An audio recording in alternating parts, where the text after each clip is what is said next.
Yo, what's going on, everybody? You're watching Knicks Now by Chat Sports. I am your host, Marshall Green, and happy draft day to all of the real ones in the building. The 2025 NBA draft is here. Day one is here because someone thought it would be a good idea to split this day into two events, and that's what we got. Unfortunately, we do not have a pick for the New York Knicks in round one, but in my 4 years of covering the New York Knicks and Leon Rose, I have seen him get very active on draft days before. Trading into a round, trading out of a round, moving up to move back up, and completely trading out of an NBA draft. Leon Rose has been the head honcho for the New York Knicks for 5 years. He's participated in 5 NBA drafts. He's made trades in 4 of them. So maybe the New York Knicks trade up into round one tonight. But we're here for the vibes. We're here to hang out with the real ones, and we're going to keep you up to date with everything NBA draft and New York Knicks focus. We'll also be live on the channel tomorrow as the Knicks do own the 50th pick, and there are some trade rumors that we got to get to surrounding the Knicks and the draft. First, though, already 169 people in the chat. Major shout out to y'all. Let's get a real one roll call going down in the comments section. If you love the Knicks and you miss our Knicks Now playoff watch parties, give me a real one down below. We'll give some shout outs. Shout out to Yuri coming in with a $5 super chat and Brian Scan as well. We'll get to those in a second. My man Nostalgic Nick says Leon's job is on the line. On the line tonight? Leon Rose's job is on the line tonight, huh? I don't know if I agree with that one. Bob says, how are we trading up with the 50th pick? It's a great question. Yuri says, real one. Carl Knight in the building. Cody Mock says, Bud Marshall, we don't have a pick. Why are you going live? Because we're sickos, and we just want to hang out with the real ones. Pineapple in the chat, what up? Colum Hughes? Calum? I don't know, but you're my guy, and I appreciate you. I want to call you Colum because that's a cool name. What's up, Brody? Armagon says, Jesus is God. Let's go. John Dottie in the building. Manny, what a glizzy. Shout out to you, Brody. Yoda in the building. Stan Stend. Love that. What up, Random? Dominique's in the chat. My man Cody Mock always holding it down. Luis, what's up, my man? Shout out to Luis, longtime viewer. Carl Jean-Baptiste hanging out with the real ones. John Dottie says, can we draft a coach? That'd be pretty cool. That'd be cool. We tried to hire other coaches that were already coaches somewhere else, so why not try to draft one? Gino and Joseph, what's up, my man? WB Smooth, what's up, bro? Sam Boots, Wesniski. I don't know. I tried. What's up, bro? He says, give me Kobe Brea. I'm not against that. Talked a little bit about him yesterday. Sam Jackson, the third, not the two, but the three in the building. Young the Hot Boy in the building. What up? Ned's Wiki in the building, you savage, Ned's Wiki. We love you, brother. Yuri, what's up, my man? $5 super chat. Thank you for being here. Thanks for supporting the channel. Says, Jesus, Shams, leave my team alone and let them do their damn coaching search. Not every coach has to be reported for an interview. He's on to us, man. I think you could just say that, we got producer Alper in the building today, and he can weigh in. There were games after the finals where the A block for sports shows, meaning the first segment of the sports show after a finals game was about the Knicks and the lack of their plan that they had going into this coach search. Well, Alper, I think it's pretty clear. The Knicks might have a plan. I think they have a plan, Marshall. I mean, come on. Is everybody expecting the Knicks to just find a coach within 2 weeks? Are you joking? Come on. Ridiculous. Leon's going to take his time. I would like for him to maybe hurry it up before mid-July, but we'll see. Take your time. I kind of thought today would be the first soft deadline, like a soft deadline. It's not due today, but rough drafts due today. And didn't get it then. Maybe by NBA free agency, because I don't know how you're going to convince people to take a discount if they don't know who they're playing for. And with the way the Knicks checking and savings account is set up for free agency dollars, there's not many to spend. You're going to need some discounts to be taken. So we'll see. I don't know what they're going to do. A new name added to the list, though, James Borrego. Borrego. CAA. CAA. Well, blood in, blood out. Unfortunately, you don't ever blood out of the CAA Mafia. Brian Scan, what's happening, my friend? $5 super chat. Thank you for supporting the channel as always, bro. Bringing the vibes, being a real one. Thank you, thank you, thank you. And Alan Nedzwicki. We got a 3-point goal. Alan Nedzwicki. Bang! Shout out to Alan Nedzwicki, a legend at New York Knicks Now by Chat Sports. How the hell are you doing, Alan? It's draft day without a draft pick. Yep. How many times have the Knicks had a first-round pick under Leon Rose? Obi, Grimes, Quickly, Dottier, and was Quickly and Grimes the same draft, or was Quickly and Toppin? Quickly and Toppin were the same So draft. that's 1 year. Grimes was another. Dottier was another. We traded out for Usman Jang and passed up on Jalen Williams. Yeah, Leon's not a big first-round draft guy. He likes to just send them all for marginal all-stars, I guess. What's up, my man? So excited for this. Let's go, real ones. Let's go, Knicks. Knicks, Giants Now by Chat Sports, or nowhere. Best channels out there. Yeah. Nedzwicki, you are the best, my friend. And we're going to get things started. And the deal of the day is every $50 super chat, I'm going to the 1942 Don Julio Reposado. We never got to tequila finish today. it.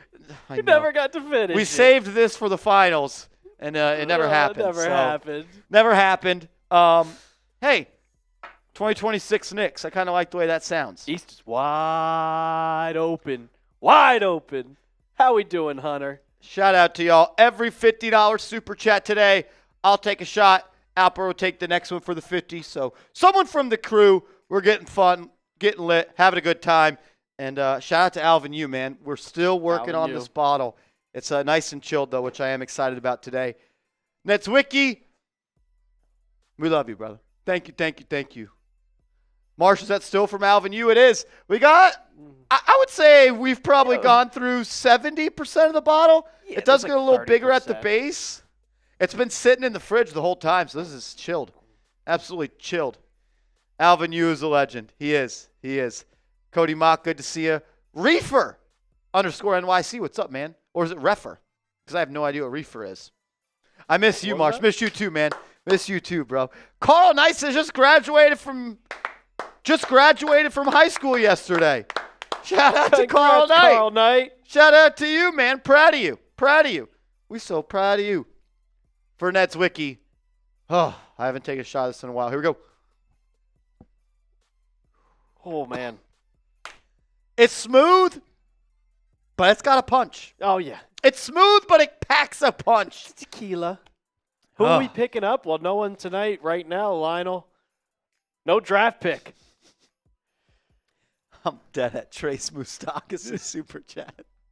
Wherever you're hearing that, definitely don't send me a link so I don't do a show on it.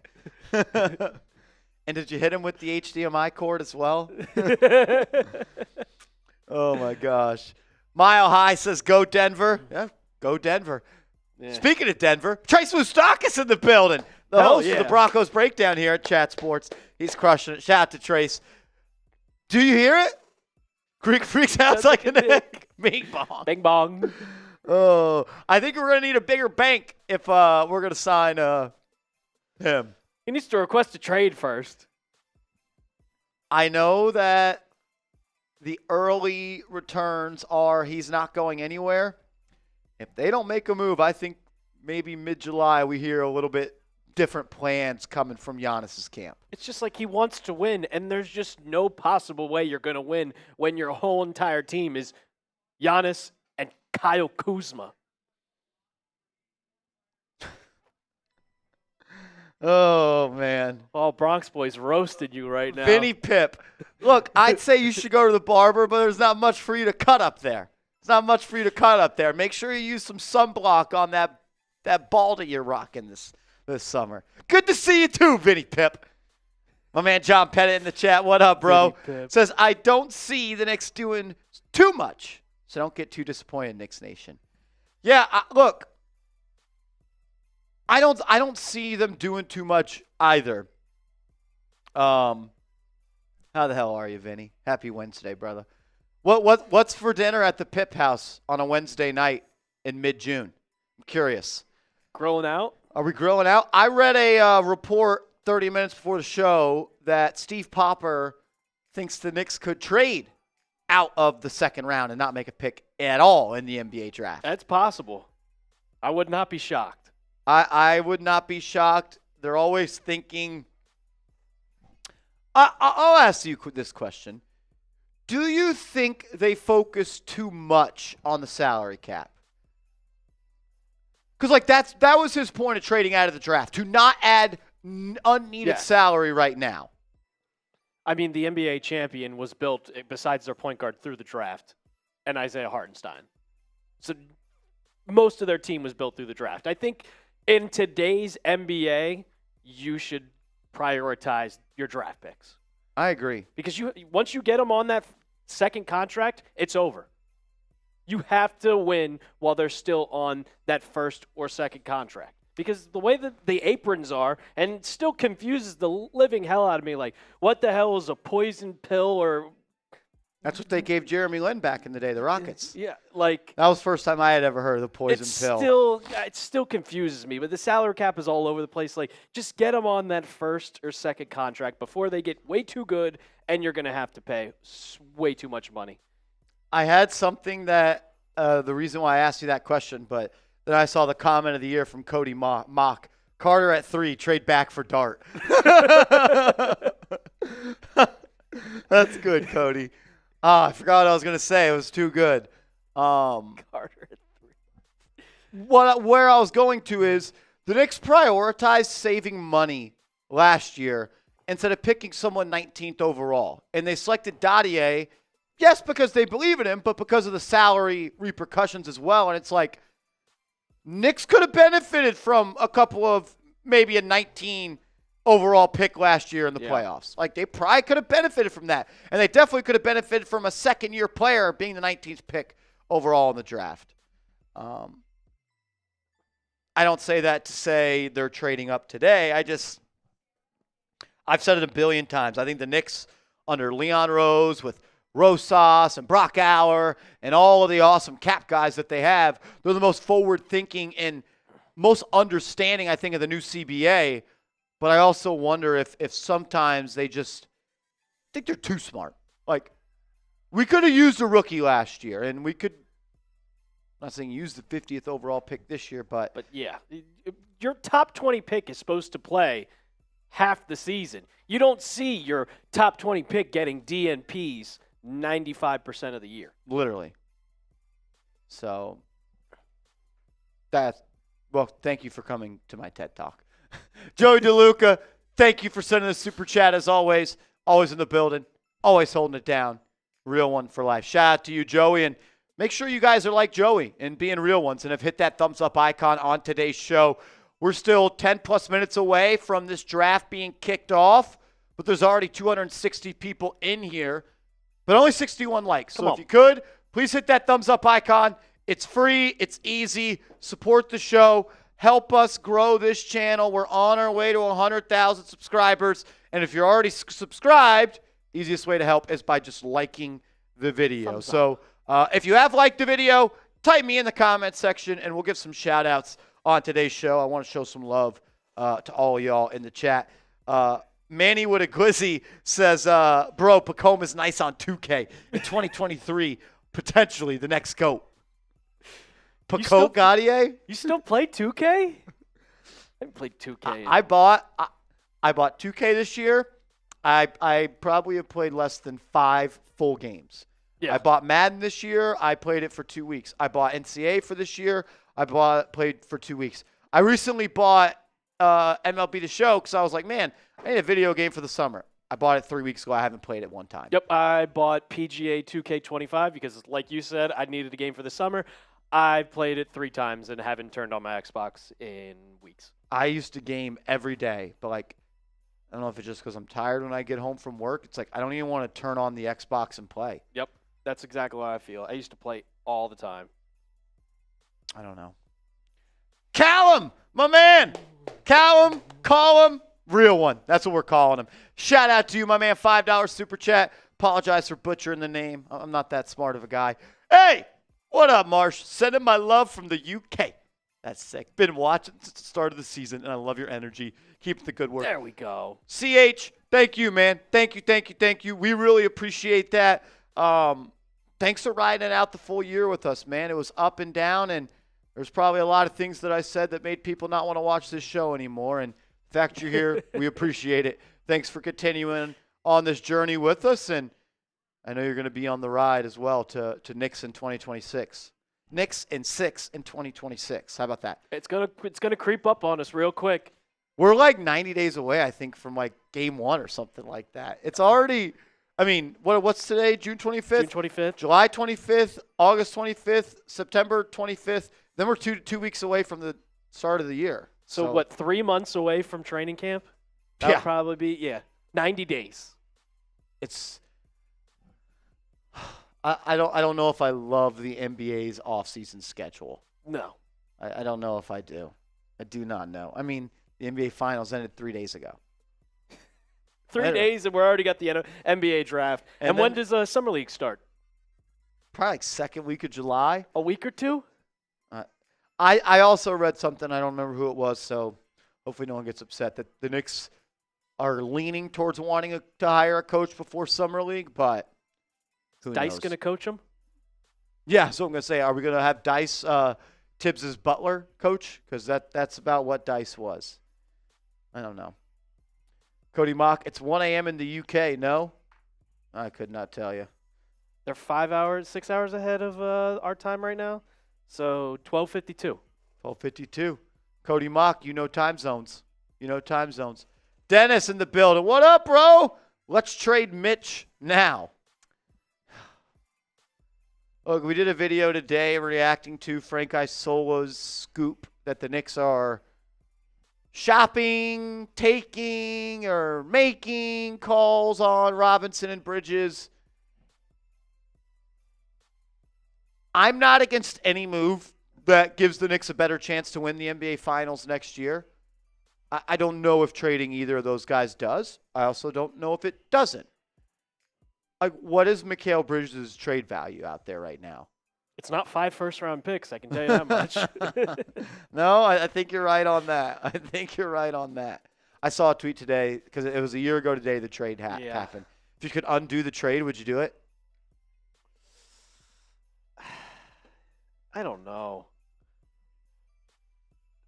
Because, I mean, let's say we have all those draft picks. Who are you going to go out and get if, like, Giannis doesn't request a trade? I agree. Who's the guy? Because it's not KD. There hasn't had a chance to get KD. There hasn't been a big superstar moved in a while. Oh, I guess Luka. Yeah. Well, Luka was going to the Lakers no matter what. Yeah, that's why Dallas got the number 1 pick. You traded the Lakers or we're not giving you the Cooper Flagg. Pat you. What's up, my man? John Pettit, it's all clickbait. Nobody knows what the Knicks are doing. It's all a guess because the Knicks don't leak anything. I disagree with that. I think the Knicks don't leak anything is correct. The Knicks do have leaks, though, in their front office. I mean, it didn't take a lot for me to kind of know every move that the Knicks were going to make until this year. Like, kind of told you they were trading for Josh Hart. Kind of told you they were signing Jalen Brunson. Kind of told you they were eyeing Mikal Bridges. Kind of always been linked to Karl Anthony Towns. Like, there was always rumors that they were going to trade Randall. Yeah, OG Anunoby. I did 50 videos about him before the Knicks traded for him. Like, while I don't think the Knicks personally leak stuff, especially with Woj not here anymore, but, like, they do have leaks, and I think it's a little disingenuous to the reporters that cover the team who work their tails off, and they provide a lot of good information to the fans, which I'm appreciative for. So I think two things can be true. They don't leak it, but their information sometimes does get leaked, in my opinion. Just like we know that they want Jason Kidd, and Jason Kidd, did you see Big Nick Energy's tweet today? No. Jason Kidd wants to be the coach of the Knicks. Is that 100%? That's what they said today. I mean, he tweeted out, like, the dude's got sources. As long as all the people want to just talk down on him, he said Tibbs was going to get fired. He had the source. He was right. He also said Brunson would take a discount. He also said that Hartenstein was leaving. And while R.J. Barrett. Yeah, some of those things are, guess you could call them guesses. They were sourced through and through, and I know that. Did they just spell Derek Queen's name wrong on ESPN? Could have swore it. I think it's DERIQ or something like that. They put a K.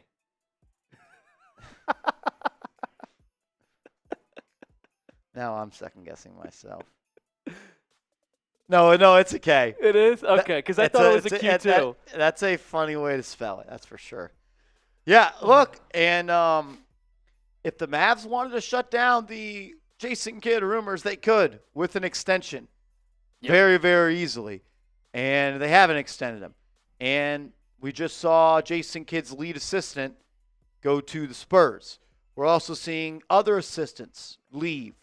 God Sham, going to the Orlando Magic. Jared Dudley is also supposed to leave. So that's 3 coaches leaving, Kidd not getting an extension, and the Knicks believing they have a chance. I guess you can kind of just connect those dots. It's not over until you get that extension. And 100% right. Until the Dallas Mavericks give Jason Kidd an extension, the Knicks are going to knock on that door. And soon enough, I think they may be able to run through that door. But we'll see. We'll see. If you guys want to get hooked up with the draft hats that the player or players that are drafted by the New York Knicks tonight or tomorrow are going to be wearing, you can get it at chatsports.com/NYK hat. That's chatsports.com/NYK hat. That link is clickable in the comments and description of today's video. Peter and the Knicks draft Marsh Green as their new head coach. How much are they paying? What is the pay? What is the pay on that? Yeah. Trey, what's up? What up? John Pett says, I agree with Melo and Shump in keeping the continuity, maybe adding a point guard to help Jalen Brunson off ball. I think this team needs another ball handler as well. Too many Josh Hart turnovers against Indy. Too many Mikal Bridges turnovers versus Indy. And nobody really able to consistently create their own shot for themselves outside of Mikal Bridges running into the paint and fading away. Like, you need another guy that can create. Brunson's one of the best off-ball players in the NBA. Like, points per spot up 3 years in a row. He's in the top 5. I'm not saying take the ball out of Brunson's hands completely, but having another look to give other teams and let Brunson utilize one of his best skills, I think is something that could help take this offense to another level. It just felt like when Brunson would come off the floor, there'd be a lot of the times where nothing was happening. The shot clock would go down to 10. There would be no passes. There would be no movement. And then you would take a terrible shot with the shot clock expiring. Like, you got to have someone that can play make. And we've said it before, Marsh. Like, Deuce is great, but he's a 2-guard. Yeah. He's not a point guard. He's an undersized wing. He plays more like a wing than a guard, in my opinion. Leon's got some difficult decisions to make. And I've said it a lot on the show. Leon told all of us the singular focus is to win a championship. Well, the only championship move can't be just firing Tom Thibodeau. Because you didn't not win the championship only because of Tom Thibodeau. Like, if you do that, you're telling your fan base and the team, you guys were good enough, you just had the wrong coach. And I don't believe that to be true. Can a new head coach help them get closer? Absolutely. Was Tips perfect? No. But more talent and a new coach needs to be added to this team. And I don't think that's like a crazy thing to say. Did you see that report where it's like what they wanted, like player development, they wanted offensive playmaking? They want the complete opposite of what Tibbs is. I literally read that. I was like, oh, so when a Tibbs hit piece 4 weeks after he's fired. How nice. Yeah. We want a guy that's more in sync with the front office, willing to collaborate, goes deeper into his rotation, willing to develop the young guys, and prioritizes in-game adjustments. We want the opposite of Tibbs. The complete opposite of Tom Thibodeau. And I hope they don't continue down this walk of we lost because of Tibbs, because that's not true and it's not fair. It's not true and it's not fair. But we'll see. We'll see. Luis, what's up, my man? $5 super chat. Salute to you, Brody. Thank you for being here. Thank you for supporting the channel, as we are going to be covering the NBA draft as a whole here on the channel tonight. We'll also be live on the channel tomorrow as the Knicks own the 50th pick in the NBA draft. I almost, and I don't mean to say this because I don't love the NBA, I think I'd be cool if the second round wasn't live television. If it was just like a first round finishes up and then in 20 minutes we know what the second round is.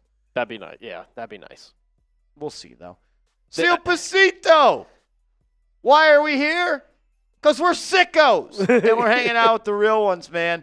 I know a lot of people just have been wanting to join a Knicks Now watch party, live stream. We've been doing them every week, but not everyone's able to join them kind of during the day. And, yeah, the Knicks don't have a pick in the first round, but there's going to be a lot of Knicks fans watching either way, and we want to be watching them. Watching it with y'all. So, Seal Pasito, good to see you, bro. Snooty, what's up, Beast? Nick P in the chat. S, Teacher Planner. Ooh. What up, S, Teacher Planner? Good to see you. All the real ones in. Are you on summer vacation, S, Teacher Planner? Ned's Wiki showing some love. Two legends. It's like Jordan and Pippen, man. Seal Pasito and Ned's Wiki just dapping it up in the chat. Absolutely love it. Absolutely love it. Ian Begley, Celtics touched base today with teams, including San Antonio, on deals that would land them a lottery pick. What do you think of all the Celtics movement? It's hilarious. It's absolutely hilarious.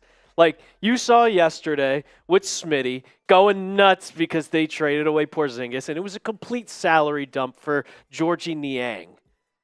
And then today's like, it's good. We're good. We're good. Like, the 5 stages of denial the Celtics fans are going through, like, they're pretty much tanking. They're saying, all right, they're doing the smart plan, though, because they're going to tank this upcoming season, and they're probably going to get a nice lottery pick, and then Tatum's going to come back, and they're going to get a good pick to build around him for. And you still have Jaylen Brown, and I know Brad Stevens is a good GM. He'll probably turn that into some trade where he can get some age veteran on a good deal. Seal Pasitos, as I thought they ripped off the Blazers, Simons, and a pick for an old Drew Holiday.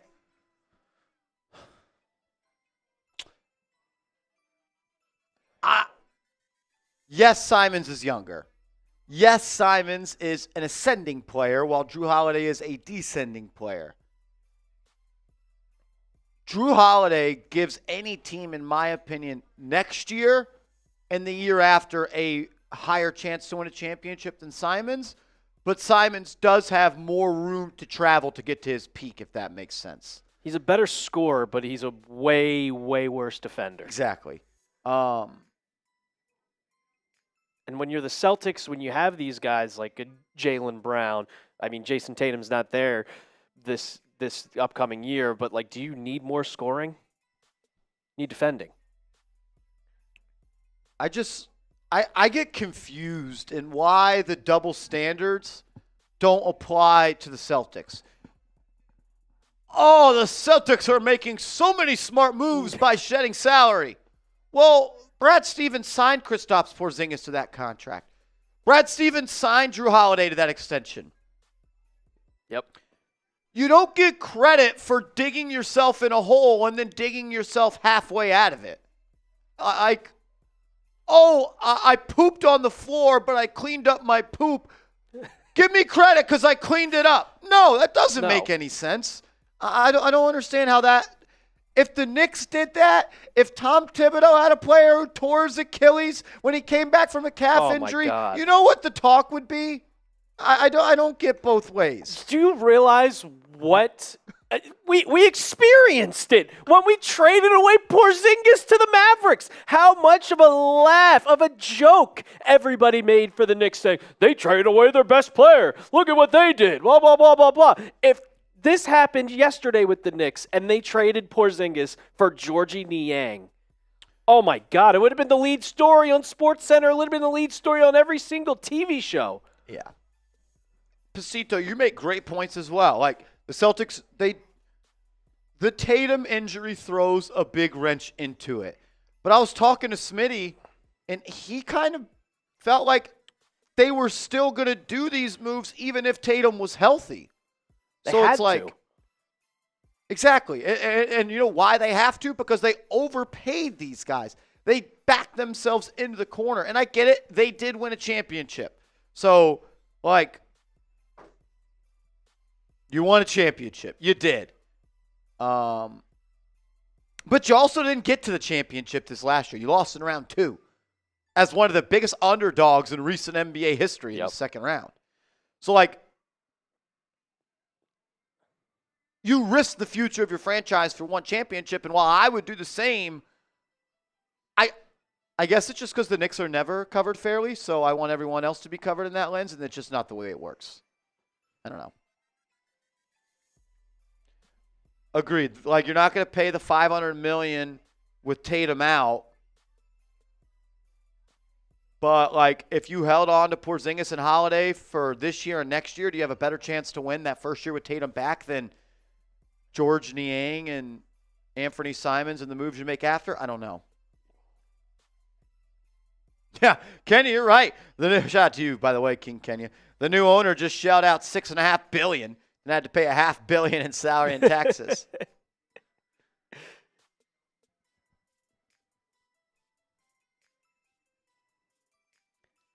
Yeah, I think more moves could be coming for them. I mean, they're talking about trading Derek White. They're talking about trading Jaylen Brown. Is Derek White the most overrated player in the NBA? One of them. He's a good shooter. That's about it. Like, we were watching. I was watching Seeps and myself. We were watching some draft stuff, and then we started to talk about Grayson Allen a little bit as a Knicks trade target. And I was like, what's the difference between like Grayson Allen and Derek White? Derek White isn't as good as a shooter as Grayson Allen. Grayson Allen's a sharpshooter. And then he was trying to tell me that Derek White's a great defender. And I'm like, well, I just watched Jalen Brunson matchup hunt Derek White for 6 games. So, not saying he's a bad defender, but like, I'm not saying he's a great defender. He's not a great defender. Good. Yeah, good. Not great. If you get matchup hunted, you're not a great defender. And Brunson was seeking to get one-on-one versus him. Enough of the Knicks, though. The NBA draft has started, and the pick is in for the Dallas Mavericks, and it is a shocker, ladies and gentlemen. Cooper Flagg, the wing out of Duke, has been taken number 1 overall by the Dallas Mavericks, and definitely not a rigged lottery. Not rigged. Did you see Adam Silver went on some talk show, and he gave the Mavs credit for not tanking. And I'm like, they just did 2 years ago when we had their pick top 10 protected. Oh Lord. My God. Flagg's going to be a special player, though, in this league.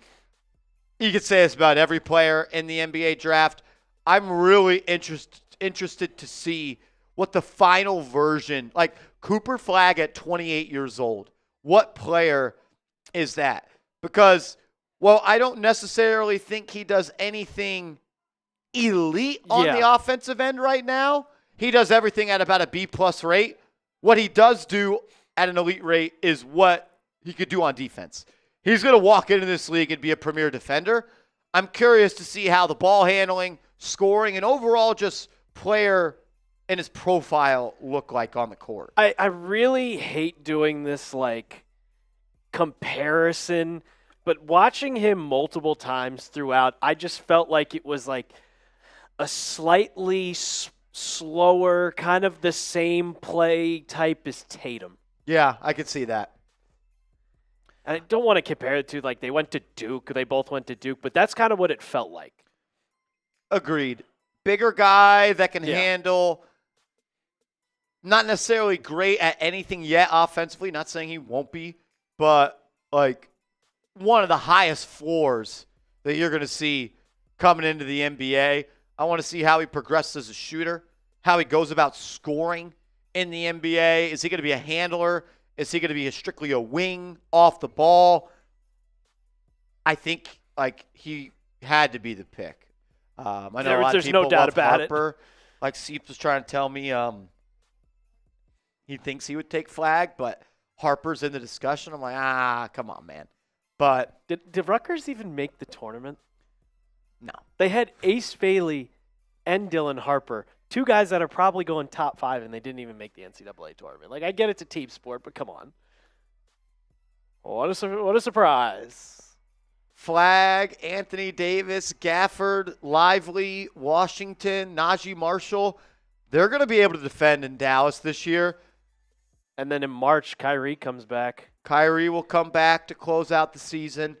There's been some talk about point guard targets they're looking at. I've heard D'Angelo Russell, Chris Paul. Would you be interested from the Knicks in a taxpayer mid-level exception for D'Angelo Russell?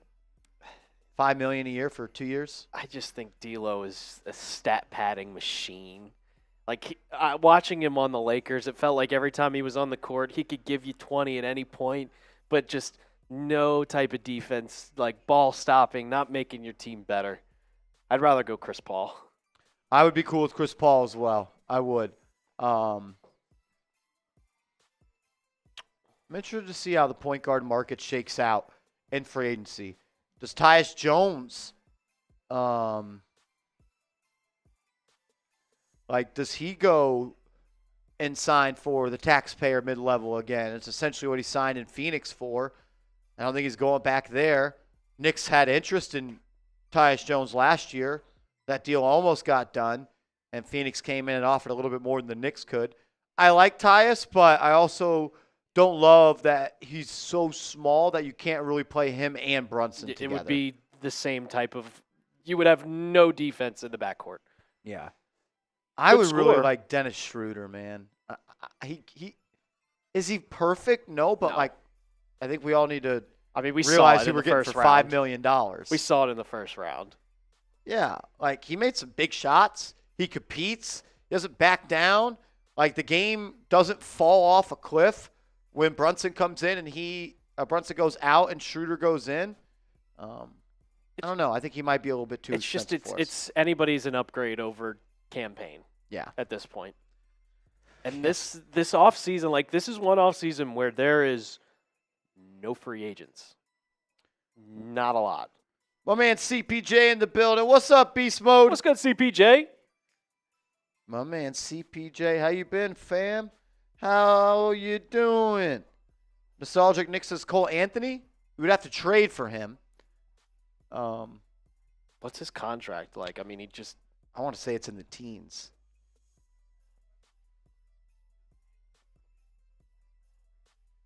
Paying the big bucks to Brotherhood Sports. I hope you're trolling.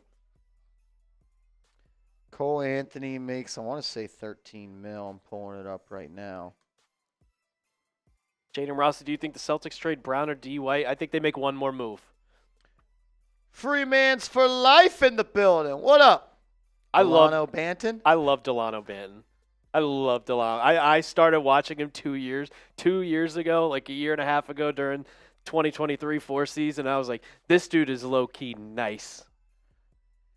Yeah, he's on 13 million. Soto home run just now, Alper. I saw. Knicks Galaxy in the chat. What up? What up? Kid's hot. The Brotherhood Sports says a bunch of BS in the chat. Yeah, a bunch of BS. Torn says Bol. Bol, always someone that finds its way into the Knicks Now chat. Why does everybody love Bol? Cairo, Chris Paul over D'Lo. I kind of agree. Spurs on the clock, and it seems like Dylan Harper has been the pick for them the entire time. Does that then make De'Aaron Fox available for a trade because kind of the same player. Yeah. Fox a little bit more explosive, obviously, but they're ball dominant players. They're both point guards.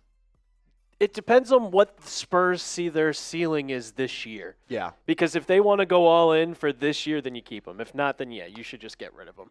Because Fox right now is at his peak. I mean, he's one of the quickest players in the NBA. He can shoot the ball, playmaker. That pick and roll with him and Wemby is going to be disgusting.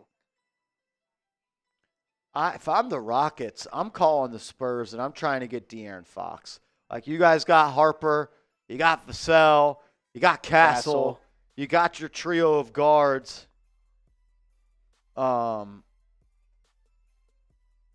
Rockets could use a point guard. I don't know if Freddie Van Fleet is getting it done anymore. Was he ever getting it done? I don't know. Harper's a good player, though. I like his game. Cooper Flagg, we're number 32. I don't love that. 32? He's a single-digit guy. Oh, that's so ugly. 32 for Cooper Flagg on his jersey.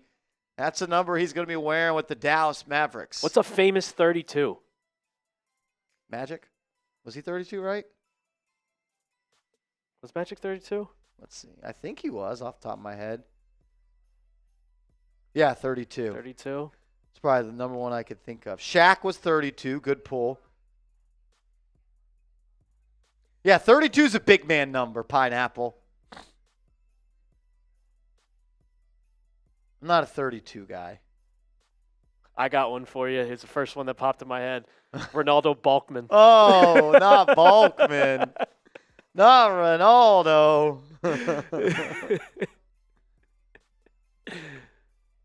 That's funny. Blake Griffin? All right. Blake? Is Cat getting traded? I doubt it. I also doubt it. I've kind of also been thinking about it like if the Knicks do make a major trade, that's a major pivot from what they did just 12 months ago. And 12 months ago, they thought that was a championship core. And it's like you're abandoning that ship very quickly, which makes me question if that was ever anything you really believed in at the time. Well, it's official. Pick number 2 is in. The San Antonio Spurs have selected point guard Dylan Harper out of Rutgers. This guy's a good player, man. Son of 5-time NBA champion Ron Harper. Highest drafted Rutgers player in the modern draft era. James Bailey was the 6th pick in 1979. This is a guy that has all-star, all-NBA potential. I kind of see a little bit of James Harden in his game. Like if James Harden and Cade Cunningham had a baby, Dylan Harper is kind of who I think pops out of the goose in that one. Just watching his tape, it's just like he's a pure slasher. Yeah. Absolute slasher. Can get to the basket at any point. Very comfortable handling the ball. Good passer. Underrated athlete.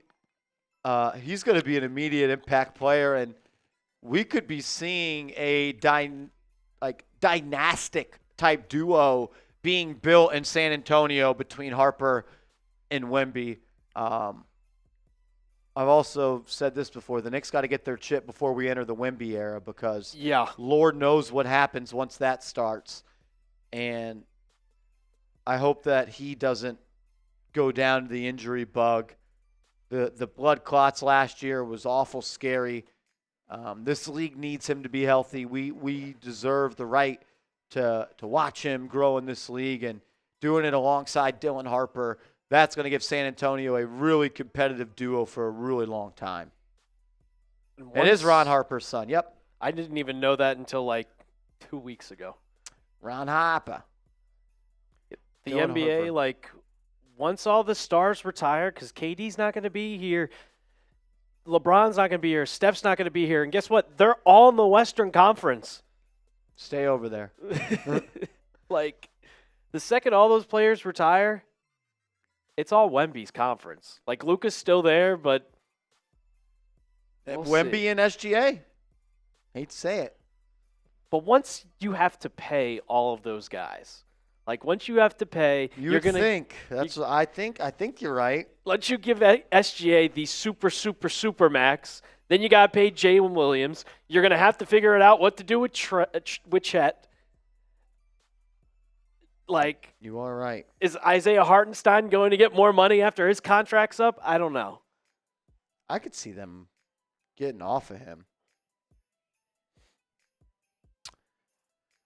Cade and Harden having a baby is a crazy age difference. Not to Dre and Michelle, that's for sure. Callum Hughes, our Knicks just got to find a way while the East is wide open. Love that.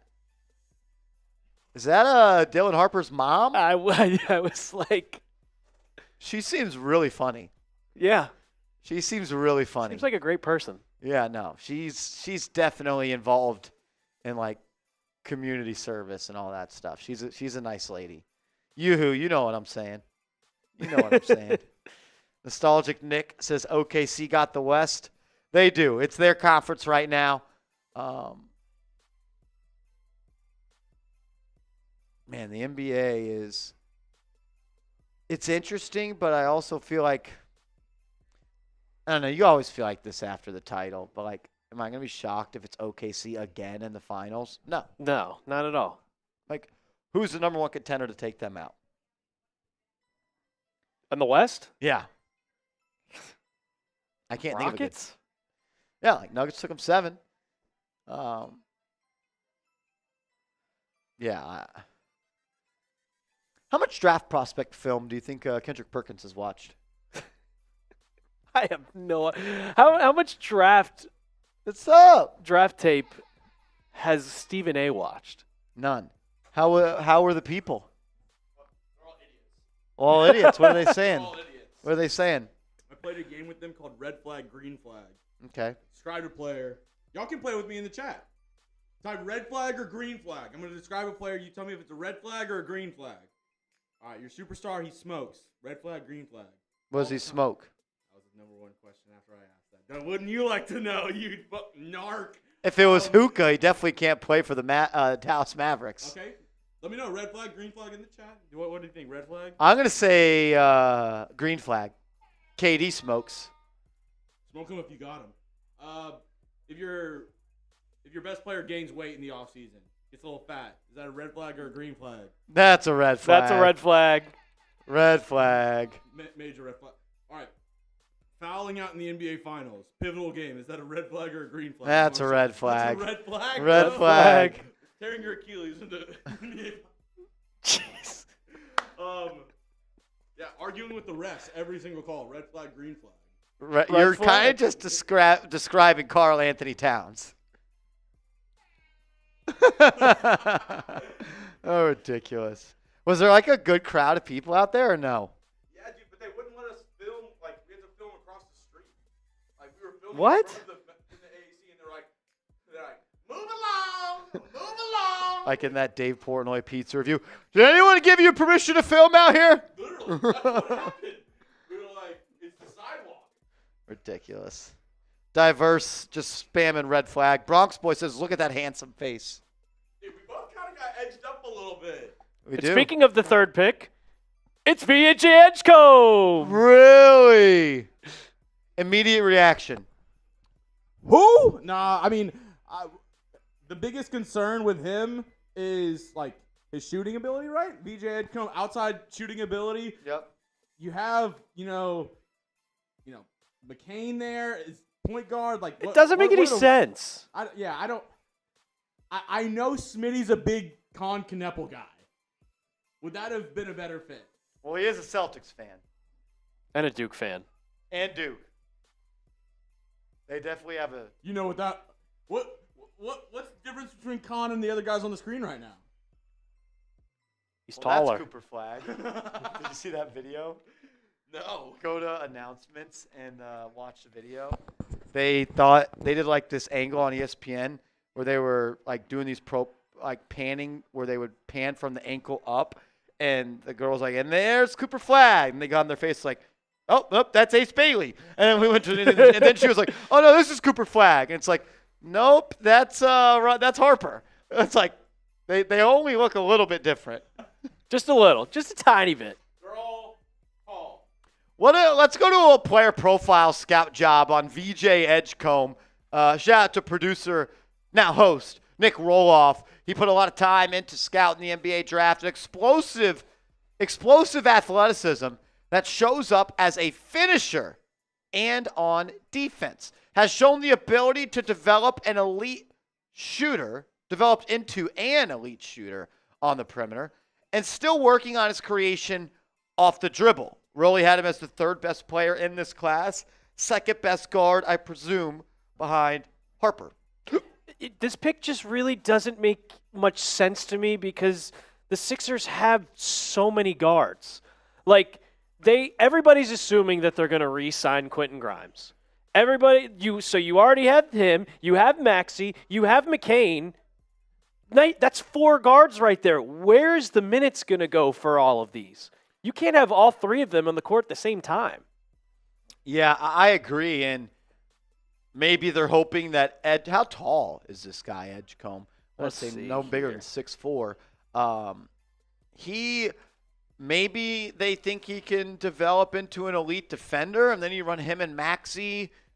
I don't know. I've been talking to Jake Chipper, the host of our 76ers channel here at Chat Sports, and he made it seem like the Sixers believe Maxey could be better as a 2-guard. I like Maxey at the 1. I love Maxey at the 1. I don't like having 6'1" 2 guards. It doesn't really work out. He's a great ball. He's a great ball playmaker. Hold the ball in his hands.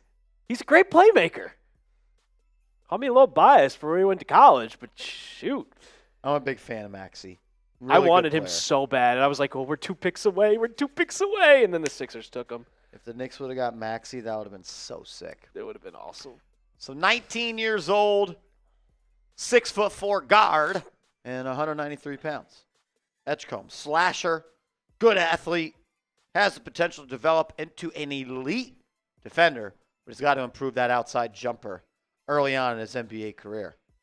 We got the Hornets on the clock. There was a report today that they think Jeremiah Fears and LaMelo Ball could coexist in the backcourt.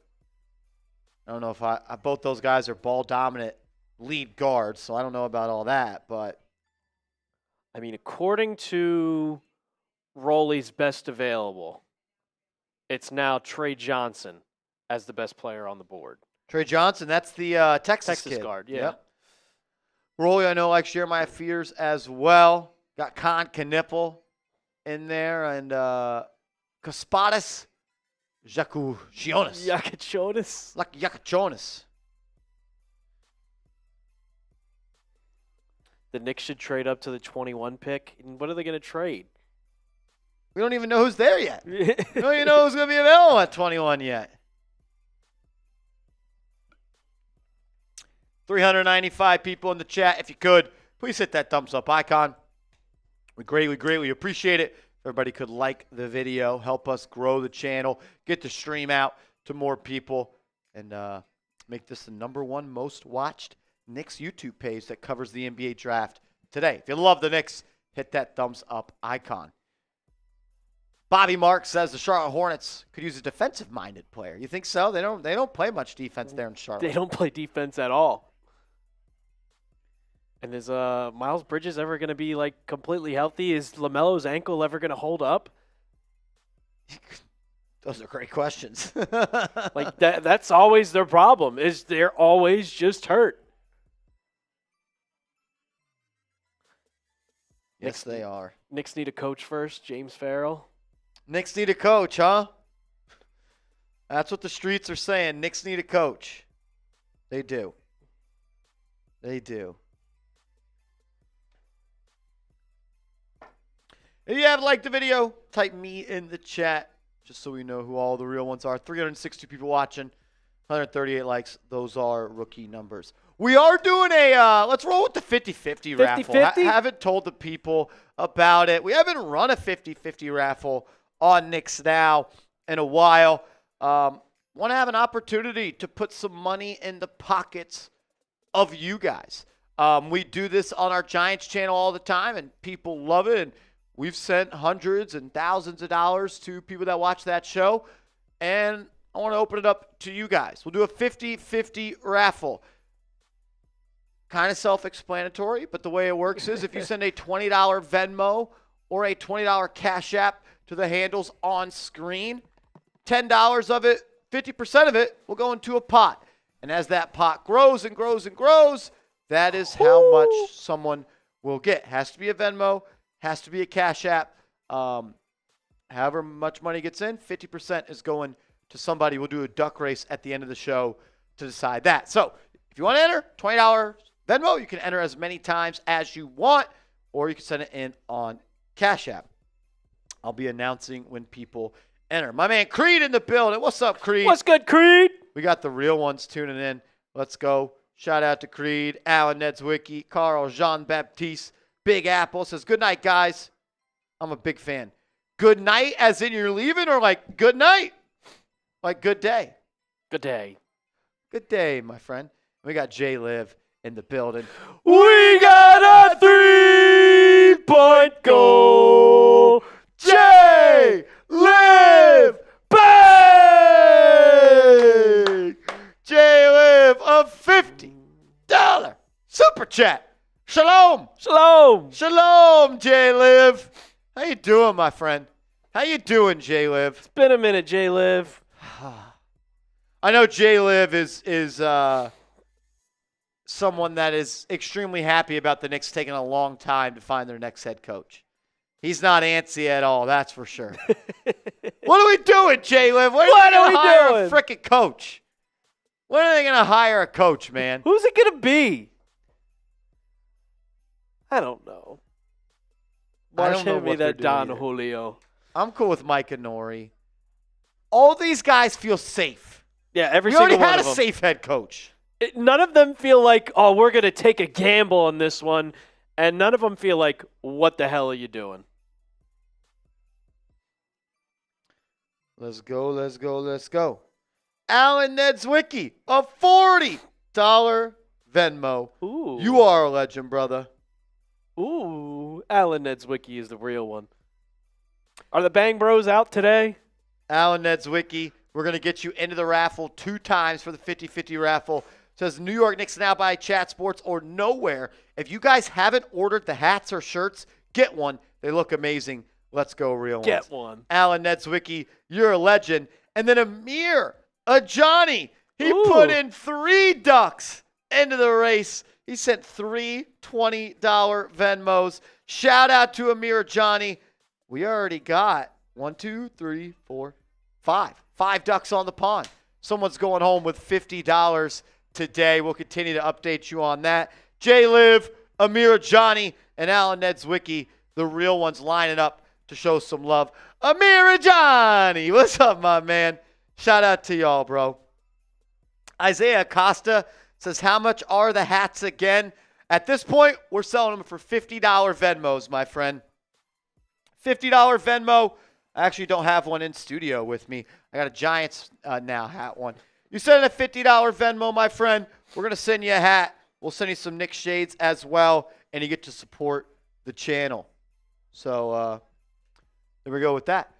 As the 4th pick is in, and it is Con Kneppel. Kneppel. Good player. Good kind player. of like he took a step back only because he was just on the back seat of Cooper Flagg, but they play very similar. Isaiah Acosta, we do take Cash App, my friend. You can send it to $MarshG10. $MarshG10. Acosta, you can enter it whenever. Whenever you send that $50 Venmo or Cash App, bro, I'll send you your hat and some Chat Sports shades. My man Will McConaughey in the building, $5 super chat. I know this is a low chance, but I was looking at the trade machine, you dirty dog. And would you do McHale Mitch for Bam? You say no? No. You want it? Bam's soft. I've watched Bam all throughout the years, and it looks like he's always could be that guy. He's going to be one of the best centers in the league. He's so soft, man. He looks like a linebacker. Absolute linebacker. Completely jacked. He looks like gets into Baby the Dwight. post. Yeah, and he doesn't play like Baby Dwight. You never see him back someone down in the post. It's always, I'm going to take a little elbow jumper, fading away like Mikel just in Bam form. No. Sometimes he can give you 25 and 15, and then other times he can give you 10 and 7. Will McConaughey, I think I'm doing that. I'm doing that But deal. Kellen Mitch and Mitch, both of them?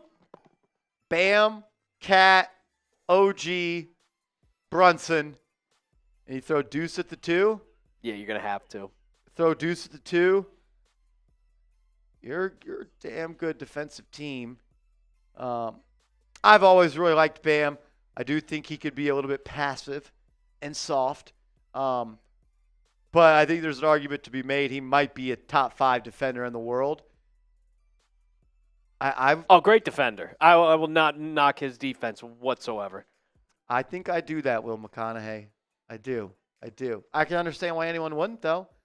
Bam and Towns in the front court would be kind of sick. That'd be kind of sick. Good idea. Maybe we'll see that in a trade video on the channel. What the hell are the Miami Heat doing besides almost trading for another superstar? They refuse to put in Khalil Ware. Okay. That's one thing I just don't understand about the Heat. They refuse to get rid of players. I remember it was a couple years ago that they barely wanted to trade Jimmy because they didn't want to get rid of Josh Richardson. They just refuse to give away players. They're so scared. It's ridiculous, actually. Remember Lillard? We're going to get Lillard. Oh, I remember. Rolly only told us for 4 months straight that it was a done deal. But they don't want to get rid of Tyler Hero. Ridiculous. Amir Johnny says, where's the boot? We ain't getting no big news today, so we need a big boot. If we get $100 Venmo, I will do a boot. I'll do a boot if we get $100 Venmo. I haven't done one in a while. I might throw up. We got the... We do have the Don Julio 1942 tequila. Every $50 super chat, I'm doing a shot of that. So I got to roll with a shot for my man Jay Liv. But, is it me or you? It could be you. It could be me. It could be both. I mean, it's the NBA draft. We don't have a pick, so yeah, might as well. There we go. And we're gonna need a boot as well because Amir Johnny just sent in $100 Venmo. He says y'all both need a boot. If someone sends in another $100 Venmo, I'll race Alper. How about that? If someone sends in another $100 Venmo, I'll race Alper. I got a boot, though. I'll tell Reed to grab me one. You said Amira Johnny sent it? Yes, sir. Gotcha. What the hell?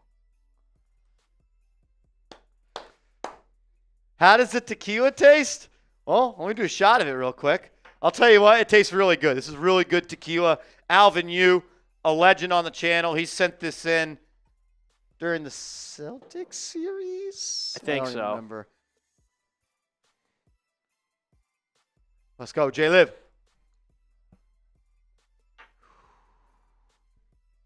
Alan Nedzwicki says, you ain't lying, Amir. He ain't. Because I don't want to do this boot alone. I don't want to do the boot alone. But I will. If we get a $100 Venmo, or if someone sends in $100 Cash App, Super Chat or Cash App, I'll race Alper as well. Top Magic, Pacers fan, but became a fan of you guys during the Knicks series. Thanks for the content. Thank you for super chatting to support the channel. Thank you for giving us a chance, and thank you for the kind words, my man. I know I haven't been the nicest in the world to thank you so much.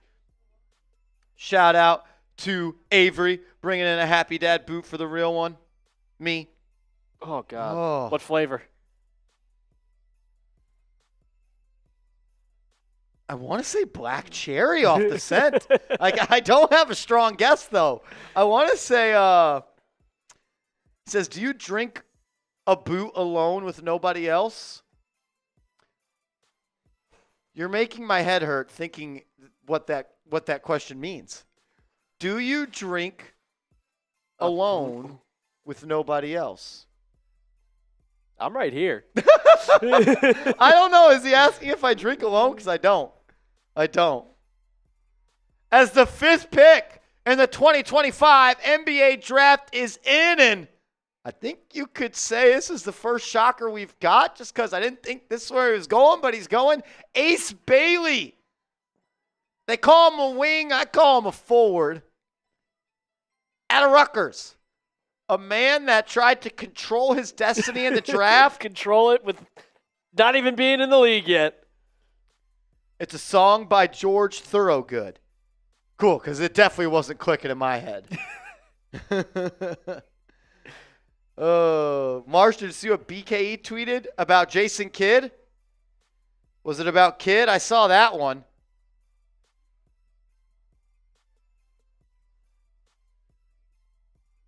Ace Bailey. I could have swore he was going to be going to New Orleans. I thought he was a Pelican. Jay Liv says, oh, man, I'm old.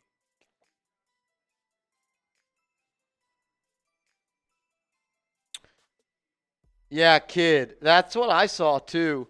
I hadn't seen anything outside of that. And look, they kind of hinted at that, and I believe it. I believe him. Angel, $5 super chat. What's up, homie? Thank you for being here. Thanks for supporting the show. Would you trade for Sabonis? If yes, who do you have to include? Who do you have to include in that trade? If not, why? So I'm going to pull up the contract for Domantas Sabonis. He is on a 4-year, $186 million deal. He got paid, yeah. He's making $42.3 million this year. So you'd have to get up to $42 million going to Sacramento. You'd start with Mitchell Robinson because you're not going to have Robinson and Towns. Yep. So that's $13 million. You got to get another $30 million. I guess you could throw in Bridges. That'd be 24. And you got to throw in like Deuce for money. I'm not trading for Sabonis.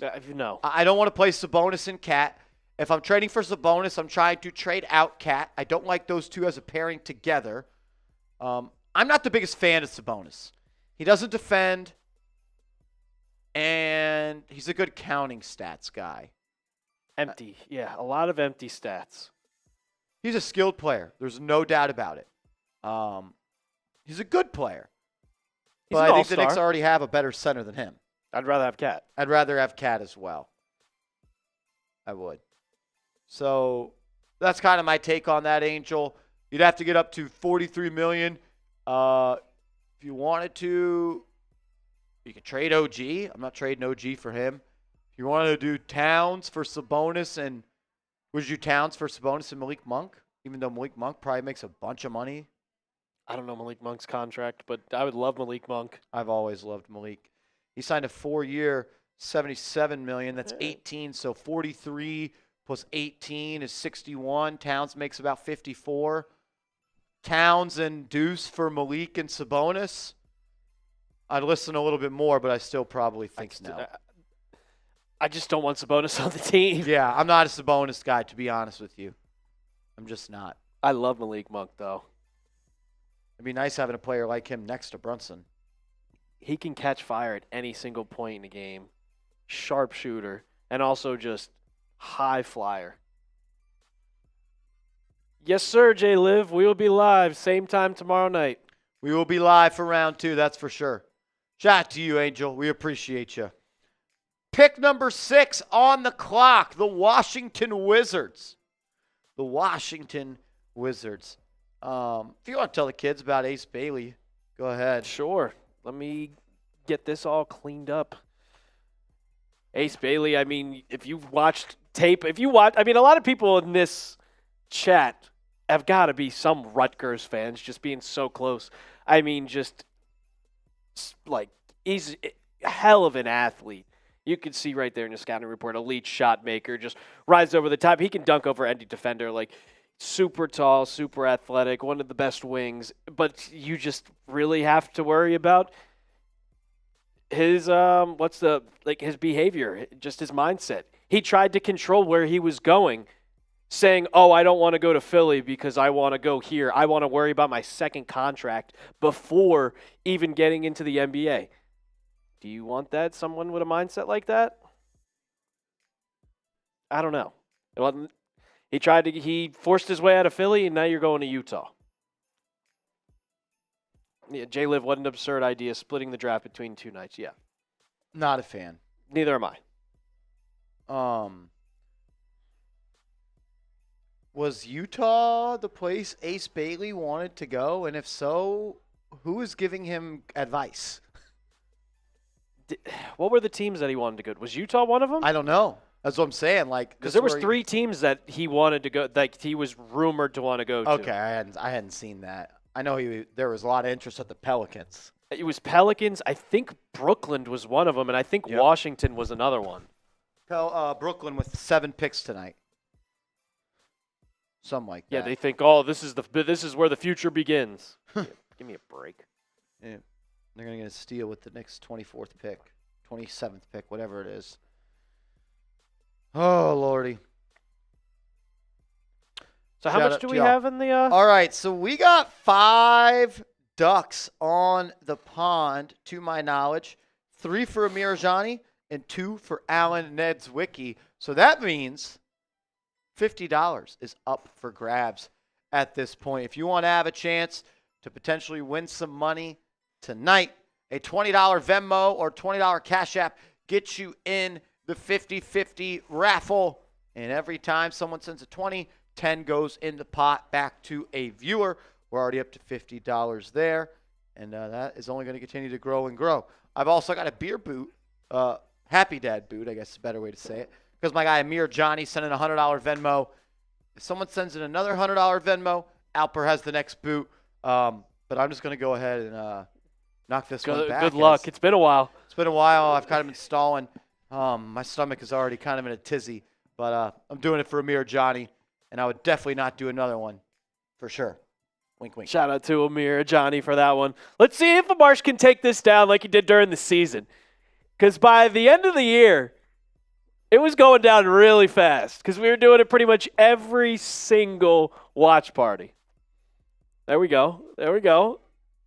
Oh, we got a little spillage. And we're done. Callum Hughes, thanks for tuning in, brother. All the way out in England. And it was grape. It was grape? That's way off from Black cherry. Black cherry. That was a horrible idea. Trey Johnson is going to Washington. Okay, so the guard out of Texas heading to Washington, D.C. I'll tell you this much, Alper. I was in great boot shape in the playoffs. I'm not in boot shape right now. No. Oh, that does not feel good, ladies and gentlemen. Does not feel good. Trey Johnson heading to Washington. He's an interesting player. Ended up shooting the ball pretty damn well for Texas this year, and I think he's a pretty damn good athlete as well, and I think there's a pretty high ceiling for this guy. 6'3" or 6'4"3/4 of an inch without shoes. Big athlete. 37.5-inch max vertical. One of only 4 freshmen ever to average 19-plus points per game, make 80-plus threes, shoot 38% plus on those, and have 112 offensive rating in their freshman year. Jamal Murray, Malik Monk, and D'Angelo Russell. Kind of reminds me of a bigger and a little bit more athletic CJ McCollum. Got a really nice high release point on his jumper, which allows him to elevate really over any defender. It almost kind of looks like KD a little bit. Knockdown shooter off the catch. And also could score off the dribble. He shot 42.7% an astounding three-point percentage on 42.7 three-point rate. So a lot of his shot diet is three-pointers from downtown. This is someone that Washington is going to look to score early on in his career, and they're putting together some nice young talent over there. Alex Sarr, Trey Johnson, Koulibaly. Good thing we owned their pick, and hopefully they can be outside the top 8. Yeah, hopefully. And it will convey. Every time I watch Trey Johnson, like every time I watch a Texas game, it just seemed like the ball was always in Trey Johnson's hands, and he was always just creating. It could get a bucket at any single time that he wanted to. He could fill it up. Lacks an ability to handle physicality, in my opinion. Doesn't really absorb contact well while trying to get to the hoop. Super low free throw rate as well. Doesn't look to get to the rim that often, and sometimes he settles for pull-ups and floaters. And just not the most efficient shot diet. Not an elite defender. And if he doesn't improve there, he could be someone that teams look to matchup hunt at the end of games. But still 19 years old. He's got a 6'10" wingspan despite being just 6'4" and 3/4 inch. Like, he should be able to be a better defender than what he's showed so far in his college career. Low free throw weight. Sounds like someone we know on the Knicks. Yep. Pull up mid-range jumpers, not getting to the rim, settling for non-layups. Yeah, Sound familiar? Definitely don't know who that sounds like. That's for sure. So the top 4. Run us through what we got so far. Got Cooper Flagg going number 1. The first 3 were kind of a no-brainer type of first 4 really, with Flagg, Harper going 2 to the Spurs, Edgecombe to the Sixers, even though I don't agree with that pick. Concadepo going 4 to the Hornets, and then we got Ace Bailey 5, kind of the shocker, and then Trey Johnson, another guard, 6 to the Washington Wizards. Pelicans, and then the Nets rounding out the top 8. Do you think they have prize picks for the draft? I'm pretty sure they do. I put $100 in my prize picks account for Game 7, and they matched it. When they gave me, for prize picks, I did a little lineup of because they gave you a free square of SGA, and last night they gave you a free square of Caitlin Clark.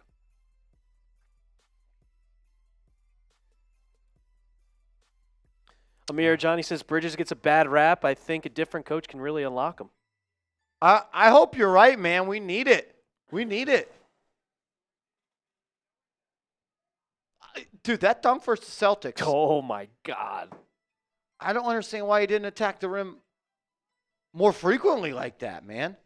Like, made no sense. If you've got that in your bag, show it off, young fella. So I don't know.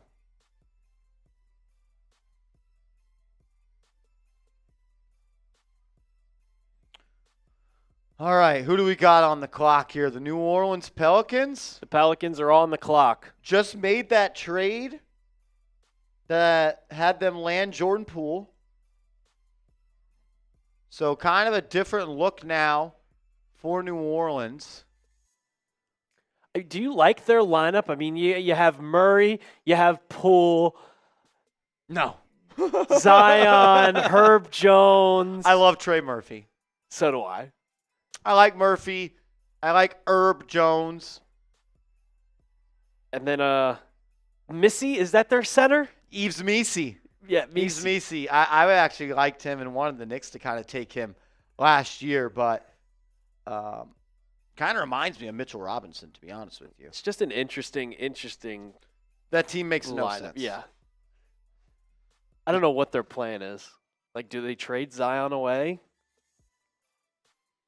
Jaden Rossi says the Pelicans should take Fears here. Another guard. Fears and Jordan Poole. And Murray. Murray. Herb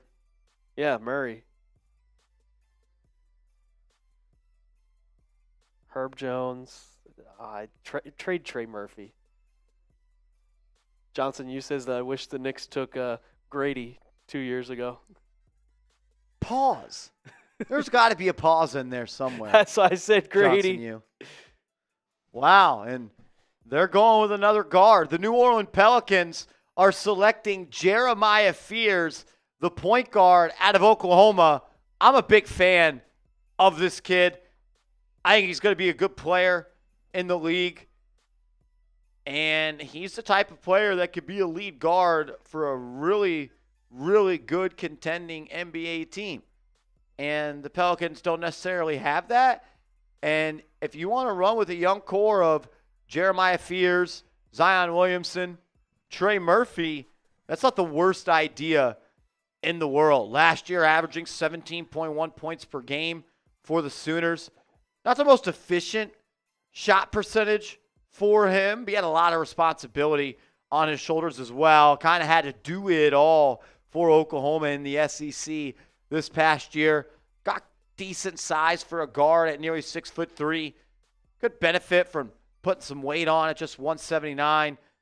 But he's got skill, man, and that's hard to teach in this league. He handles well. He can get to his shot. He could make for others. He's going to be a good player in the NBA, and a team that's looking for their point guard of the future, they may have just stumbled right onto him right there with Jeremiah Fears going to New Orleans. There we go. Just waiting for that scouting report to come in. Pineapple says at that point might as well say they should have took I don't even know what you're saying, man. This chat is going crazy.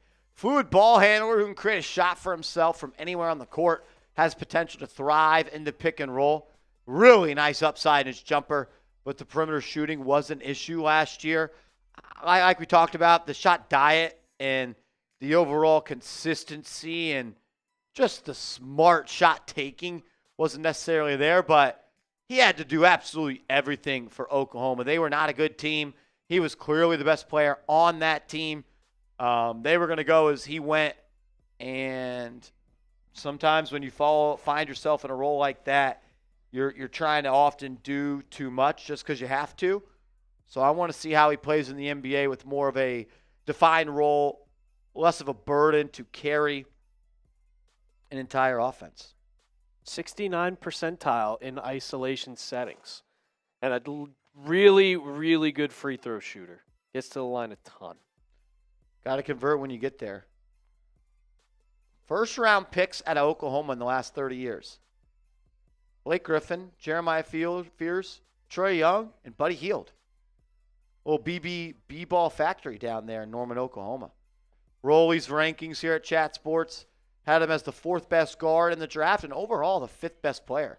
So the New Orleans Pelicans find themselves with a top 5 talent with the 7th overall pick as Monica McNutt talking to Jeremiah Fears, and he is iced out, man. Sheesh. Oh, he is dancing. Diamonds on me dancing. And NIL money. Yeah, you can't hide money. Is that a Gucci suit too? The red Gucci suit? Oh, this guy's he's that guy. Johnson, you you are I'm not gonna say you're out of bounds, but you're on that line. You're on that line. You won something tonight. Ross, is there a second round tonight? No, the NBA has split the draft into 2 rounds. And for more money. More money. So we'll be back live on the channel tomorrow as the Knicks do own the 50th overall selection. Lord Buddy Bear, I was playing Madden. Didn't even know the draft was tonight. When you say you're playing Madden, what does that mean? Like, are you playing online? Are you in a dynasty league? Are you playing superstar mode? Like, what are we talking about here, Lord Buddy Bear? Are you an ultimate team guy? Is that still a thing? Apparently. Brother BKL Contreras says, I admit that's a great pick for the Pelicans. New Jordan Poole in New Orleans, and plus he plays fluid. Ball handler with upside in his jumper. Franchise, Lord Buddy Bear, are you the Raiders? Raiders franchise? Anthony Clark says the Knicks should Deontay. The Knicks should Deontay. I don't know what that means. They should look for DeJounte Murray? Apparently, Ace Bailey did not want to go to Utah, but they drafted him anyway. Well, too bad, Ace Bailey. Too bad, brother.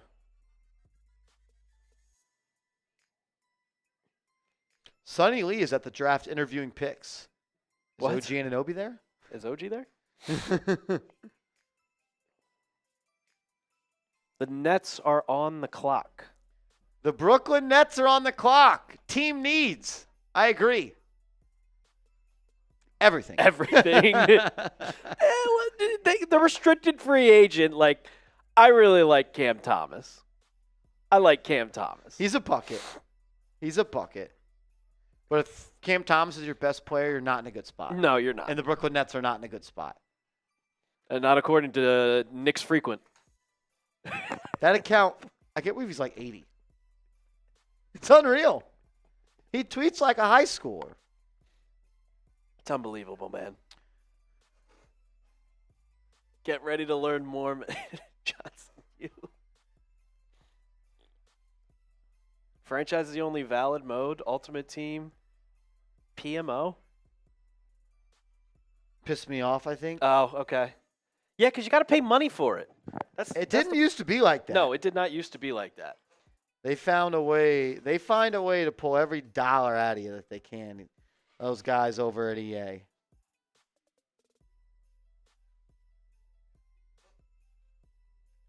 Hey, but apparently the new Madden's gonna look really good. They do it every year. I have no idea who the Nets would even pick here because they just. Well, the pick's in. Igor Demon. Is that right? Like, is that how you pronounce it? I'm not sure. Demon. I don't want to. I can't be Demon. Igor Demon. 8th overall selection. Heading to join the Brooklyn Nets. At a BYU. Hometown in Russia. Russia. 6'8" wing. 19 years old. 200 pounds. This past year for Brigham Young, in 27.5 minutes, averaged 10.6 points per game, 5.5 assists. It shot 41.2% from the field. A really good passer. So for a guy at his size, that's probably the thing that stood out the most to his game to me. Like a good passer with his athletic profile, has the height to make any pass. He sees the floor very well. Good basketball IQ as well. Like you could tell that this guy knows how to play the game the right way, and that allows him to fill multiple roles, and he could play different positions. He could be an on-ball guy if needed. The question mark about Igor's game, though, is he going to be able to consistently knock down shots from outside? Not the most optimism there on my end, but there's a lot of things to like about his game.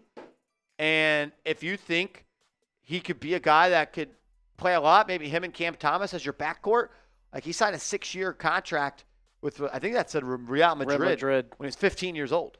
And that's one thing I always I like about these guys that are foreign. When you're a pro athlete at such a young age, like that's why Luka came in and just made an immediate impact, because you're playing not against kids. I know he played at BYU, but for these guys, when they come into the league and they just play right away with guys that are veterans, 28, 29, 30 years old, it prepares you for the NBA. So you expect a guy like Igor Demon to come in and not have to adjust. I know playing 1 year in college or how many years he played in college, but being able to play and being able to practice with these older guys would help you in the NBA. So we'll see. We'll see if this guy can continue to grow in the NBA. He gets downhill. He can finish around the rim. Has the athleticism to play above the rim if needed, but it's his IQ, his feel, and his passing profile that kind of separates him, as he does stand at a tall 6'8". So exciting player for Brooklyn. He's probably going to suck because the Nets suck. The Nets are terrible. So the Nets could have drafted Jordan. They would have found a way to mess that up. And they almost drafted Kobe. BYU head coach says outside of Dylan Harper and Cooper Flagg, Igor Demon has the most potential in the draft. Most upside in the draft. Hope not. I hope not, too. Let's see. Igor Demin. How are you, I want to know, how are you allowed to play overseas? And then go to college? Yeah. It's a great question. I feel like it hasn't always been like that. Because usually, at least before the NIL days, once you accepted money to play, you're a professional, and professionals can't go to college. It says here he was on the team for just a year. Okay. Playing for the Real Madrid Academy. He helped them win Spanish Cadet Championship 2022, averaging 17.3 points per game. Then took Real Madrid B to the EuroLeague Championship.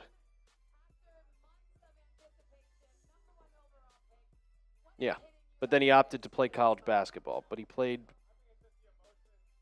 I don't know. I don't know how that works anymore. Nobody does, brother. The Bulls are looking to trade Lonzo Ball or Kobe White before they make their number 12 pick tonight. Would you trade Mitchell Robinson for Kobe White? So who's the starting center? Cat. Well, yeah. Then backup Akporti? He's pretty much the next Bill Russell, according to according to Clyde. according to Walt Clyde Frazier. I'm so scared of trading Mitch to just. What do you have under? You don't believe in Ariel? I do. It's just I think he needs more. I'm afraid he's gonna be like. Ahmed makes a good point. We precious. got James Najee. Hey, we could go out and sign that one guy, the G Leaguer that everybody was talking about. about. I can't remember his name right now. Who are we talking about, chat? The guy that everybody cried about that was on the Knicks G League team. Then he went to the NBA and he was cut after a 10-day contract. 7'2" guy. I'm blanking on his name. I'm blanking on his name too.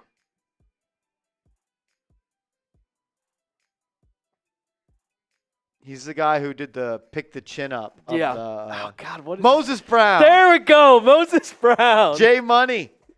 And backpack Vol. Moses Brown. You guys know ball. Ugh, Moses Brown. Yeah, Carl Knight was a big Moses Brown guy. Yep, Would you I got it right here. Would you rather trade Mitchell Robinson for Lonzo or Kobe White? Oh, that's a hard one. I'd probably go Lonzo. I like Lonzo. I kind of like Lonzo next like to Brunson. Lonzo. Which Lonzo are we getting? UCLA Zo? Oh, man. I'll never forget UCLA Zo. My freshman year of college, I screamed at him nonstop, and then he did the shh because we were all screaming at him. Who was on those Kentucky teams? That was Monk, right? Yeah, my freshman year was Monk, Fox, and Bam. Monk, Fox, and Bam not winning a natty is crazy. Not even going to the Final Four. Thanks, Luke May. Who won it that? Was it North Carolina who won it that year? I think so. Was it? I don't remember. I'm not a college basketball aficionado. That'd be a question for Smitty and Rowley. The Toronto Raptors on the clock. What an interesting team they are here. Everybody forgets that they still have Brandon Ingram. Brandon Ingram, RJ, For Quickly, Scotty Barnes. I don't know. O'Shea Abaji. I kind of would like Abaji off the bench for us. Did you see the RJ rumors back to New York, but Not to Brooklyn? To Brooklyn. I don't know. I wouldn't want that. Because I like RJ being in Toronto. I get to somewhat root for him, I guess, if you want to call it, but not really. Chris Persianen tweeting out, sources familiar with the situation tell Clutch Points that the Knicks are interested in Florida State's Jameer Watkins in Thursday night's second round. Oh, he finally texted me back. Oh, yeah? What did he say? I asked him, let me find it. I asked Chris. About Jaren? Yeah. And he said, yeah, I doubt it. I said, do you think that the Knicks would actually look to trade for Triple J? He said, I wouldn't think so. Like, well, you reported it, bro. Thanks for the vid.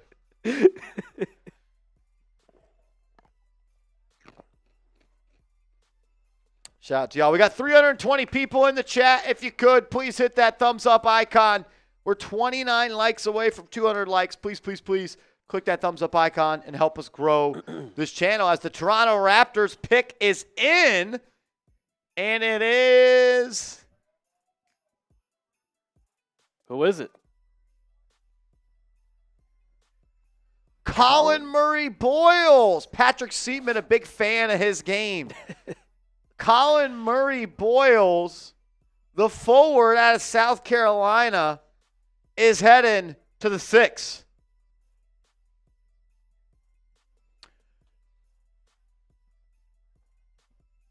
Six foot 6.5, 240 pounds, 20-year-old sophomore. Was watching actually some of his highlights last night. Could have been a first-round pick last year, but he returned to school. Pound for pound, people say he's the best defender in the draft. Can be used as a chess piece defensively, guarding 3s, 4s, and 5s, and could easily stay in front of quick NBA guards, but that's got to be proven a little bit. Extremely strong and will bully a mismatch or a smaller defender. He finished in the 85th percentile in at the rim finishing and the 85th percentile in non-dunk. So he's got good touch around the rim and the athleticism to throw it down if needed. And he's a good playmaker and decision maker in the half court. Some things he needs to improve on. He's a 6'6" guard, but he's really like a 6'6" wing big. Like, undersized for his position, plays like a 5, but has the size of a 3. He's a bad shooter too, man. And that could ultimately make or break his career. 12th percentile in spot-up threes this year. Good. He needs to be paired with a 4 spacing 5 if he wants to be able to play in high-leverage games. And the lack of shooting could play him off the floor. Nick Roloff had him as a late round 1 grade in his player comp. Draymond Green Light. I mean, you got to be a complete playmaker if you're going to be similar to Draymond Green. Like, we call Josh Hart Draymond Green Light, and we know Josh Hart can't shoot at all. This guy averaged 2.4 assists. That's not – you can't be Draymond Green if you're averaging 2.4 assists. Like, Rolly had him as a late first-round pick, and he was pick number 9. Sam Scott says, I want the Nevada kid. By the Nevada kid, do you mean Kobe Sanders? Because I self-proclaimed that Kobe Sanders is my guy on Twitter today. He's like a Scottie Pippen. He's like Scottie Pippen, Kobe Sanders. I'm a fan of his. I am. Pineapple says these highlights are diabolical, bro. He looks insane from what ESPN is showing. He can defend his tail off, man, and he's an athlete. Great blend of physical foot speed and awareness. Solid finish on the interior and has a knack for being able to defend.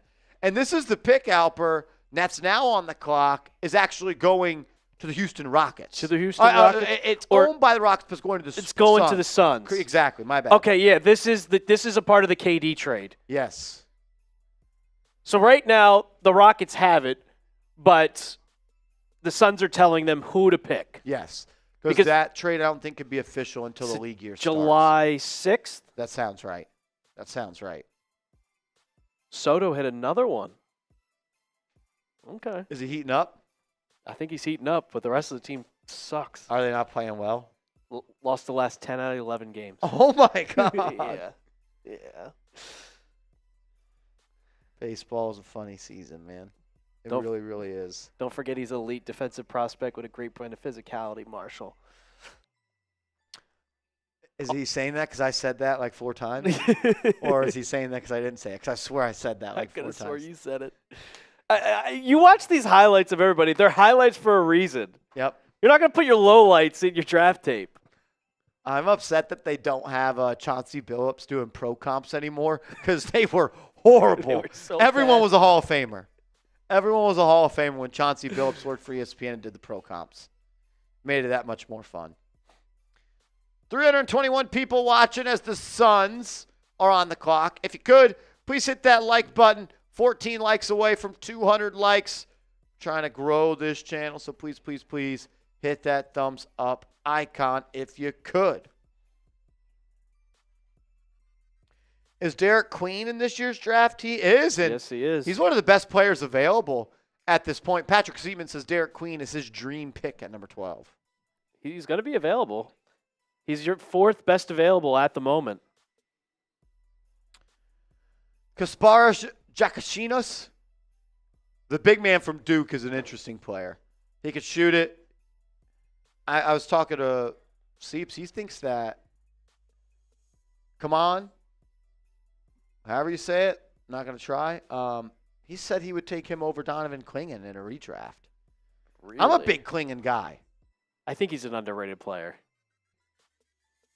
He graded out really well as a defender this year. I wouldn't be surprised if this pick is the Duke center. Like, the Suns need a big bad. Like, very bad. Who's their current center? Or is the team owned by a Michigan State guy going to take a Michigan State guy like James L. Edwards III thinks? Because the owner is from Michigan State. The head coach is from Michigan State.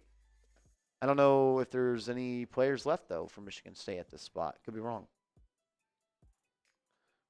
Here's your 5 out of 8. No one in Nobody. the top 8. There we go. Jace Richardson. Jace Richardson at 10 would be insane. Wow, I know ball. I know ball. We got a trade. No, we got a trade? What do we got? We got a trade and the pick. The Charlotte Hornets are trading Mark Williams to the Suns for the 29th pick. And they took the Duke center. So they are doubling down on getting big. Pause. Mark Williams traded again. Is he going to pass the physical this time? Wow. So the Charlotte Hornets are trading Mark Williams to the Suns for the 29th pick tonight and a future first-round pick. So Mark Williams is going for 2 first-round picks in the Big 2025? Okay. And the Phoenix Suns are backdooring it by selecting the 7'2" big man out of Duke, Kamen Maluak. I think is how you say it. But I'm not too confident about that. Let's see if Rolly's got phonetic spelling in here. He does not. He does not. He was on the South Sudan national team. If you didn't know that. Who was the coach of that team? There was a famous NBA player Was as the it coach of Luau that South Deng? Sudan. Was it Luau? I think it was Luau Deng. I know Luau Deng was big in supporting South Sudan and their Olympic run.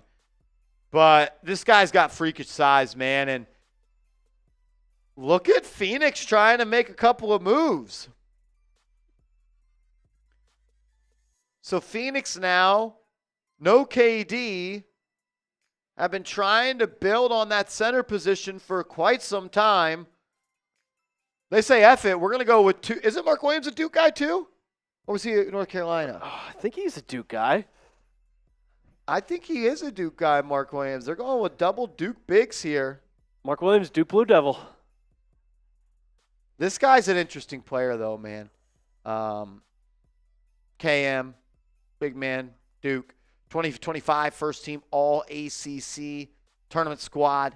7'1", essentially, still just 18 years old. Not great stats this past year, averaging 9 and 7, but he converted at 71% from the field. Massive frame and moves well for his size, making him an elite rim protector. Dominant as an interior finisher and a rebounder. Still raw when it comes to his awareness and decision-making and overall offensive potential, but this is a guy that I could see making an immediate impact for Phoenix. And I just saw another Shams tweet. Did we get another trade? No, okay. I have his Rolly's scouting report on him. You want to know his Yeah, comp? what do we got? What do we got? You don't know his comp? Oh, no, I haven't seen it yet. His comp is Mark Williams. No way. That is hilarious. Good stuff, Rolly. What else is Rolly saying about him in that scouting report? Freakish size, projects as an elite rim protector, great offensive rebound at 16.5 offensive rebound percentage, finishes pretty much everything at the rim, 84% of his half-court rim attempts, and he went 19 for 28 on layups in the half court. So this guy, you get him the ball down low, and he's probably going to make the shot. And, I mean, you can see by his highlights right now, just athletic, long, and he can defend anywhere on the court. Hey! He gets off the ground quick, too, when he wants to jump. Not that good of a defensive rebounder and needs to improve his aggressiveness on the glass. And he bites on a ton of pump fakes. He looks long, man. I don't know if we've got a wingspan for KM. Let's see. Did he perform at Pro Day? Yes, 7'6", 7'7" wingspan, a standing reach of 9'6". He doesn't have to jump to dunk. Yeah. He shot some threes at Duke last year. Not a knockdown shooter. I just don't get this. Why would you draft him and you trade for Mark Williams? You have two centers. Is it kind of like we really like Mark Williams, we know he's always injured, and we might just try to get his replacement too? Yeah. Or like I don't reroute know. him? I'm sorry. The NBA having this guy put on a Rockets hat is an effing joke. The draft should be day one of the league year. He's not going to the Rockets. He's not going to the Rockets at all. He's going to the Suns. So he has to take all those pictures in Rockets? Yep. That's so stupid.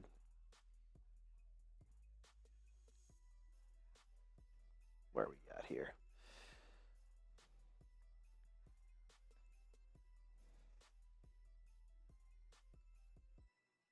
What is happening? No.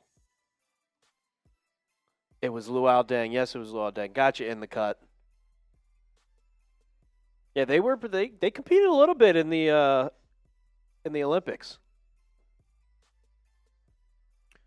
Oh man, I'm gonna run in the restroom. This boot just ran through me. I gotcha.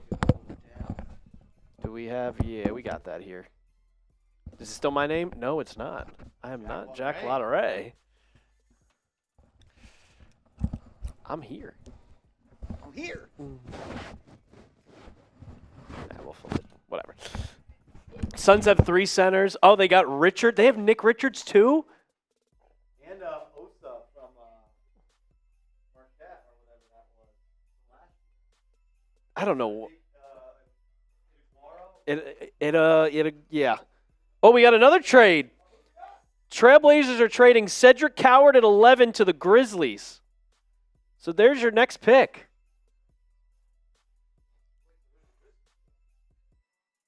Coward. Cedric Coward out of Washington State. So what do the Blazers get?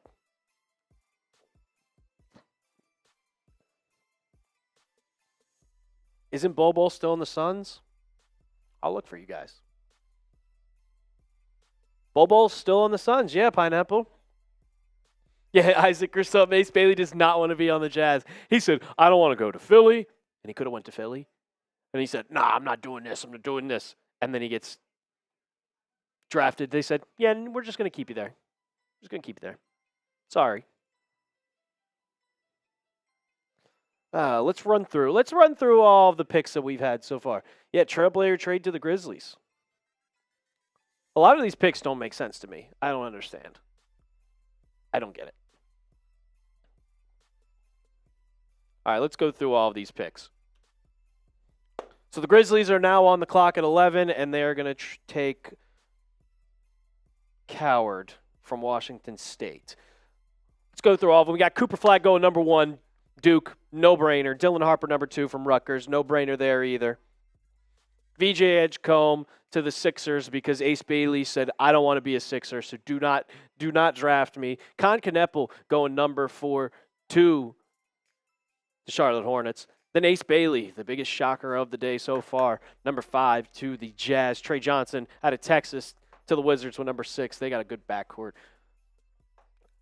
with C.J. McCollum now and Trey Johnson. Jeremiah Fears, guard from Oklahoma, number 7 to the Pelicans. And Igor Demin. And now Colin Murray Boyles to the Raptors. Come on, Malak to the Suns. Going with Mark Williams after a trade. Yeah, it makes no sense, Alan Nedzwicki. Cedric Coward, the wing from Washington State, going number 11. In a trade to the Grizzlies. He was drafted by the Portland Trail Blazers, but now going to the Grizzlies in a trade, and we have no details yet. I don't think the Knicks are going to make it. I don't know. They really don't have much to make a trade. So let's talk about let's talk about Coward. 6'5" out of Washington State.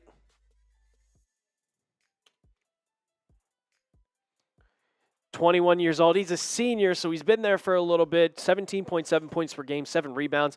Good shooter at 40% from 3. He's good. He's an elite combination of athleticism and length. He kind of projects as a high-level defender on balls, while an off-ball setting. Top 5 defender in the class. Hasn't really played at high competition at Eastern Washington, and then a week of non-conference game before getting hurt. And the best team he played was Iowa in his final season, and it was his worst game of the year. 8 points on 3 for 10 shooting. His comp, though, J-Dub, Jalen Williams, who just won a ring. Marsh, these trades just don't make any type of sense. So who is this guy? This is Cedric Coward? Yeah, from Washington State. Jake Edwards says Coward is my favorite non-flag Daily prospect in this draft. So he's saying he likes him more than Derek Harper? Rowley had him as a late lottery pick, and he has a shoulder injury. So Okay. how much does that impact his shooting mechanics long term? This is what the trade is. The 16th overall pick and a 2028 first-round pick via Orlando in 2 seconds for Cedric Coward.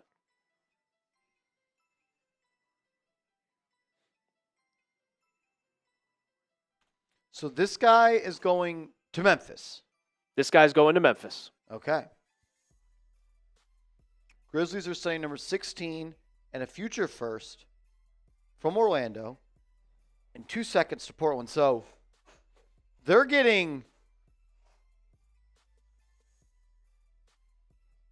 What? So let me understand this correctly. They're moving up 5 spots, Correct. and they're giving up a future first in 2 seconds to do so. And, yeah, they pick swapped and then a first and 2 seconds to get this guy. That seems like a lot. Yeah. For a guy that, yeah, he's got the physical profile, but, I mean, you could see he's pretty small by that picture. Interesting. And he hasn't really played any competitive, he was at Eastern Washington before going to Washington State and then got hurt before Do we got a pro comp in there for Rolly? J-Dub, Jalen Williams. Oh, okay. That's high praise.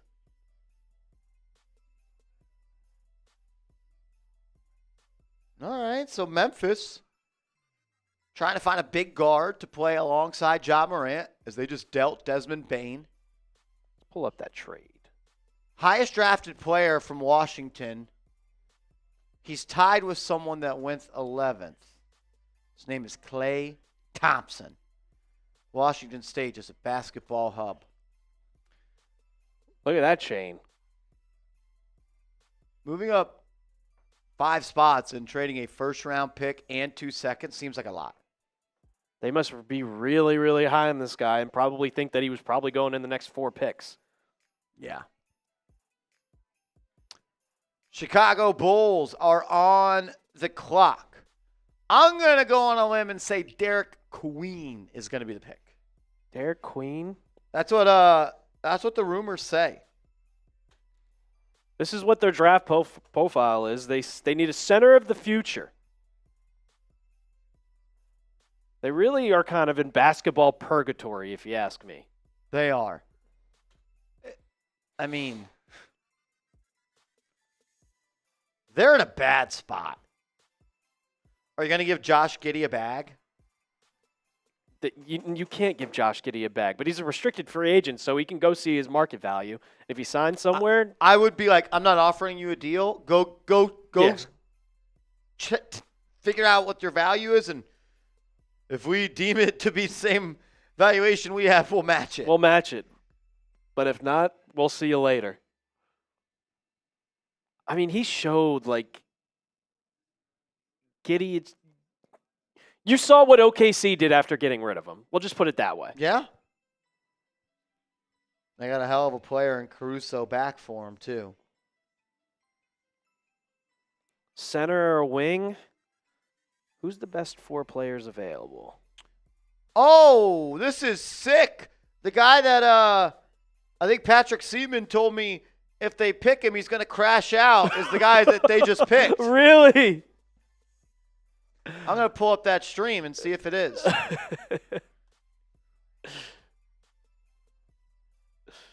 Who is it? We got Noah Asing. Asinge. Okay.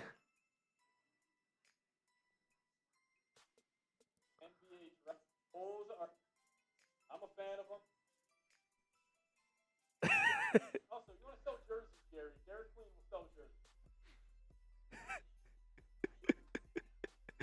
Oh, this is gonna be. Ratio Farm Ulm. Who is this That's guy? where Pacome Dadier played. That's where he played? The Bulls are drafting Noah Isenge. Wow. Noah Senge.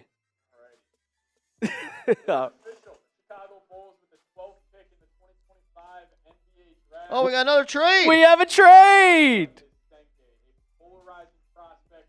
Got tremendous upside. The Atlanta Hawks are trading the 13th pick in the draft to the Pelicans for the 23rd pick, an unprotected 2026 first-round pick. I got to see that in picture. The words just don't make sense. Well, hopefully they get it up for us quick.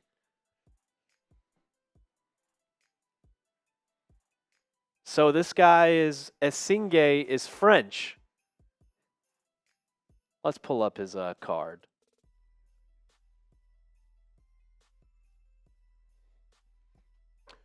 Noah Asinge. We'll get to the trade in a second. We'll tell you a little bit about Mr. Noah. He is a 6'9" prospect, 6'11" wingspan, 194 pounds, just 18 and a half years old. It all starts defensively with Noah. Has great lateral quickness, which allows him to switch on the perimeter and guard guards, reads passing lanes, and has feel on one step. Like, he's always one step ahead defensively. He gets his hands on a lot of passes, 2.1 steals per game per 36 minutes. Good connecting passer as well. Sharp decision maker who can put it on a thread. Ratio Farm used him in the short roll. Really impressed with his decision making. I really like his shot form. Has improved a lot over the past couple of seasons on that end. Doesn't have good play strength. Got to improve that as he gets older and wants to play in a more physical NBA and gets bumped off his spot on the offensive end more than he should. Not impressed with the handle/ability to create. Coaching and development will matter here a lot. Needs to refine his finishing and handle for sure. We kind of had a late lottery mid-first on him, and the player comp is Nick, who the hell? But what's the saying for Nick Batum in the fourth quarter? Yelling, why the fuck Batum in? Did he player comp him Nick Batum because he's French? Definitely not. Definitely not. There's your trade details. Okay, so the Pelicans move up 10 spots and have to give up 1 first. While the other team moved up 5 spots, have to give up a first in 2 seconds. Yeah. Who are they picking here? Okay, so the Pelicans are on the clock again, right? And the Pelicans are taking Derek Queen. And Patrick Seaman is in shambles. Derek Queen is an interesting player, man. He had that game winner in March. That was unreal. In March Madness. He has some Randall in him. Oh yeah, he's got some Randall in him. Some little man. spins McGee in him. Like he's gonna take it. He's gonna try to make a spin move or put the ball just on the ground and then just you don't know what's happening next.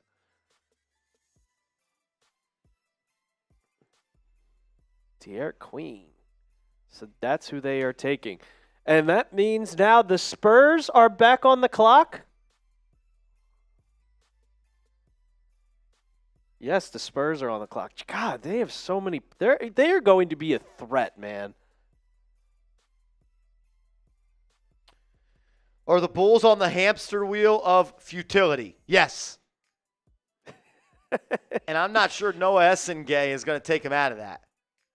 Noah Essengay and Matis Buzelis. Sometimes you just got to ask yourself, does this guy pass the name test? Oh, man. Derek Queen, I think he does pass the name test, and he's going to be a good yeah. player. And you're kind of starting to see the New Orleans Pelicans put some young pieces on this team. You drafted Jeremiah Fears earlier. So you leave with Fears and Queen. You have Trey Murphy.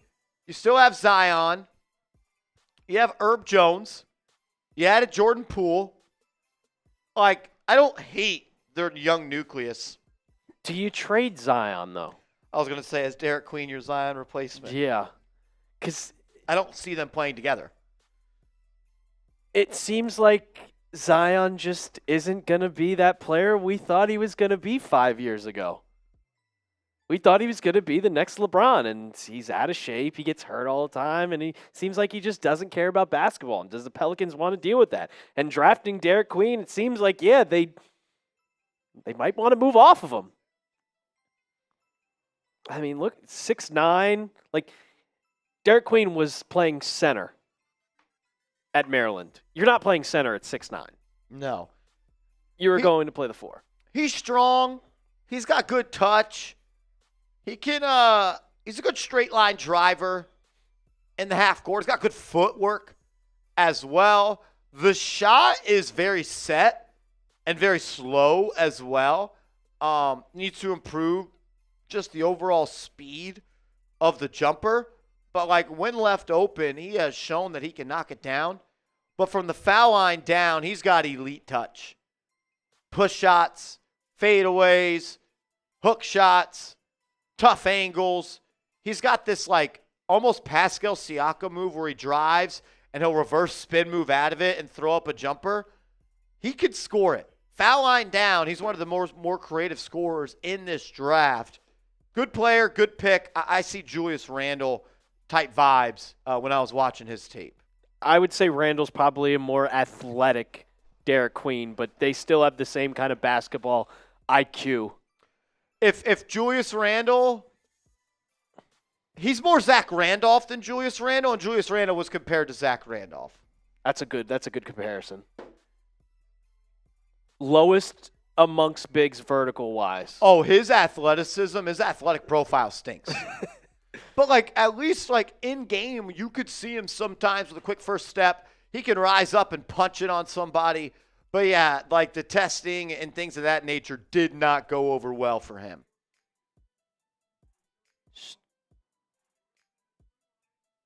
What are they doing at the draft right now? Pioneers? NBA Pioneers.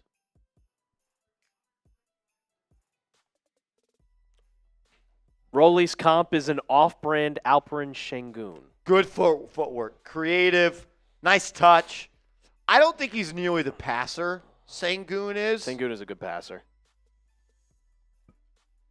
This guy's a player, man. And if you told me in 2 years he is the Zion Williamson replacement, I would not be shocked.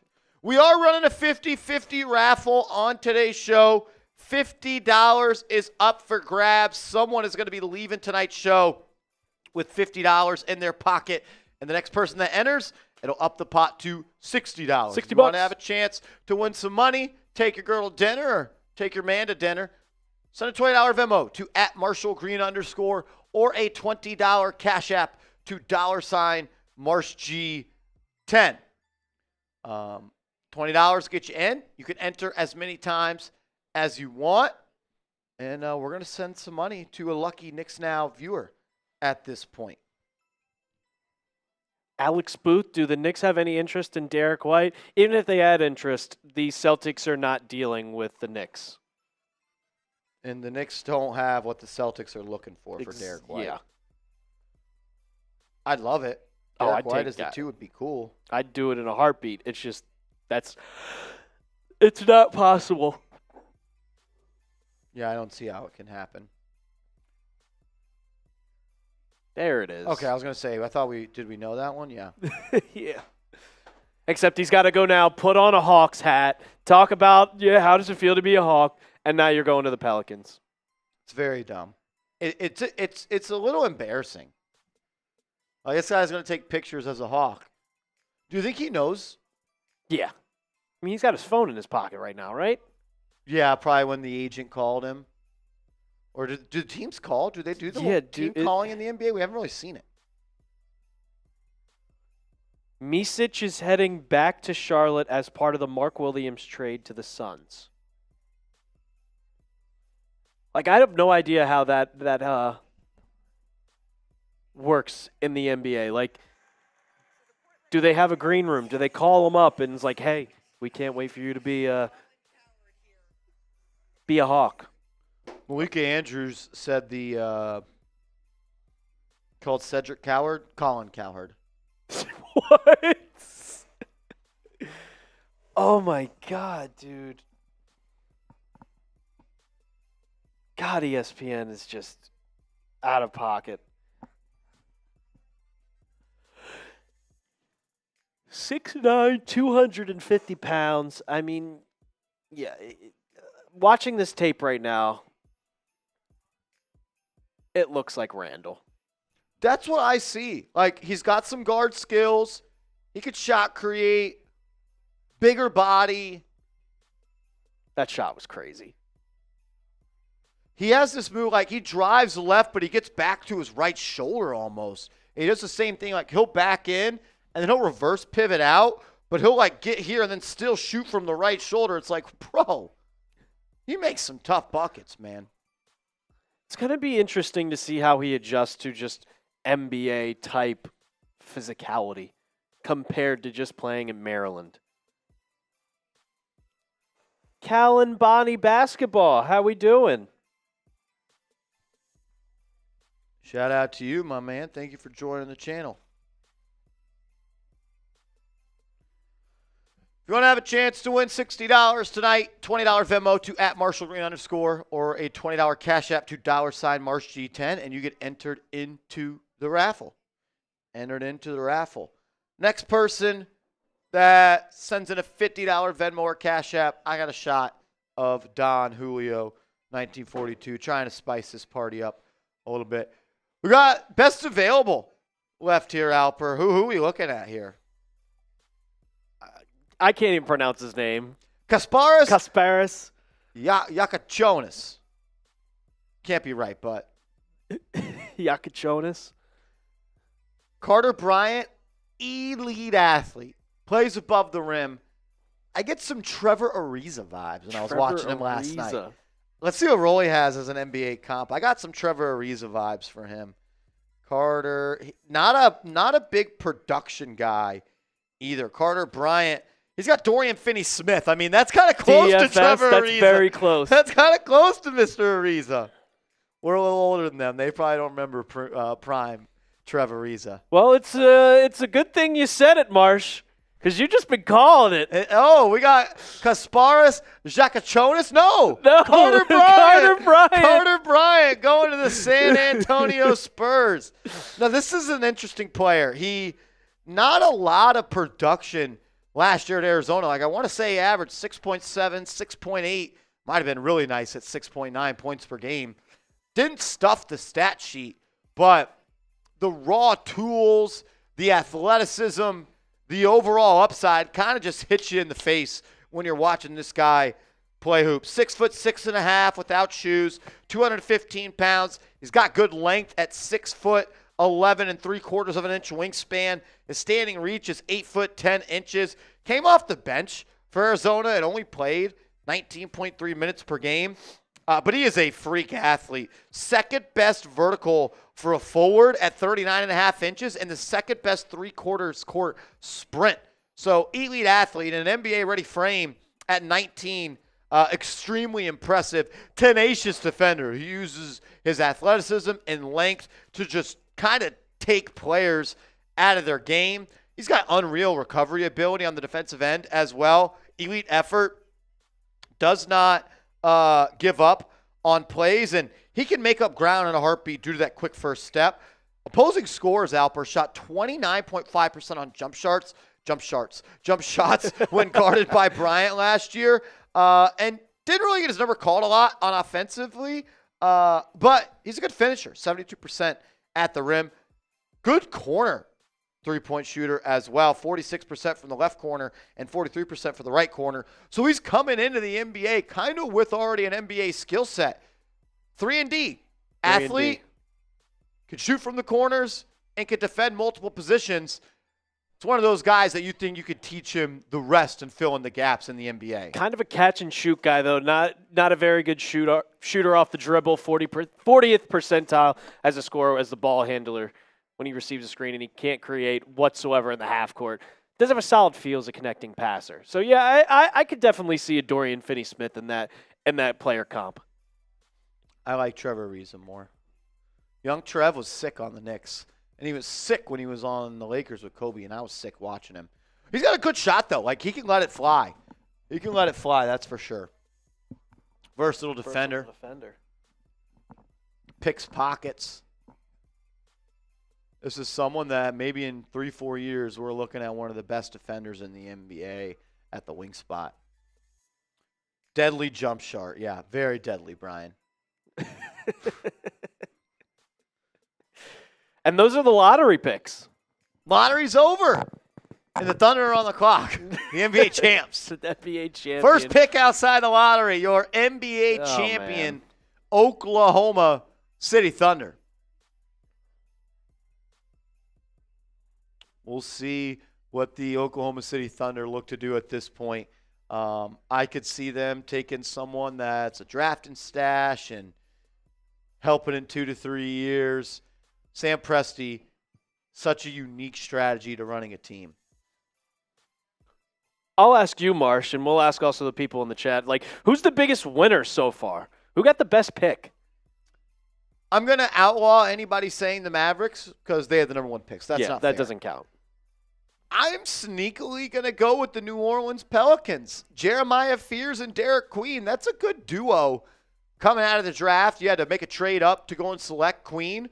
But I'm a big Fears fan, and I just kind of like the young direction they're trying to go. Like, Trey Murphy is still a young player who I'm really high on. And Herb Jones, great defender. He could shoot it. He could defend.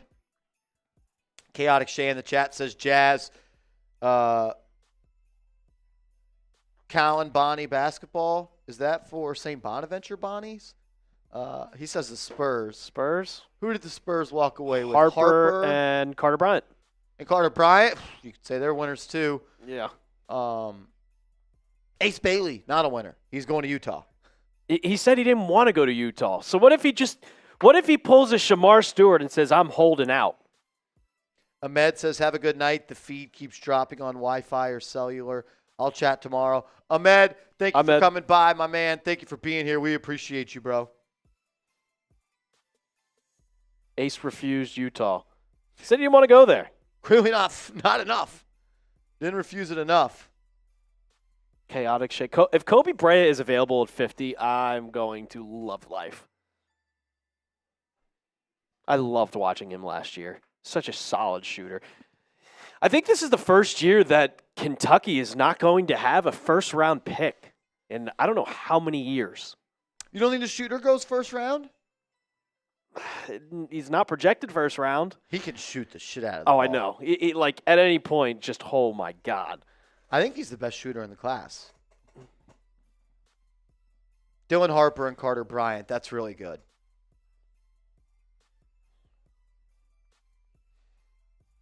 Carter Bryant's 7-foot wingspan as well. So, the Suns, John Pettit. The Suns got the big man from Duke, and Alper can roll us kind of just the recap of what's happened so far as we are officially outside the lottery. Yeah, Cooper Flagg, number 1. Dylan Harper, 2 to the Spurs. VJ Edgecombe, 3 to the Sixers. Colin Kneppel from Duke to the Hornets at 4. Ace Bailey going to Utah. I don't know how that's going to work out. We'll see. He might request a trade tonight. Trey Johnson to the Wizards. That's going to be a nice backcourt of him and CJ McCollum. Then Bilal Coulibaly is probably going to have a breakout year this upcoming season. Jeremiah Fears, number 7. They got the Bub Pelicans. Carrington, too. I forgot about Bub Carrington. I just remembered him as well. Underrated. Igor Demon going at 8. Colin Murray-Boyles, 9. Kaman Moloch. I hope that's how you pronounce it. Going 10 to the Suns. Cedric Coward to the Grizzlies at 11. Noah Esingay at 12 to the Bulls. Derek Queen to 13 to Maryland. And Carter Bryant at 14. And now the Oklahoma City Thunder are on the clock. Chaotic Shade, my man, coming in with a $2 super chat. Shout out to you, Brody. Thanks for supporting the channel as always. Always bringing good vibes. Thank you, bro. John Pettit says, I'm really liking what the Suns did this year. Some good moves. We'll see, because I think they're going to trade Bradley Beal. They didn't get better by making the KD trade, but they definitely got younger. I can't say they got better, though. No. And what, they got 5 second-round picks? Second-round picks don't really do much. You're hoping you find a Deuce McBride. And if you do, I still don't think that Or does Jalen much. Brunson. Look, I get it. Not a lot of people like Kevin Durant. I still think he's a top 10 player in the league, man. I do. Were you okay with them saying, like, we don't want him? The Knicks? Yeah. I think that they're mistaken. I think they're mistaken. I think a starting lineup of Mitchell Robinson, Kevin Durant, OG Anunoby, Mikal Bridges, and Jalen Brunson is by far and away the best team in the Eastern Conference. And to get you another player that could score the ball in the clutch time outside of Brunson. But I also understand not trading a 29-year-old Karl Anthony Towns for a 36-year-old KD. Yeah. Marshall, I like KD, but he's way past his prime. He can still give you 27. Prime being an MVP, sure, but he's still averaged 26 on 54 from the field, 43 from 3, and 90 from the free throw line. There's not many people walking this earth that could do that in their prime. I don't know. I feel like KD is we've swung too far on the anti-KD stuff as a basketball fans. The dude's sick still. Is he a number 1 on a championship team? No. But, shit, could he be a 2 next to Jalen Brunson with OG and McHale and Robinson still and Deuce and Hart? I think so. But let's see what he does for a young Houston team. As the Oklahoma City Thunder are selecting Thomas Sorber, number 15 overall pick in the NBA draft, the big man out of Georgetown. They're getting rid of light-skinned Duke Dennis and Isaiah Hartenstein. Thomas Sorber. 6'9" center, so a little bit undersized. 262 pounds. Skinny kid. Freshman season ended with a foot injury, so that's something to monitor. Ridiculous 9 foot, 9+ wingspan, meaning he's got a 7'6" wingspan and he's 6'9", so his wingspan is 9 inches bigger than the height. So that's crazy. His body is NBA ready at just 19 years old. Good passer for a big man, so underrated in that regard. And he can make a play in the short roll, but also passes extremely well when opponents don't double him on the low block. Projects as a dominant rim protector with his feel for the game and size. He really can't be moved off his spot, and he's able to get some shots that he really shouldn't. He's got good footwork and size and soft touch around the rim. And he shot 65% within 5 feet. And he's got a couple of different moves in his bag that he can use out of the post. A really poor shooter, though.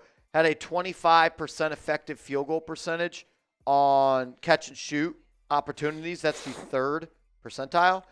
Doesn't have the best lateral quickness, making sometimes an easy target to call into switches when an athletic guard is able to get downhill. But shoot, man, you get him in the late at the outside of the lottery as a 13th overall player, and our comp for him is Jarrett Allen. If you're going to be a guy that's a center at 6'9", and you got to be able to shoot the basketball, because you're going into the NBA, well, every single center is at least 7 foot. So you have to be able to use your size to be down low, and if you can get shots off and rebound the basketball. But if you can't shoot at 6'9", being a center, I truly don't know how much success you're going to have in the league.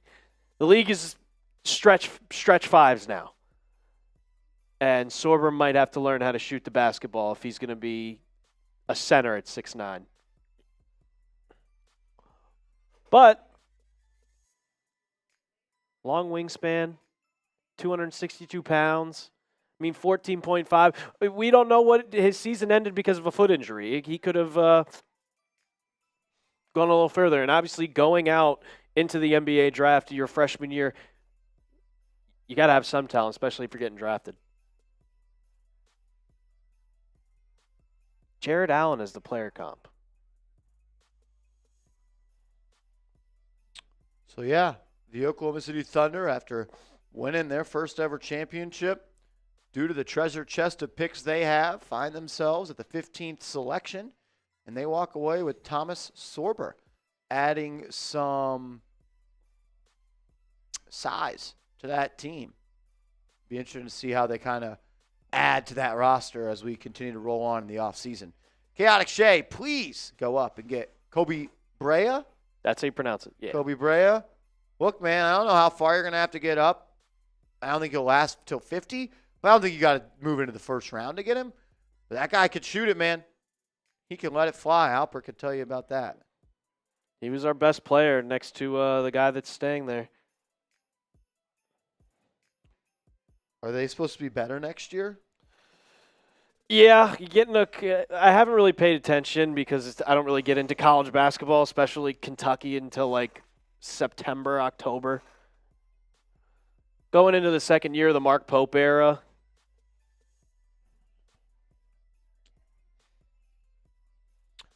I don't know if you're going to be going out in there and winning the SEC.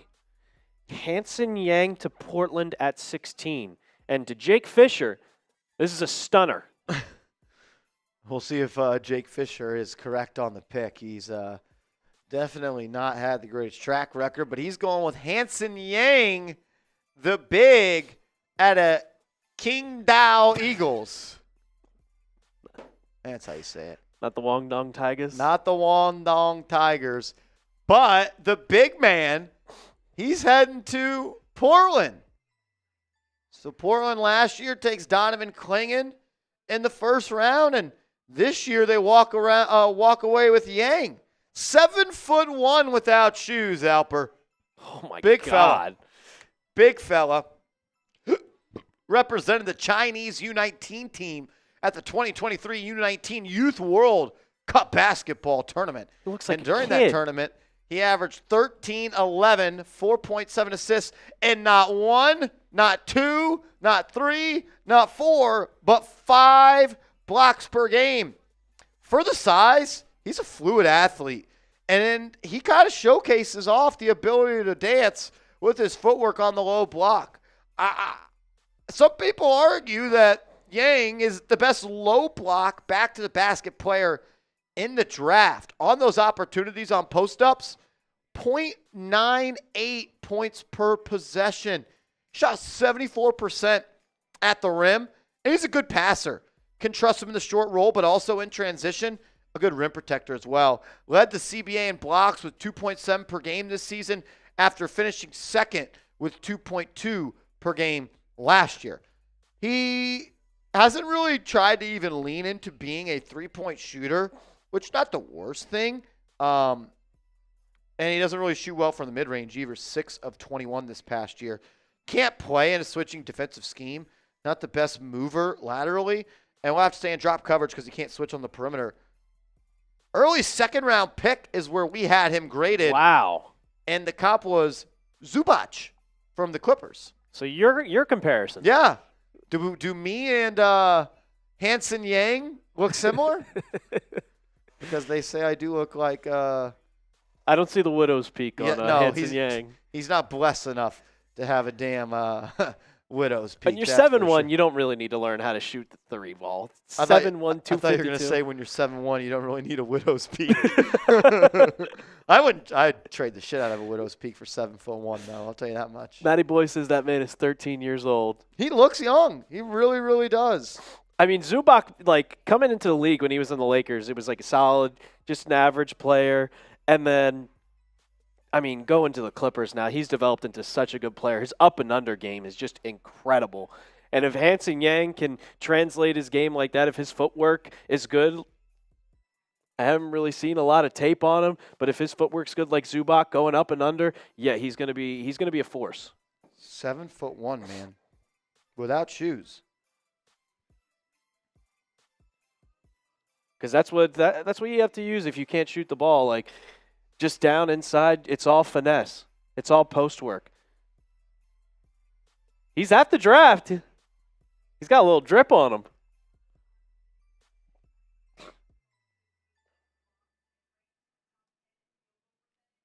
Top 10 in field goal percentage. Wearing a white suit.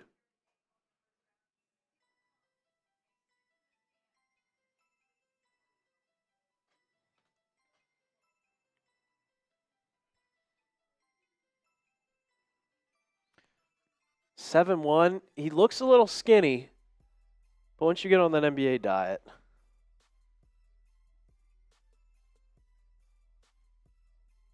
Okay, so you say Yang Hansen. No.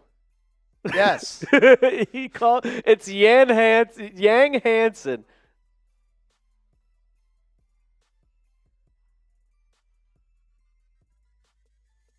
Oh, he put that hat on way too tight. Are we saying his first name is Yang? I don't know. How do they do it?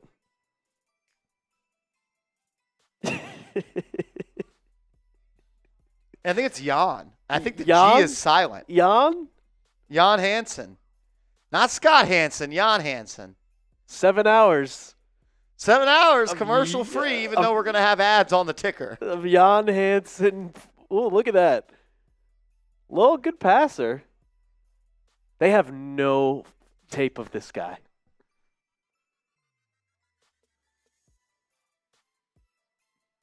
I'm interested in this guy.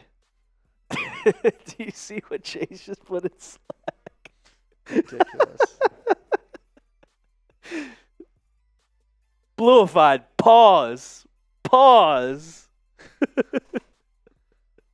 Unbelievable. Linsanity 2.0. Highest selected Chinese-born players. Jan Hansen v. I can't even pronounce the last name. E. G. Leon. I remember him. Yao Ming.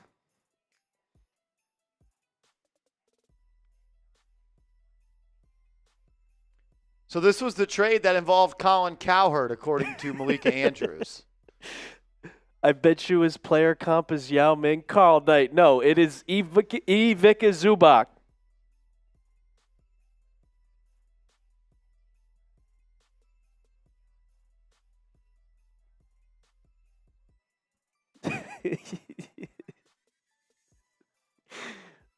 You guys are crazy, man.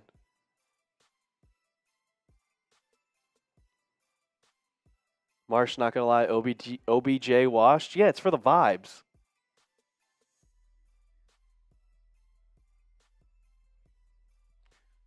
Yeah, it's for the vibes. You think OBJ's gonna go out there and look like 2015 OBJ? I mean, they have Zach Pascal on the team. He's 4 catches in the last 2 years. J-Liv says this is riveting. Yeah, we're halfway there. We're halfway there. Sean Bennett. His comp is Moses Brown. John Pettit, comment of the night. Outside of take Carter at 3 and trade back in for Dart. His comp is Moses Brown. I kind of like that, John Pettit. It. Timberwolves draft room.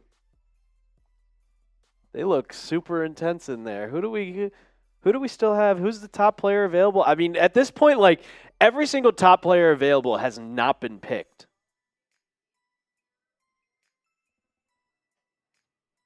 Kasparis Yakachonis. Is he going to get taken here? Yakachonis. No, we're getting someone that's not even on the board. Not even on the screen right now. That's what I'm saying. Who? Another French guy. Johan Baragi, as Adam Silver named him.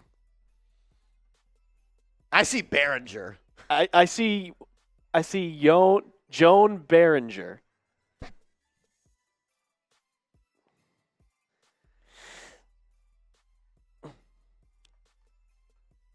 Let's bring up his comp.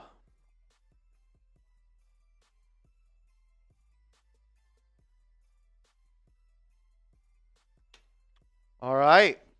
5 points per game. 18 years old, 6'10". This guy possesses some skills, and I'm excited to see what he's able to become in this league, considering he didn't touch a basketball until the summer of 2021. One of the youngest players in the draft with a lot of upside, really good size, and is an explosive athlete. He gets off the floor extremely quick, and he's someone that's really coordinated with good ball skills as well. Plucks the ball out of the air on some of these lobs thrown his way. Projects as an excellent shot blocker who would have averaged 3 blocks per game for 40 minutes. Also led his league in block percentage. But he's very limited on the offensive end. Only at this point is really finishing dunks, lobs, and putbacks. He took only 13 jump shots during the year, and he made just 2 of them. Similarly, he went 2 of 8 on post-ups during 2024-2025, and he had an extremely low usage at 12.1. Would likely take at least 3+ years to find himself in a position to impact winning. He was graded out as an early second-round pick on the Chat Sports Big Board, and his comparison is Damian Jones. Didn't touch a basketball since 2021. No, that was the first time he touched it. Oh, yeah. That's what I meant. Like he started playing basketball in 2021. Yes. That's what I meant to say.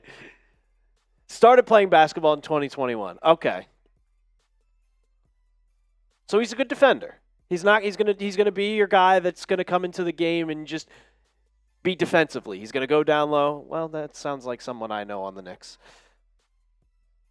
Can only finish dunks, lobs, and putbacks at this point. Only took 13 jump shots during the year.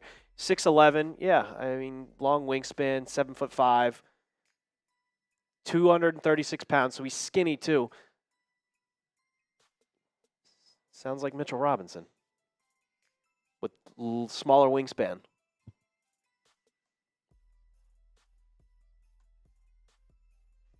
Bluefied said, Mitchell Robinson.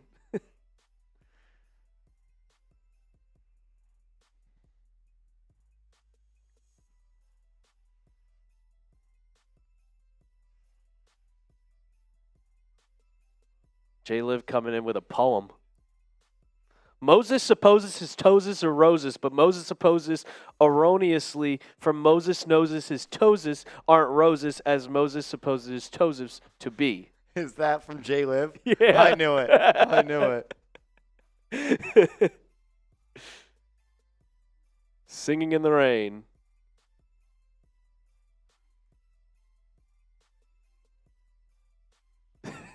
Good two-way player.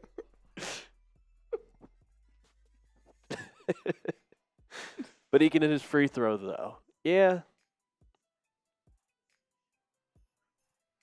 These French guys, they aren't very, really good scorers. Like, if you look at Bilal Coulibaly, he's not the greatest scorer. I mean, Wemby is just a freak of nature, but you can go back to Frank Ntilikina. He wasn't a great scorer. What do you mean? Why are you hating on Frank, dude? We couldn't take him. We couldn't take SGA because we had Frank Ntilikina. I saw that on an ESPN video today. I think Chauncey Billups said that. Oh, man. I will say, no one thought SGA was going to be this good. I didn't think so. I will admit it. I wanted Kevin Knox. Same. I was like, oh, he's nice. This guy is nice. Watched him all year at Kentucky. Call him Todd Heap. Oh, good comp. But James L. Edwards tweeted out Hansen had a couple of dimes in that video. Because that's all they've seen of him. Have you heard of the old NBA folk story of the workout they had with one guy where they just put a chair in front of him? No. Oh, who was it? Oh, it's like an NBA folklore. If anybody in the chat knows what I'm talking about.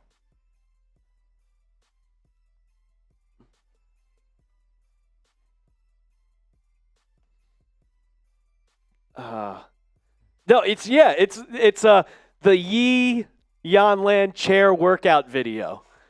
And that's the big folklore, because that's why it came to my head, because of Yang Hansen. Apparently, it's an infamous workout video that never existed, that he worked out for a team against a chair. And that's how he got drafted. Washington trading the 18th pick. There's a guy on Knicks Twitter who says potentially to New York. Let's see. Likely not, but possible. Oh. What a report. Jake Fisher said, a Nuggets source just texted me, Chinese Jokic, about the Blazers' surprise selection. So is Yang Hansen the Chinese Jokic? Wait, what did you just say? Jake Fisher said, he tweeted, a Nuggets source just texted me and said that the Blazers' surprise selection, Yang Hansen, is a Chinese Jokic.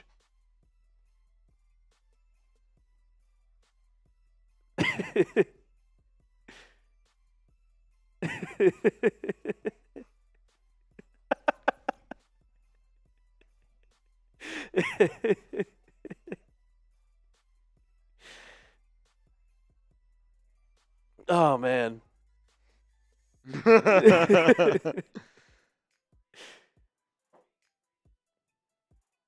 Wow. So the Utah Jazz are trading to pick 18, and they're selecting Walter Clayton Jr., Oh, my the God. national champion out of Florida. And Nick Roloff just released because he did not want Walter Clayton in Miami.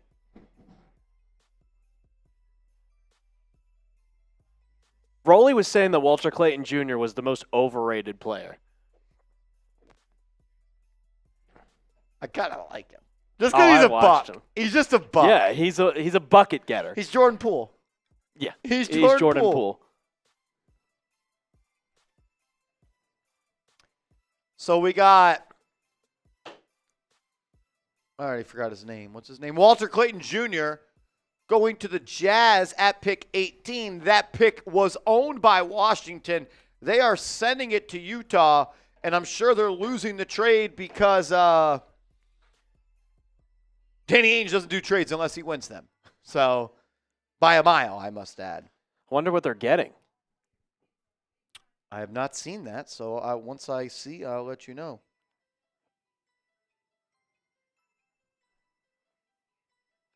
And now the Nets are back on the clock. Walter Clayton Jr., football player. Okay, I didn't know that. Why are we watching his football highlights? Two-way player. He was Travis Hunter.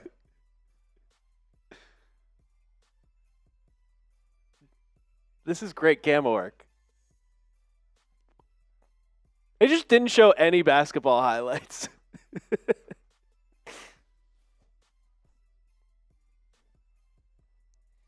Oh, my God. Walter Clayton Jr. I liked Walter Clayton Jr. Okay, so Utah sends pick number 21 in a second rounder to Washington.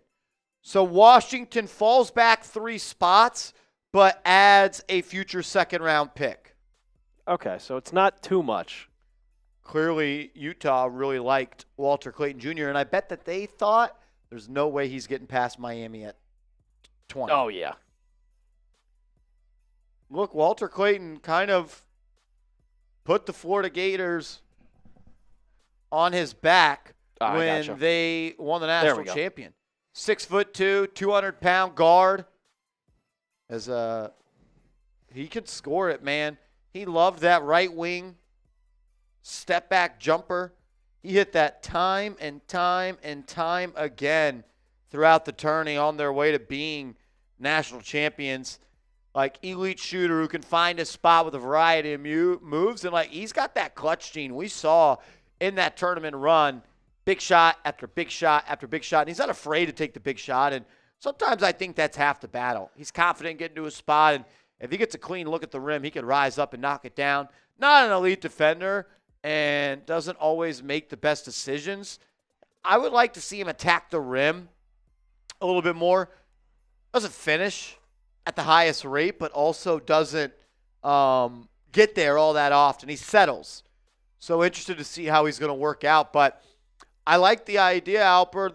They're putting a lot of defenders in Utah, and he's kind of a bucket getter. He's an absolute shooter, but drafting him, like, I do see a lot of Colin Sexton in him, like the shooting abilities between the two of them. I remember back in the tournament, Walter Clayton Jr., what was it, the Final Four game where he hit 5 threes in a row or something around there? He is a shooter. He is a slasher, but so is Sexton. So are they going to play together? Or is he going to come off the bench? That's what I'm kind of thinking of. What is Utah going to go moving forward? Who did they take early on in the draft? Ace Bailey. Ace Bailey. So you take two guys that are really high offensive upside guys that don't really defend. You still have Laurie. Still have Laurie. Still got Walker Kessler. There's been some chatter that the Lakers could be in on that. So we'll see how that unfolds.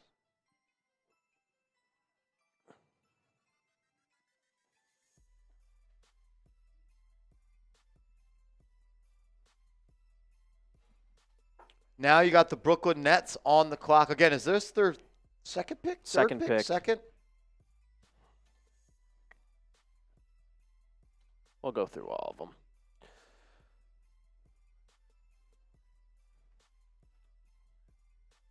Is this draft going to be remembered as one of the good drafts?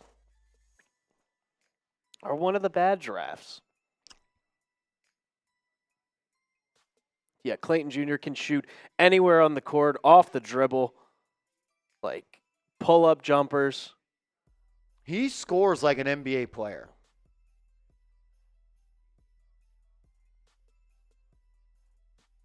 I'm a fan of his. I was.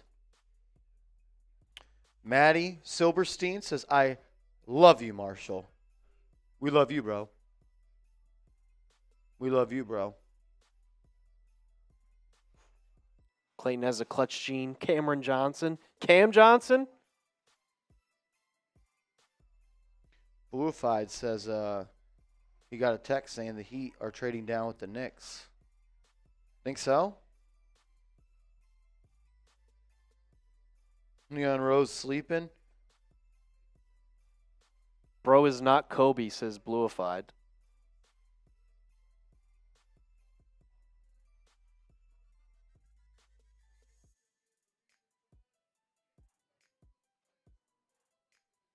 So Utah sent 3 second-round picks to move up 3 spots. Stop telling me second-round picks are valuable. Took 3 of them to move up 3 spots. There's your full trade. 2025 first-round pick. The 18th, they get the 18th pick for the 21st, and then 3 seconds. And one of those seconds is a 2032 second-round pick. Jan Hansen was at the draft. Yeah. Not in the green room. In the stands. He was in the stands at the draft. That is hilarious. Oh, man. Yeah, I did see him walk down.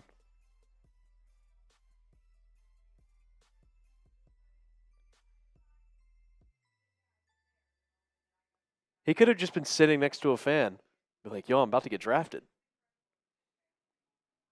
Cameron Johnson asks who's still on the board. Well, let's take a look.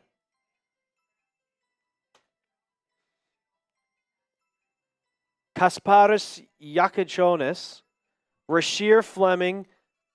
Is it Nike or Neek? That's a good question. I'll say Nike.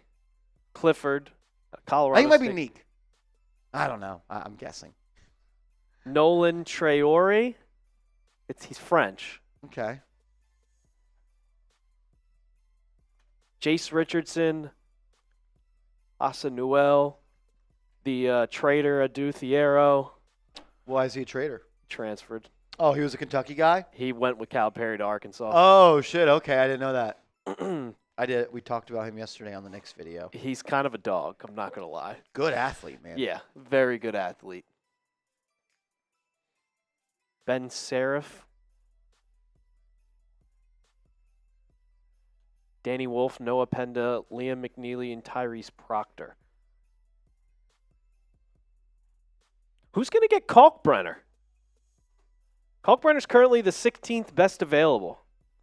I would love him at pick I 50. watched what it was actually like two games at the house with Rolly and Seeps and Smitty, and I was like, when is this Kalkbrenner guy supposed to go? I might not get drafted. Second round pick. I'm like, 7-footers that move like that and play defense like that go a lot earlier than you think. I don't think he'll be there at 50, but shoot, man, I'd trade up for Kalkbrenner. I'd trade up. I'd trade up like 15 spots for him. Would you feel more comfortable trading Mitch if you added Kalkbrenner, and then you have Yeah. Towns, Kalkbrenner, Huckporty, and maybe Huckporty you and- sign Al Horford? I don't know. Who's on the clock? Utah. No, Brooklyn. They're taking Nolan Traore. Traore. Nolan Traore. Guard out of France.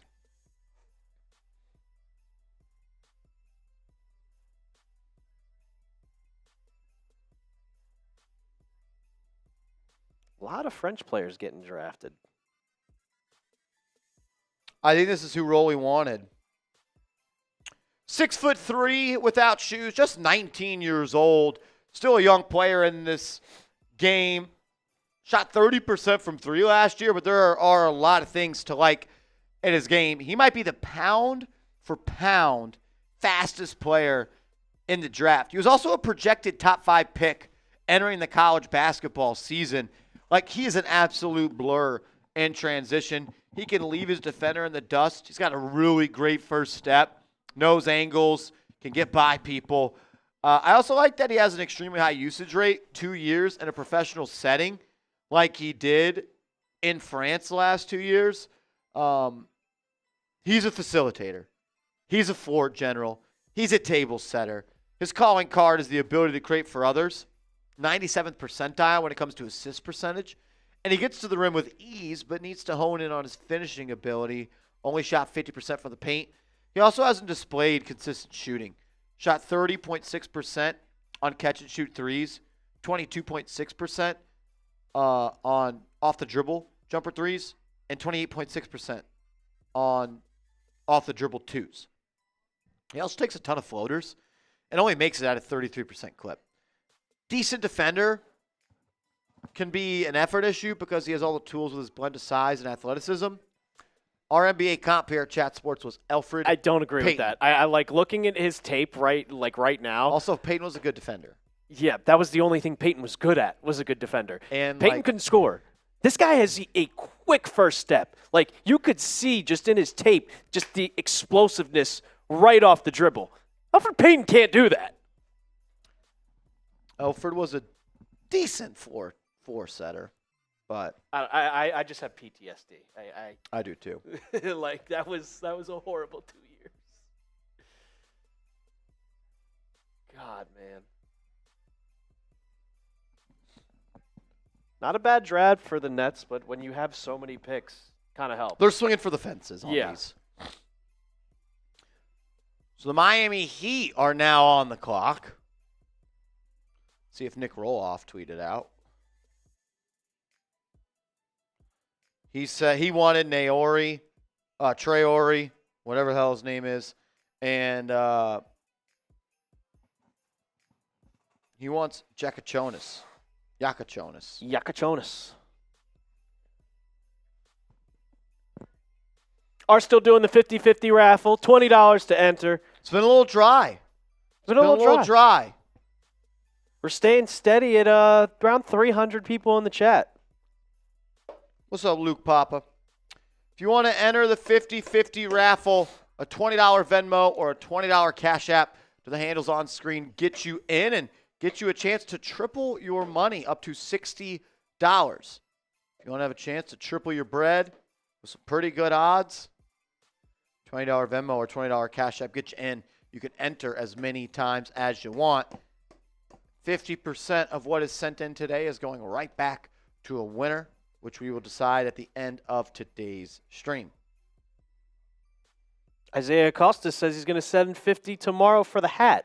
We'll be live tomorrow, Isaiah Acosta. We will be live tomorrow, same time. Knicks do have a pick then, though, so that'll be exciting. Raymond Smith, we don't have a pick, brother. Not in the first night.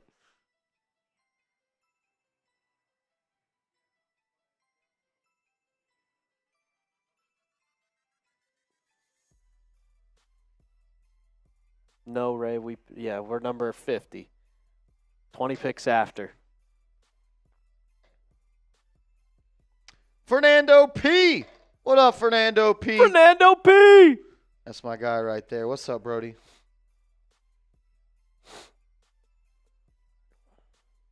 His J Liv is entering the 50-50 raffle. Shout out to him. And he says, let's go Yankees. Jay Liv, how are the Yanks looking? Every time I look, it looks like their runs are very close to zero. They don't hit anymore.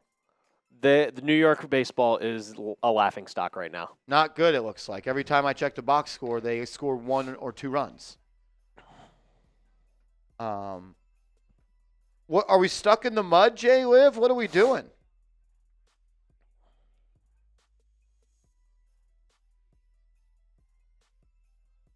Yankees won 7-0 today. Good for them.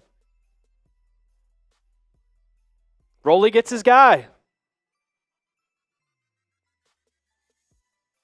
Sham's kind of hinting that the Heat could be interested in Jonathan Kuminga.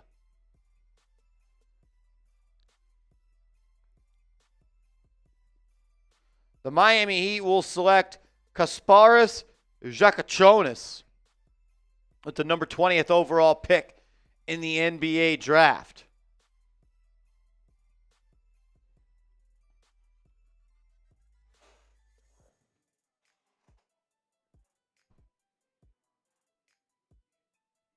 Shout out to J Liv, $20 Venmo. We appreciate you, my man. You are in the 50-50. You're in the 50-50. The prize is up to $60. Next person will get it up to $70. We only have 3 people in it. Only 3 people in. My man CPJ in the building. What up, CPJ? $5 super chat. Salute to you, my man.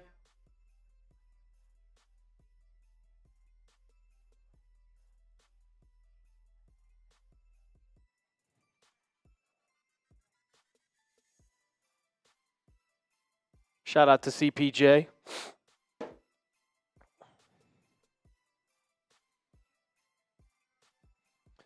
Two coaches that you want the Knicks to hire, Marsh. Norrie and Jenkins for me, then Kidd.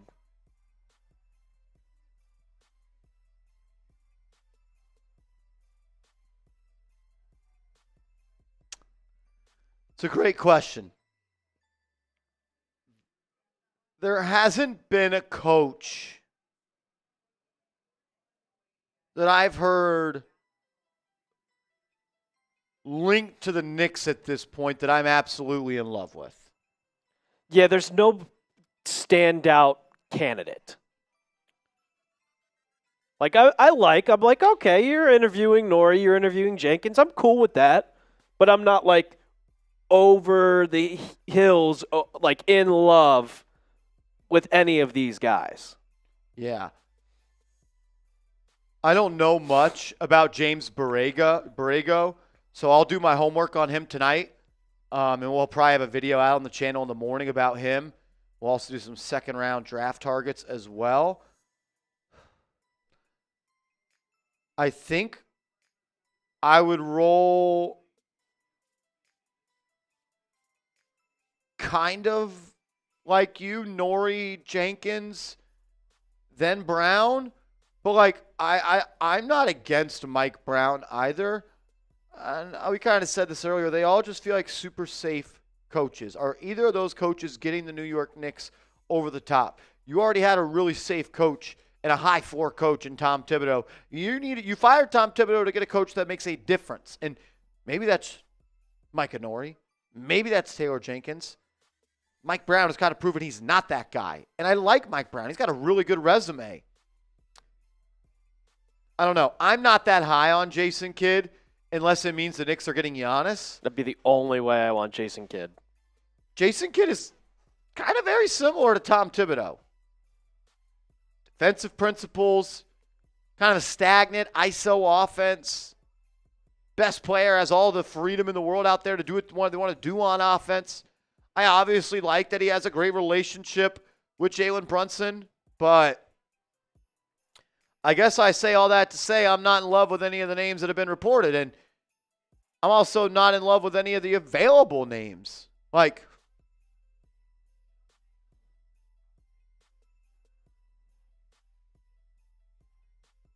I don't know.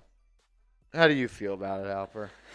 It's just, I mean, you said it best. There's no real true candidate out there that's proven themselves. Like, I get going out and interviewing Mike Nori. Like, I feel like unless you want a safe hire, as in a Taylor Jenkins, a Mike Brown, you're going to have to go out there and just take a gamble on an assistant. Hopefully you found your Mark Dagnall.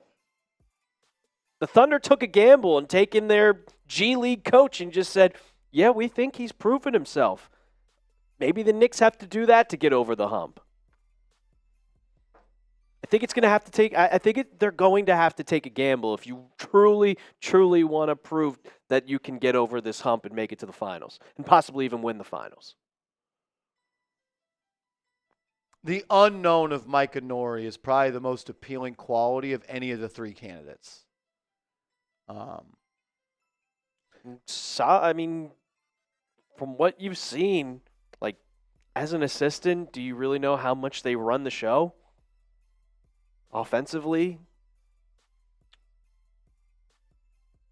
Timberwolves' Twitter was kind of in shambles yesterday when the Knicks interviewed him. A lot of people that I like that cover the NBA had nothing but nice things to say about him. Anthony Edwards called him a genius. He supposedly handled the substitutions, late game situations for Minnesota. I also like that he's coached in the playoffs before as a head coach and won games when Finch had that lower leg injury.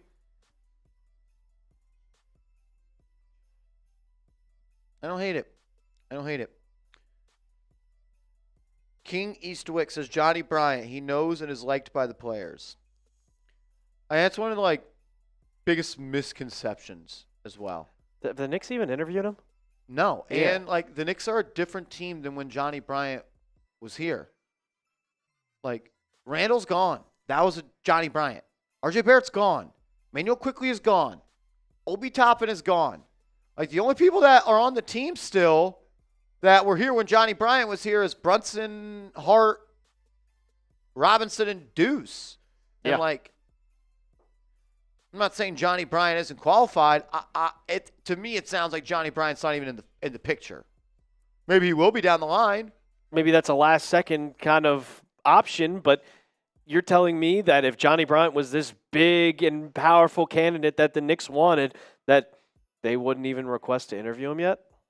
He would have been the first one on their list. Exactly. The Washington Wizards are selecting Will Riley the wing out of Illinois at the 21st pick. Jason, you are correct. A half season of OG Anunoby as well. You are correct on that.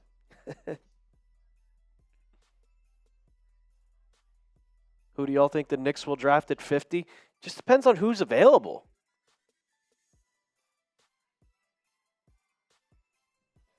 It could be anybody.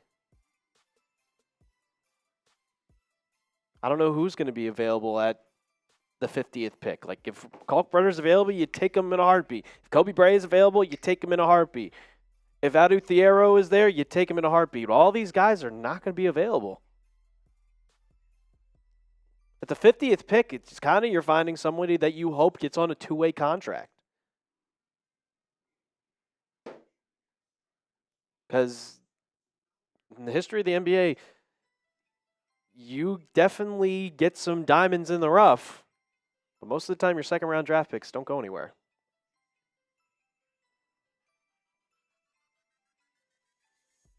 CPJ says definitely agree with you on Kidd.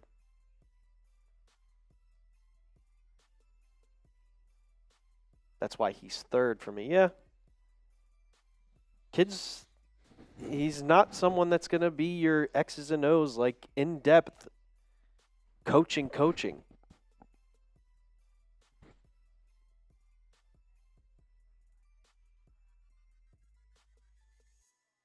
Think the Knicks could draft a defender or shooter at 50?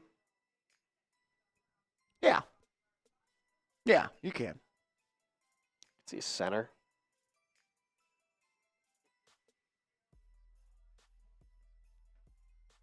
Got 10 picks to go in the draft. First round. Are the Jazz back to purple? It seems like it.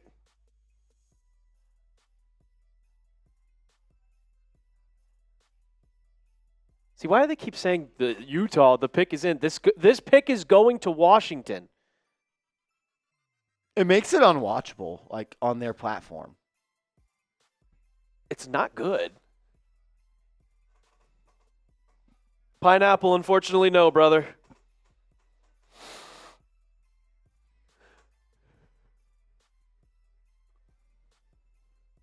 Let's look at Mr. Riley.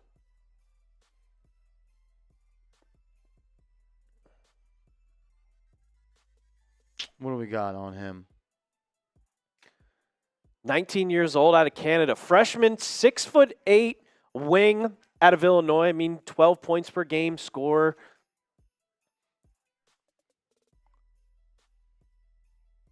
Solid player.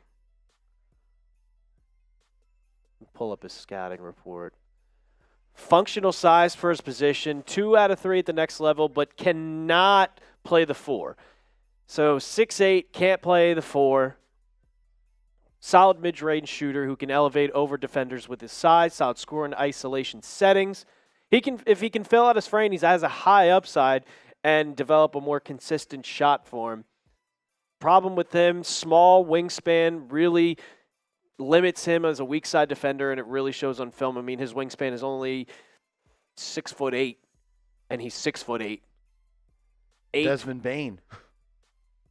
His comp is Amani Bates. Gets bumped off his spot way too easily. Kind of soft, below average athlete. I'm going to say 6'8" at 185. He's getting blown over He's in the a wind. twig. He's getting blown over in the wind. Broly had him at 32nd overall. Biggest concerns lies in his shooting success. Doesn't have a bad motion. Yeah, you could tell on his on tape that he's not going to bully his way into the paint. It's kind of all finesse.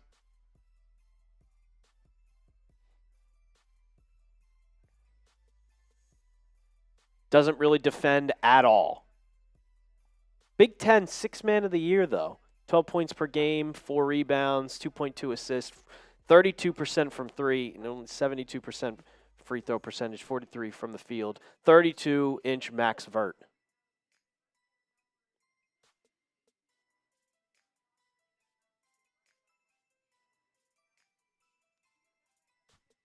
All righty. So we got Brooklyn on the clock. Back on the clock. With the 22nd overall selection.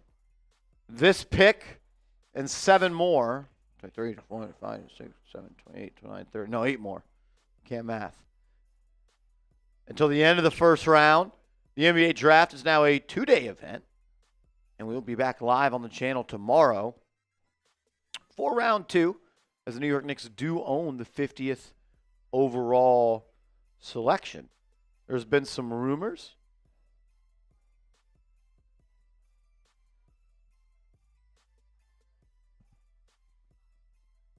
Five first-round picks. I don't understand why the Nets don't try and just trade. Trade one of them for something. It's a great question.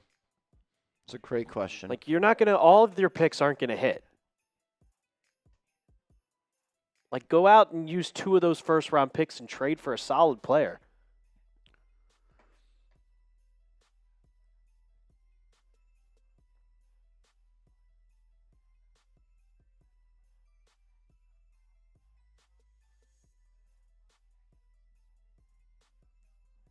See, right now, like this ESPN broadcast, they're showing all the team needs for the Hawks. But this draft pick is going to the Nets. It's bad. This is a really bad broadcast. Really bad. Your big board of best available: Rasheer Fleming, Nike Clifford, Jace Richardson, and Asa Newell. If we don't draft a defender, we can honestly probably draft a shooter that can shoot threes.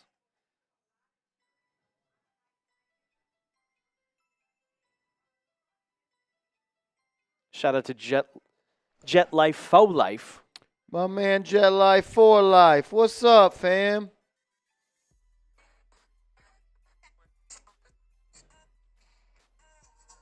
I didn't get to listen to it, but someone asked Cooper Flagg at his press conference just now, or right after he got drafted, if Jason Kidd has gave him any assurance that he's staying as the head coach. Did we get an answer? I couldn't listen to it. I couldn't hear it. My man Jet Life for Life. What's happening, Beast? Marsh. Salute to you, bro. Real one. Trade Bridges and Robinson for Triple J.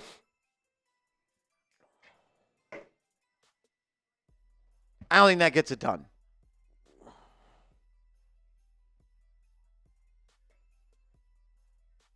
What would get a trade done?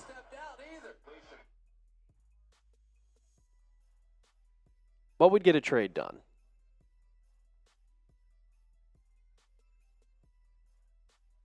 Let's see here.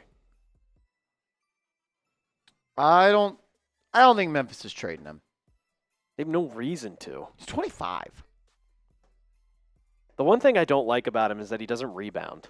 Doesn't rebound. It's the only thing I don't like about his game.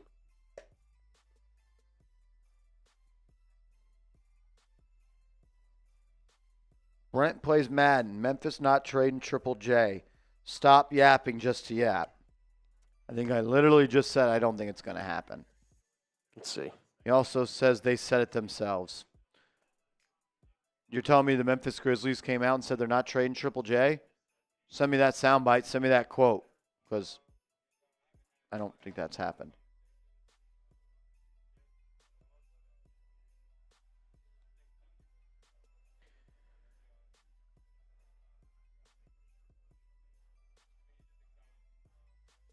Okay, send the clip. Send the clip of the Memphis Grizzlies saying they're not trading him, because it never happened. There's a difference between it was reported and the Memphis Grizzlies said it. Also, you've come into a live stream to listen to people talk, and you're telling them to stop yapping. That seems weird. It's the NBA offseason, my man. That's when people talk trades. Triple J Fowler works for Westchester? He did. He did work for the Westchester Knicks.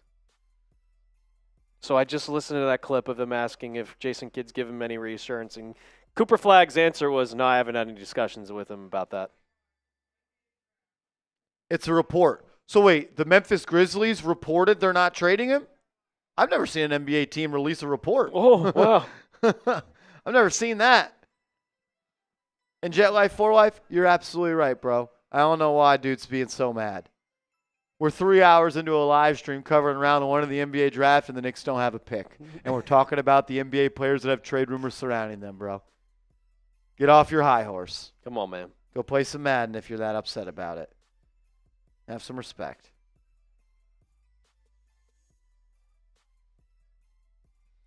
Drake Powell. Drake Powell, the wing at North Carolina.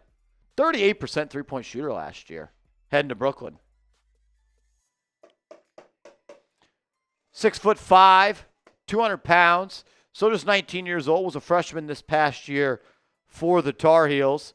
NBA ready physical profile as well, which really helps him finish around the rim. And he's someone that can kind of score from all three levels in the NBA, shooting 38% from downtown, able to finish around the rim as well. So that's something he's got going for him. Highest vertical at the combine, a 43-inch vertical for Jake Powell. Top 5 in the shuttle run, 3/4 of a court sprint, and lane agility. So big-time athlete, and he showcased that at the NBA combine. He finishes well around the rim, and he doesn't really shy away from contact either. 68% at the rim, which was 35% of his attempts. So good work, good diet, like good shot diet there, and able to be efficient as well. Competitive drive is really high as well. I thought he fought a lot in the game against Duke. Guarded Flagg, Kneppel, and Proctor throughout the game and did a good job. Defense will get him on the floor early in his career. Shot form takes a little bit while and isn't really the prettiest. There's some concern at his ability to get clean looks off in the NBA. I wasn't asked to create in the half court, but I'm not sure he would have done a good job anyway if he needed to. Just not someone you should be asking to create for your team. Also, not a good free throw shooter as well. Did shoot 80% in high school and the EYBL competitions, but not overall great in college. His comp, someone I'm a fan of, Kenrich Williams. Kenrich Williams. Got to improve on defense given the frame and the physical profile, but definitely his athleticism got him to be a kind of a low-end first-round draft pick. And I think what he displayed at the NBA Combine was just something that just blew people away. A 7-foot wingspan as well. With that athletic profile, he should be able to defend in the NBA. He's got to be able to defend. 6'5", 200 pounds.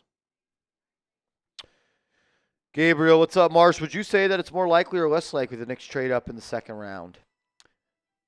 I think it's a little more likely that they trade up. I think it's a trade up or a trade out situation. They're either going to trade up or they're going to trade out of the draft, I think. There's no need to keep the 50th pick.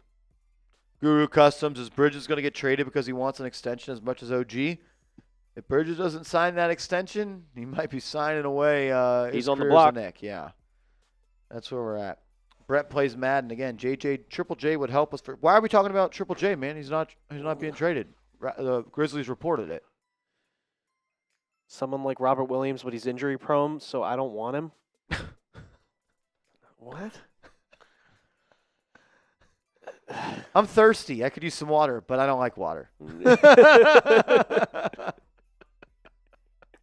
Thanks for being here, man. Appreciate you watching and subscribing, brother. Thank you, bro. Shout out to Jay Liv. He entered our 50-50 raffle, so that pot is now up to $60. Shout out to him. If you want to be like Jay Liv and enter the 50-50 raffle and be like Alan Nedzwicki and have a chance to win $70 and turn $20 into $70, send a $20 Cash App or a $20 Venmo to the handles on screen. As soon as the draft wraps up, we are going to be doing a duck race to figure out who goes home with the money. We got 6 ducks on the pond. That sound about right? We got 6 ducks on the pond, baby. Alan Nedzwicki, Amir Johnny, and Jay Liv. Let's go, let's go. Shout out to Johnny. Shout out to Nedzwicki holding it down for the real ones in the building tonight. We appreciate y'all. Just wanted to come up on here and have some fun with the real ones. Kick back, hang out, talk some hoops. I know the Knicks didn't have a pick tonight, but I think this was worth it. It's been a lot of fun. Coming to a close here. 7 picks left in the NBA draft in round 1. Asa Newell looks like he's going at pick 23 here.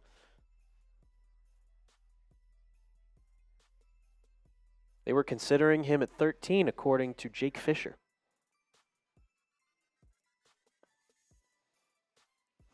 Refix says, if we trade up, who would you guys want? I like a dude personally. Give me Kalkbrenner, man. Kalkbrenner would be awesome. We have I think we have pre-draft scouting report on Kalkbrenner. Do we?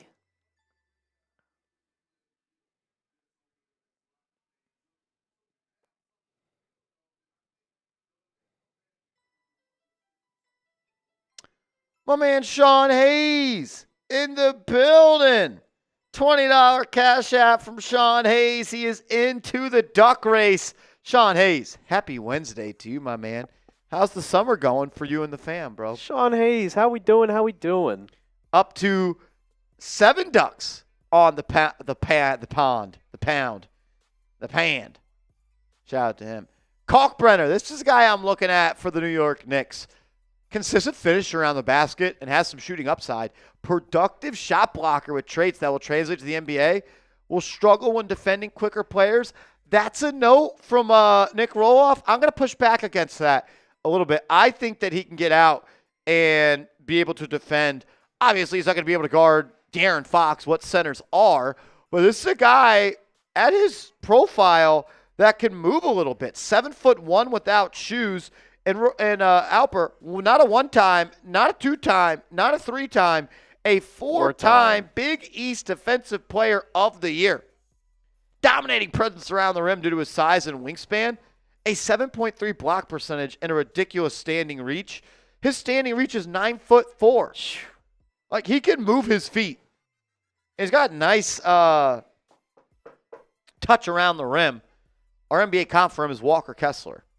But Walker Kessler can't shoot. Kalkbrenner can at least bring the ball outside of the paint. With Walker Kessler, like, you're giving him the ball down low. Kalkbrenner can expand the floor. That's one thing I like about him. Like, you don't have to keep him in the paint at all times. Shot 1.7 threes per game last year and knocked it down at a 34% clip. Like, so that's what you wanted, a 7'1" guy. Learn that corner 3. I'm in. I'd trade up to 24 to take him. I would. Let's hope he doesn't get picked.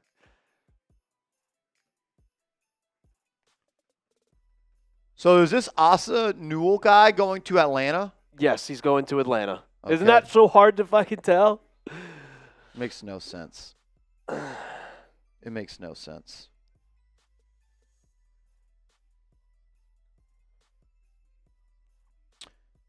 Nedzwicki in the chat. Diabolical. Showing some love to Sean Hayes. Good to see you, my friend.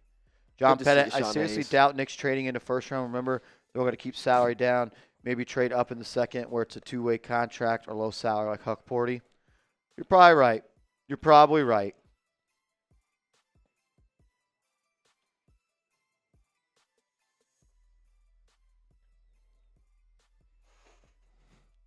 Asa Noel. Asa Newell, I don't know much about him.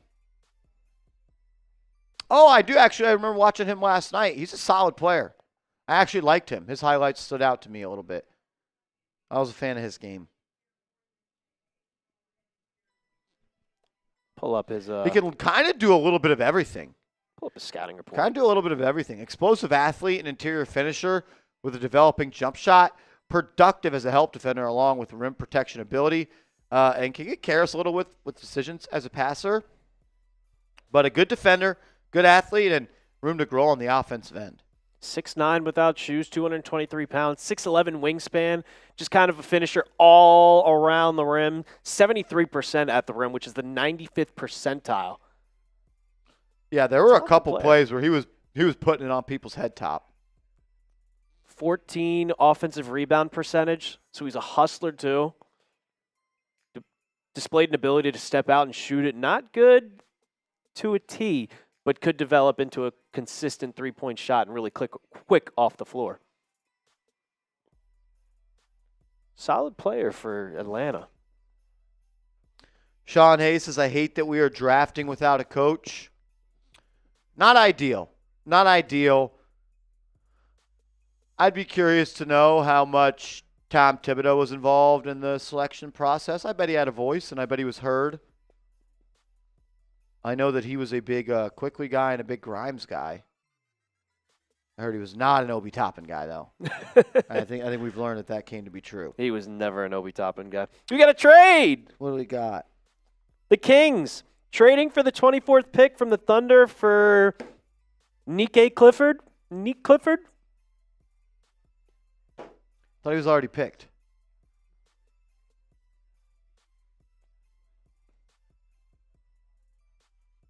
No, number 3 available from Colorado State.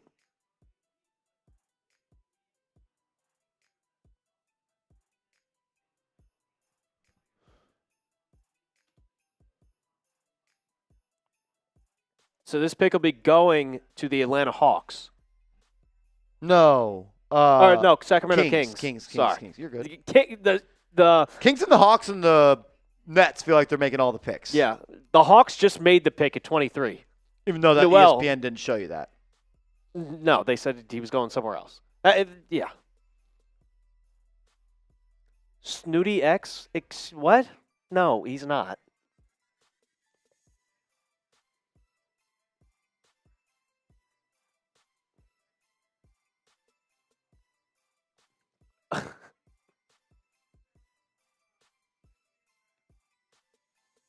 Oklahoma City. Nick Clifford. But this pick is going to Sacramento.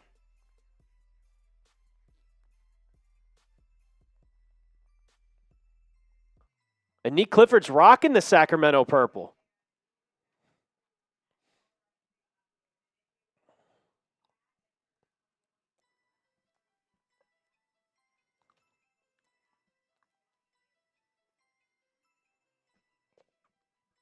Would they draft different if, say, Jay Kidd was the coach or Nori was the coach? I honestly don't know. I wonder about that. I don't think so, Sean Hayes. I think Leon Rose has a big say in how everything goes down. Yeah, I don't know if it would be much different, to be honest. It also feels like the Knicks front office is trying to take more control than they already had as well. They want a head coach that will listen, and if you don't have a head coach and you pick players, they kind of don't have to listen. They just, you get who you get and you don't throw a fit kind of thing. Nick Clifford, 2025 Mountain West Tournament MVP. Last year, 19 points per game, 38% from 3, and 9.6 rebounds.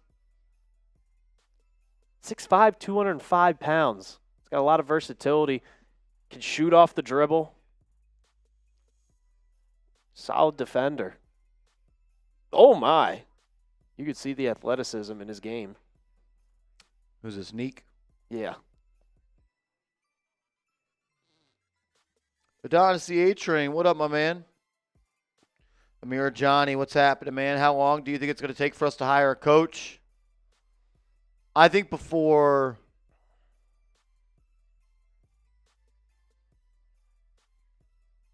I would say before. What day is it today? The 25th? Could it be done by this time next week? I could see that. This time next week, trying to get it done before free agency starts on June You have to 30th? You have to get it done before free agency. I kind of agree. You also have to get it done by summer league. Yeah.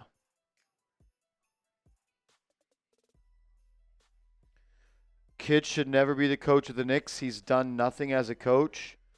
Well, he got to the finals with the Mavs. He also got to the conference finals with the Mavs twice.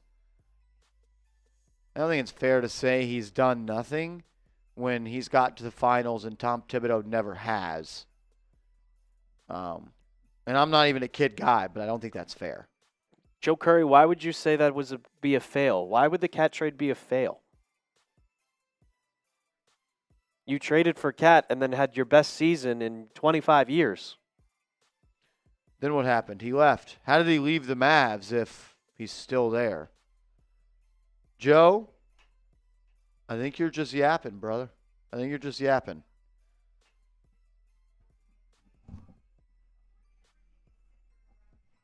Tibbs supporters are new coach haters. I don't understand how you can say kid's done nothing.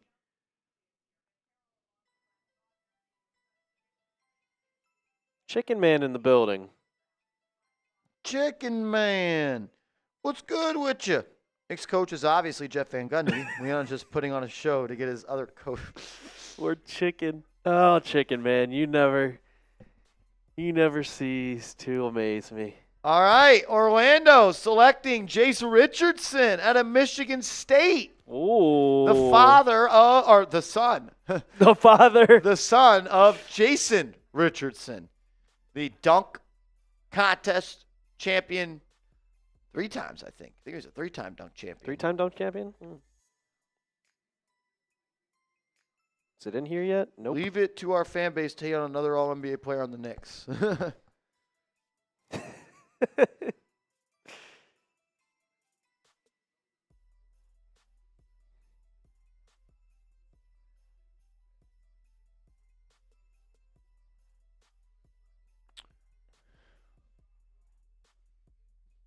No, Jace Richardson. No. Jace Richardson. Best available player. There we go.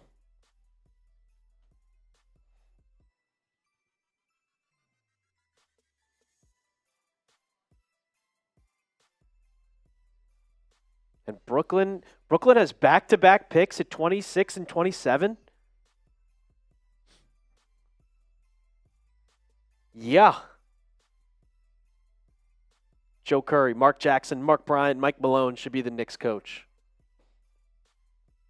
Mark Jackson, the guy that hasn't coached in 10 years.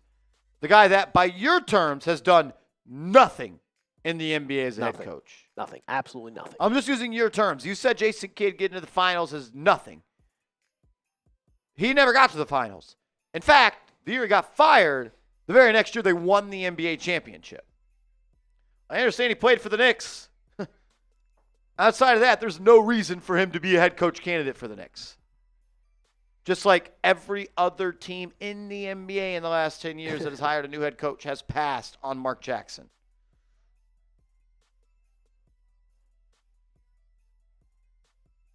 Shooting range. A lot of second-generation players. Harper, Richardson. I'd rather have a baboon coach in the Knicks over Mark Jackson.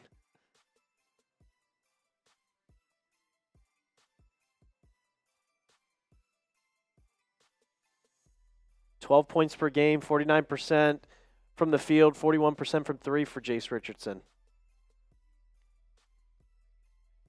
He's a really good defender. He's got that lateral movement. Can we poach someone from OKC's staff? I don't know who's an assistant coach for them.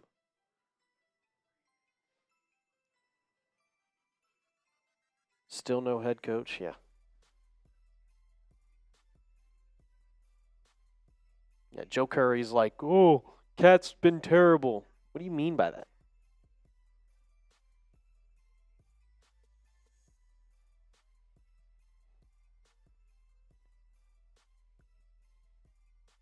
He's the weakest all-NBA player in history. Yeah, you're just a hater. That's all it is. A lot of things not making sense. Yeah, Alan Nedzwicki. A lot of things ain't making sense. My man Joe Curry's wires are crossed somewhere. He just tried to tell us we shouldn't have traded Randall. Oh, man. Brother. Muted growl. Billy Donovan? The guy who just got an extension?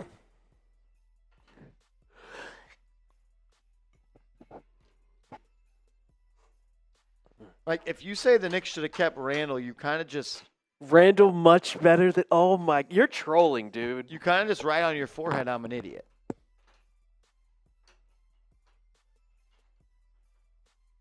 Jeez. Come on, be smarter than that. Come on, Joe. Come on, Joe. Okay. Joe Curry. Respectfully, you don't know ball. Respectfully, you're ruining the chat. We're just going to put you in timeout for 1 minute. Think about the dumb things you've said. And try to think about how to not say dumb things going forward. Come on. Like trading Karl Anthony Towns. Jalen Duren and Isaiah Stewart. The guys that Karl Anthony Towns cooked in round one. Absolutely beat the hell out of. Rich says Marsh used to hype up Randall. I don't really understand how that applies to this situation.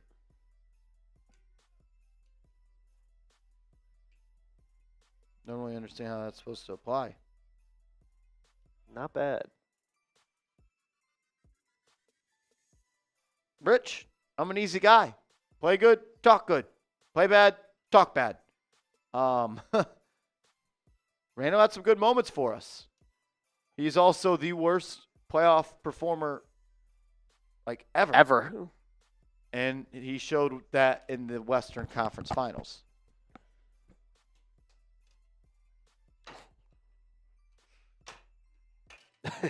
Bronx boy. Yeah, he deserves it, Amir, Johnny. John Pettit, Marsh didn't hype up Randall. I thought he was pretty even. Sometimes we loved him, sometimes we hated him. It's almost like sometimes he played good and sometimes he didn't. Yeah, exactly. Sometimes I wanted him gone. Sometimes I was screaming, let's go. You telling me after that game winner against the Heat that you weren't hype as hell? Yeah. Then when he was absolutely nothing against the Hawks and the Heat, come on. Yeah, Julius Randle also told you pretty much to go F yourselves. Remember this?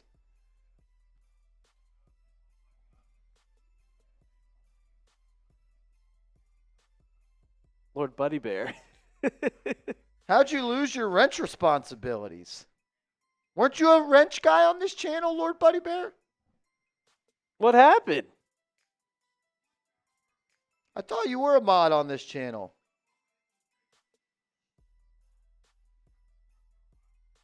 Thought you were on this channel. I don't remember, though. I thought we did. Amir says, Randall deserves some credit for coming to New York when no one else wanted to, but he had to go. Knicks also offered him a lot of money. A lot more money than everybody else. And they offered him a lot of money because there was no one else on the table. Yeah. Look, I appreciate a lot of things Randall did. It was time to move on. It was time to move on. And I don't really know why we're still talking about him.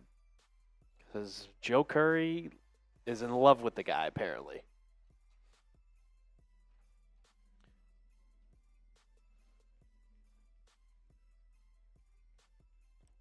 All right, who are the Nets picking? Come on, NBA.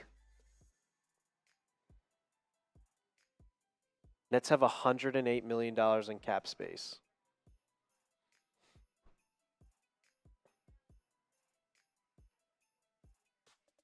What you should do 1 year later. CPJ, Joe Curry out here is saying that Julius Randle was a good defender. So is this the Knicks pick? I think so, yeah. Yeah, 26th. All right, let's see who the Knicks could have drafted here. Oh, man, Joe Curry watches NBA games like this.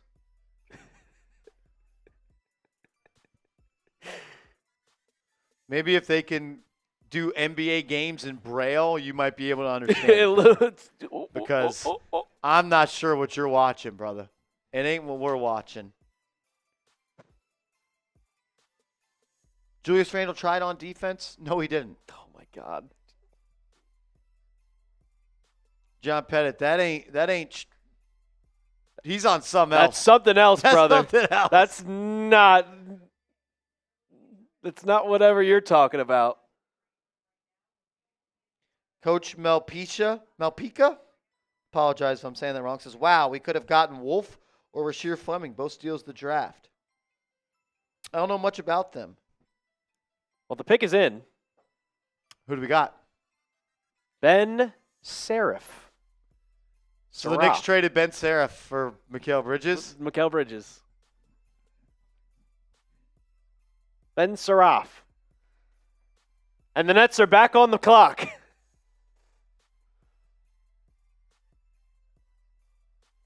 Let's see what this guy is made of. Yeah. Well, give me the scoop on him. Let me pull him up. All righty. 19-year-old, 6'5", 200 pounds out of Israel. 12.1 points per game. Where was he play? He was the 2024 FIBA under-18 Eurobasket MVP. From looking at his tape, he played at Ratio Farn Ohm. I think that means he was a teammate of our guy, Pacome Dadier. Dadier? Also, is this the third point guard that the Nets have selected in round 1 tonight? I think so. Strongest asset is his pick and roll handling ability. Makes a lot of good reads to get to a spot, but also sets up his teammates. Your prototypical European guard. His comp is Goran Dragic light, and doesn't beat you at athleticism, but is crafty and gets to his spots. He's a good shooter off the catch in 75th percentile. Solid free throw. Projects a plus shooter in the NBA. It's mainly a playmaker. He's not going to be your super scoring type of guard. Not your standard NBA guard analytically. Doesn't shoot a lot of threes, but also doesn't get to the free throw line. It's not athletic. Chance to grow defensively, but not someone that you could really trust as an average defender in the NBA. So yeah, a Goran Dragic light. Not a Zoran Dragic. So that's who the Knicks traded Mikal Bridges, or traded for Mikal Bridges. Smart point guard, elite driver and finisher before the rim, improved shooter off the catch, but unlikely to be his best trait.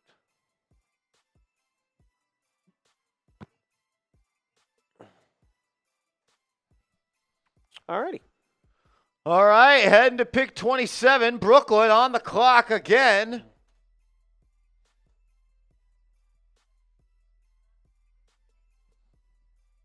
Is that him right there on screen? No, that's Danny Wolf. Danny Wolf's still available. The Brooklyn point guards. Let's go through all the draft picks to see.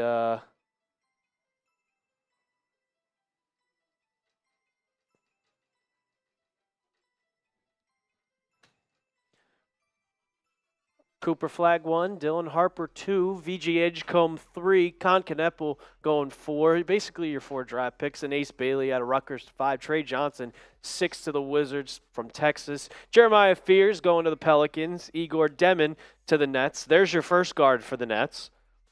And Calamari Boyles. Kaman Malak. Colin Cowherd. Yeah, Colin. Like, that's a fireable offense. Calling him Colin Cowherd. Is she going to be on the NBA coverage next year for ESPN, or is it just TNT? No, she's going to be on, like, the secondary one. So I'm assuming that probably Saturday nights will be TNT, or Wednesday or Friday nights, and then she'll do Wednesdays. Is Danny Wolf a point guard? Because that's who the Nets just drafted. And if they just drafted another point guard, that'd be 4. 6'10". Damn it. 6'10". Derek Queen, 13 to the Pelicans. Carter Bryant to the Spurs at 14. Thomas Sorber, 15. Yang Hansen, the Chinese Jokic, apparently. The Chinese Jokic. To Jake Fisher. Nolan Traore. Yeah, there's your second guard. And then a third guard. Chicken Man, I thought that was a great quote by me. Leon Rose values value. He does. The Knicks don't trade players when they're not at their highest value. You like that one, Chicken Man? Real ball knowers know what I'm saying, Chicken Man.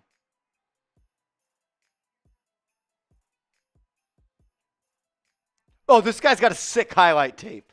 Really? Danny Wolf, yeah. His brother's crying more than him. He said, I'm rich too. We rich. He said, we getting paid, bro. No, I need my little brother to hand over somebody. My little brother became a photographer. Some person asked him to take college graduation pictures. He did it for like 30 minutes. They paid him $500. That's a win. That's I'm like, a win. dude.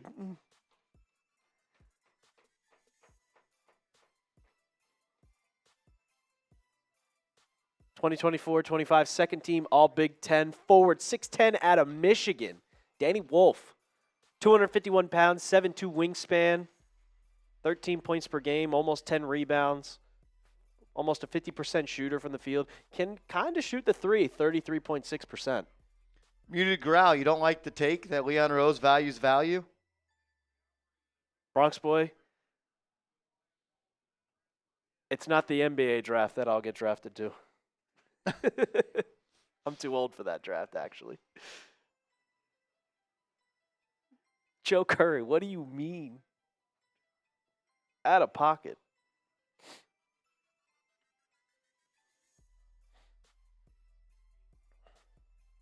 Danny Wolf, your 27th pick.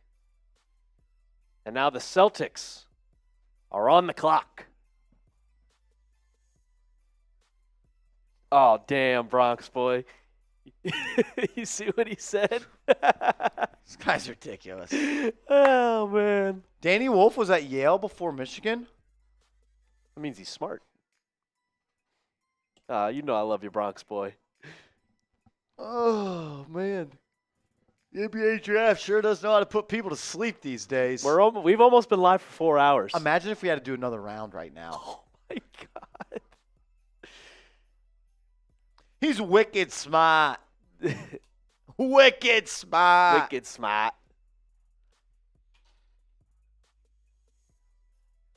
He values value. He's an agent at heart. The Nets set the record with 5 first-round picks. All 5 of them. All right, let me see here. So we got 1 guard. Oh, they got a wing with Drake Powell. God damn it. Who did? The Nets. I was hoping he was a guard. So, yeah, they took 3 point guards? 3 And point guards. 2 big, a big and a wing? Yeah.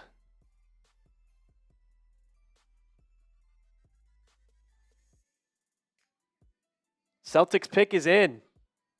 Who is it? Hugo Gonzalez. You are a Boston Celtic. See how hype Smitty is.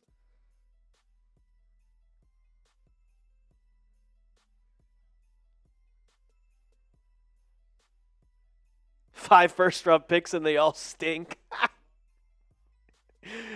They're still a joke. Can one of the 3 point guards play shooting guard for the Nets, I mean? I know they have Cam Thomas, but still.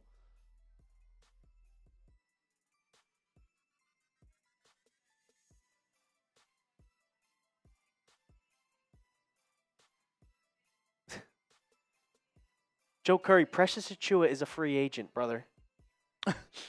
Come on, man. They should just go back to Jersey. Yeah.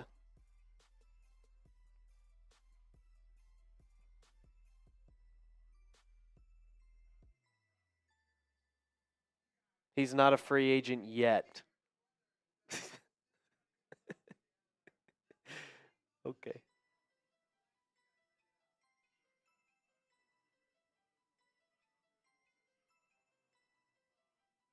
Damn, his brother is breaking down. He's crying like somebody died.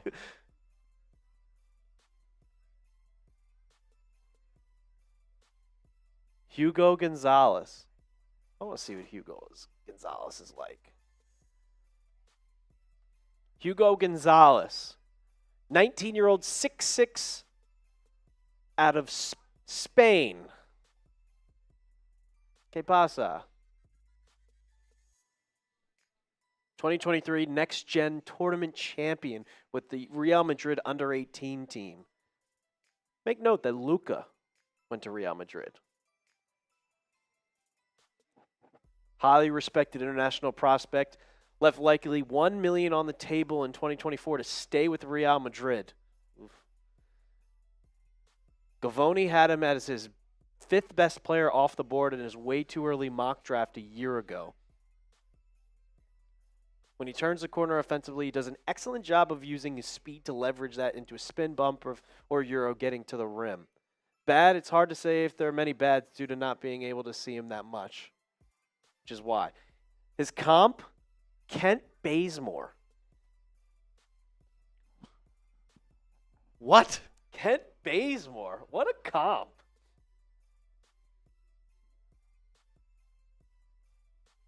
Two more picks left in the first round.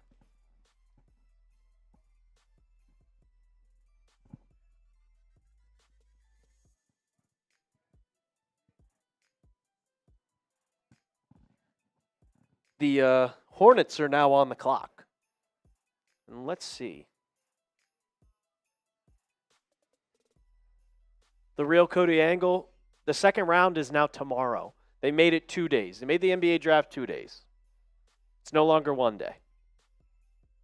Used to be 1 day. Was last year the first year they made it 2 days? Yes. So were you live for the whole draft 2 years ago? Yeah. Damn. I think it's the 3rd year in a row we've gone live for the entire draft, I want to say.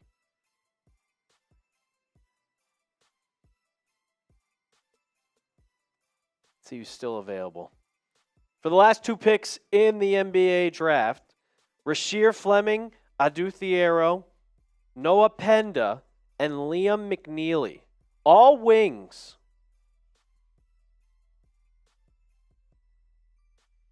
No, Cody. It's tomorrow. It'll be tomorrow. Not to like tomorrow as in like 6 at 7, 8 p.m. tomorrow. You don't have to worry about it. It's not going to be that late of a night. And the Hornets are on the clock.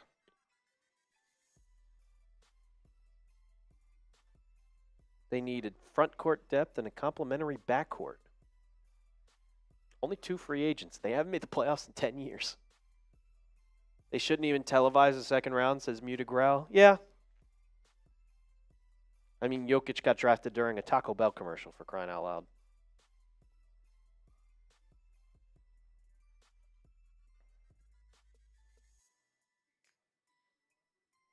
I remember last year when Jake L. Fisher tried to take a victory lap Oh, my God. about Isaiah Hartenstein leaving.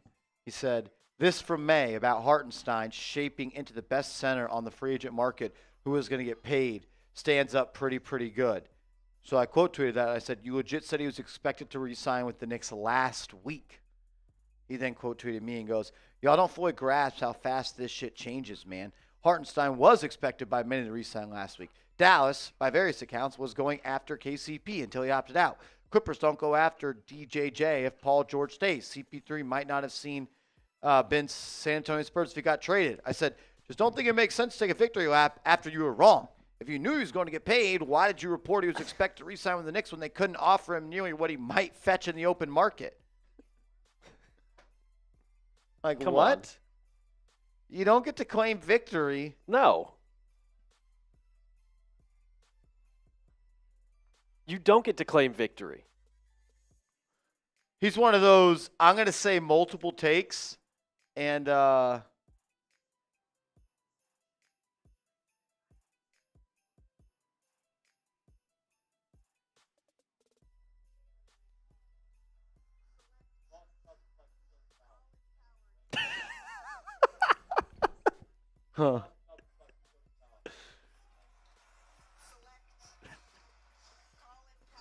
It's so bad.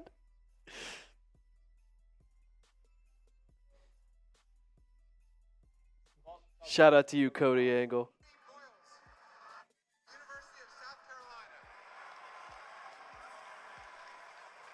I just got a text. And the text says Kobe Brea. I would love Kobe Brea. As in trade up or? I get a text. It says Kobe Brea. I don't know what it means.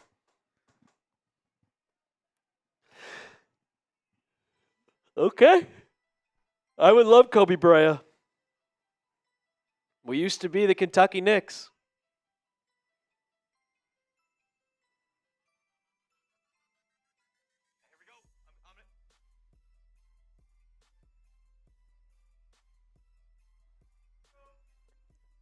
All right, the pick is in at 29. Liam McNeely to the Hornets at number 29. Kobe Brea, yeah, he's a wing. He's also an amazing, amazing shooter, Tyler.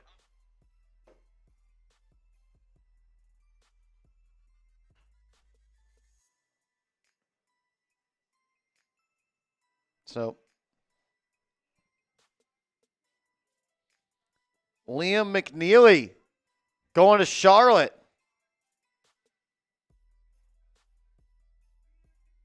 That's the pick from the Mark Williams trade.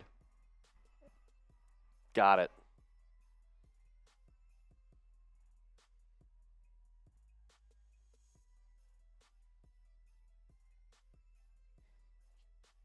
Jesus. Keith Turner, what's up, bro? That's my guy, 10 toes down. Turner in the building. What up? Turner! What's good, Keith? We are on the last pick of the draft of the first round. So before we get to the last pick, we do have our 50-50 raffle. Someone's going home with $70, and there's only 3 people in it. Someone's got a chance to go home with $80 if they join the 50-50 raffle. Send a $20 Venmo or $20 Cash App to the usernames on screen, and we'll get you in the 50-50 raffle. And we'll do that duck race once this first round wraps up.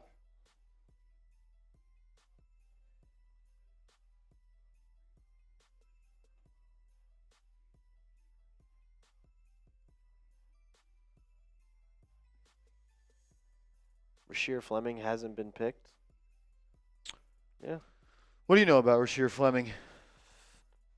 I don't know much about these guys that are still going except for Thiero and Kalkbrenner and Kobe Brea. Brea, I agree.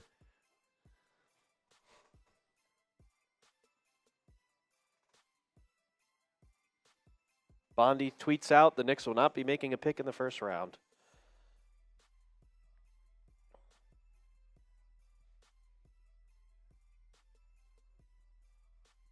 CPJ in the 50-50 raffle.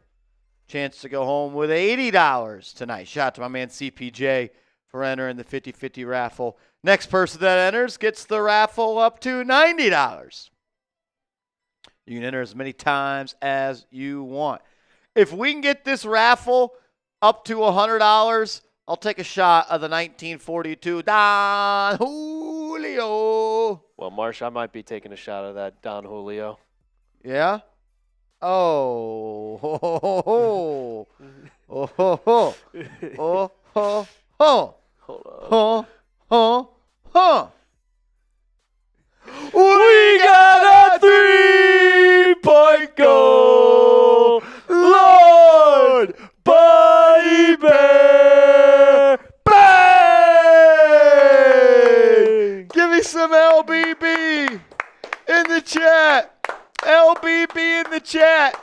He says, since I got promoted, I already thought you were a wrench guy on this channel. I don't know what happened there. I thought I already did that. We are lucky to have you as a mod for this chat, Lord Buddy Bear. I could go on and on and on and on about how you are the Chat Sports legend, a member of more Chat Sports Hall of Fames than anyone I've seen that watches us. We love you, Buddy Bear. That's worth celebrating. No Knicks pick tonight, but I got my second wrench, so we drinking. Let's effing go, Knicks. Let's get Huck Party 2.0 or better tomorrow. And thank you so much for the promotion. I will own these bots. Lord Buddy Bear, you're going to be the exterminator, buddy. Fill that You're going to be the bad boy. exterminator. I got a shot of Don Julio for my guy, Lord Buddy Bear. Alper has a shot of Don Julio for the man, Lord Buddy Bear. And we're celebrating. The off-season's here. We're having fun. I don't have a chaser for this. Good God. I thought I had water left. Oh, here we go. To Lord Buddy Bear. Give me some LBBs in the chat. Cheers, my man. Let's go, Knicks. Let's go. Oh. Ooh.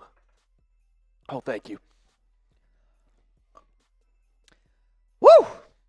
It's not as cold as it once was. Oh, no. It's not as cold as I mean, it was. gave me the chills. Not the cold chills. Oh, baby.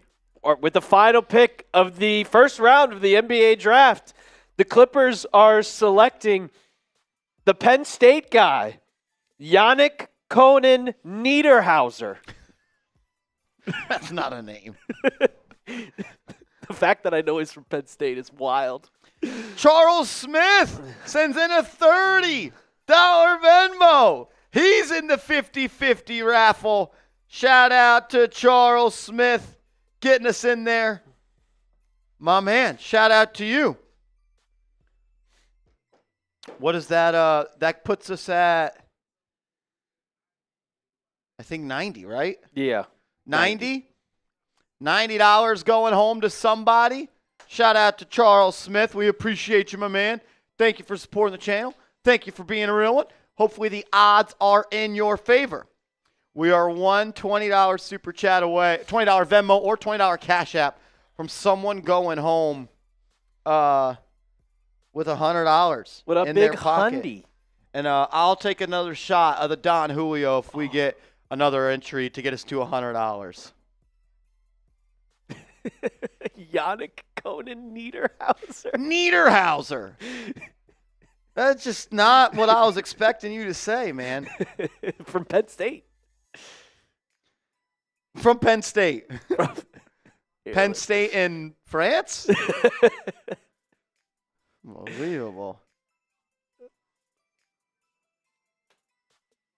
Y'all are hilarious. He's from Switzerland. Of course he is. Of course he is. Oh, man.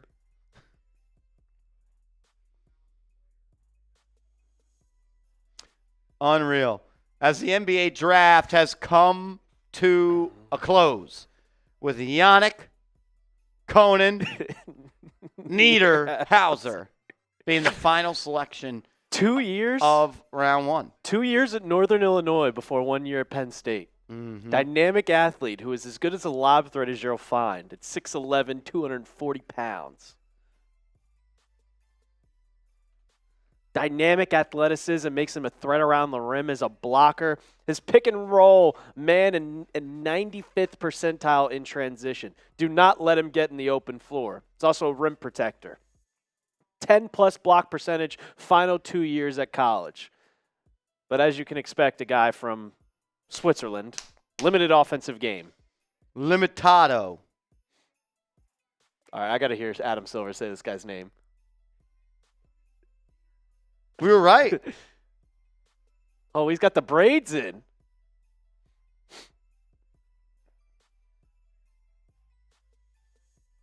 He's got a fly suit on.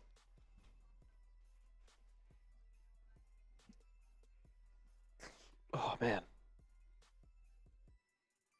All right. Last call for the 50-50 raffle. Someone at this current moment is going home with $90. We'll put a 2-minute shot clock on. I'll put up a 2-minute timer. Just started. We'll give you 2 minutes to enter the raffle. We're going to do a duck race once that 2 minutes is up. And we're going to be sending someone $90 unless someone else enters and gets the pot up to $100. Tyler, we will be doing another raffle tomorrow, my friend. We'll do another one tomorrow, so you can join that one. Bronx boy Marsh saved my life with the chaser. I'm not a tequila guy.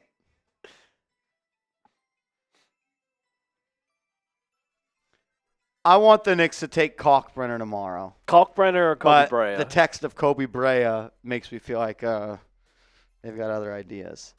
But, like, how can you say that and, like, you don't know how far you can get up like, or where he's going to go? The 50th pick, I don't think Kobe Bryant is dropping to 50. He's too good of a player. Just too good of a shooter, and that skill is just always needed. 6'5" without shoes. 43.5 3-point percentage at Kentucky. It was incredible to watch him just light it up.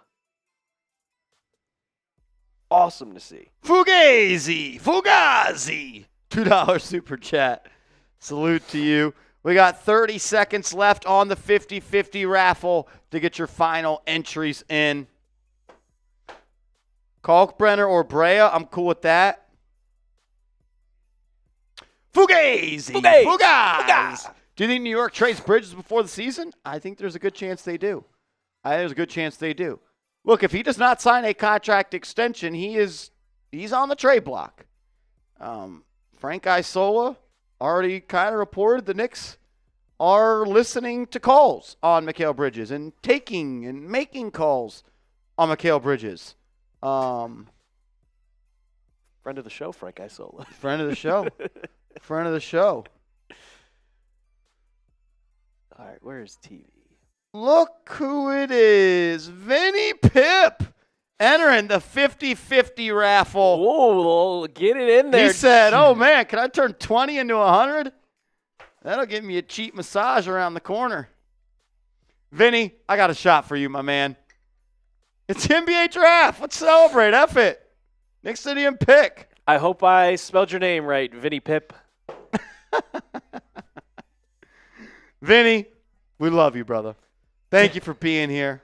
You make the streams better. 10 people going in for $100? $100 on the line. $100 hairs on the line for Vinny Pip.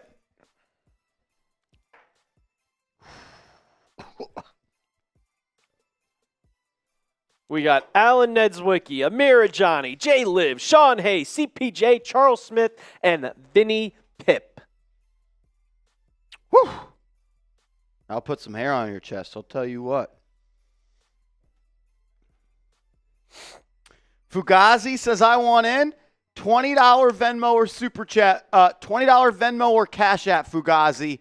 Fugazi, $20 Venmo, Cash App. Get you in the raffle. I'll pull it up.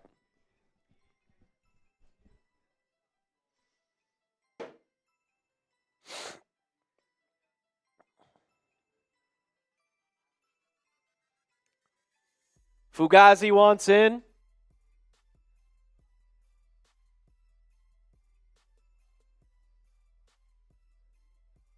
If you get in, if you want in, we'll let you in, but don't have us wasting our time here with our thumbs up our butts, as we've already been live for 4 hours.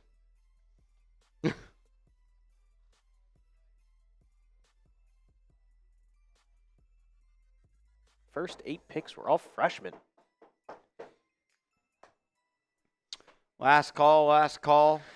Someone going home with $100. Could be 110. Fugazi, you got 20 seconds. 20 seconds, Fugazi, as we're going to load up the pond and get the ducks on there.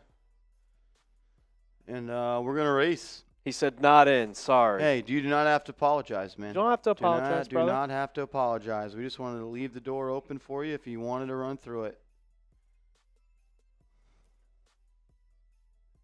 All right.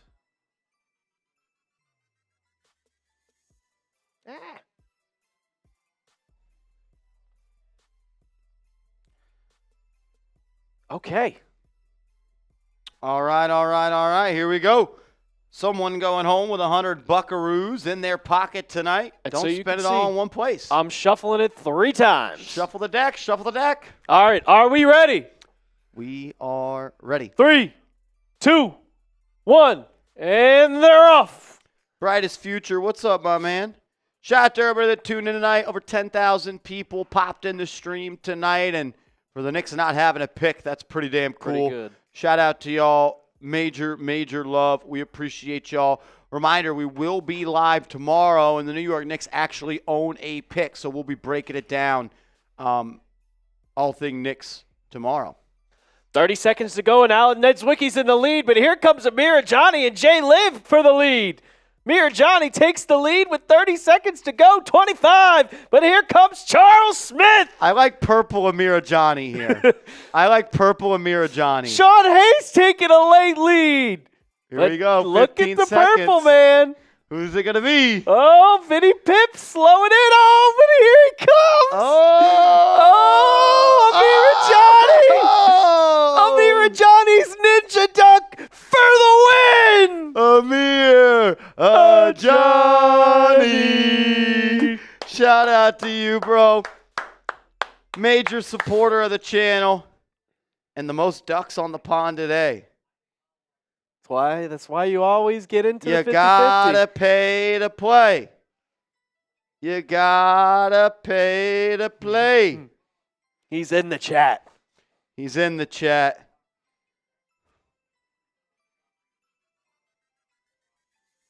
Going home with $100? I just sent you $100 on Venmo, man. Shout out to you. Thanks for always being who you are and showing love to this channel. Well, the first round of the NBA draft is in the books. The second round will start same time tomorrow. We'll be live 30 minutes prior to the draft. And we'll be breaking it down. I have a video go out on the channel either tonight or tomorrow morning going over second round draft targets, so stay in the loop on that. Amir says, I'm taking a Don Julio shot. I've had a good amount of Don Julio tonight. I'm feeling good. Fugazi! Love what you guys do. Much respect. Hey, that's love, man. Thank you, bro. 6:30 tomorrow? Same time? Same time. Same time tomorrow, knuckleheads. Same time. No, I think it's 7:30 p.m. I don't know. What time did we go live today? We went live at 6:30 today. So that means it would be 7:30 p.m. Eastern. Yes. 7:30 p.m. Bronx Eastern. Boy, if you want to be in the chat, play it with yourself an hour before anyone gets in here. That's okay, too.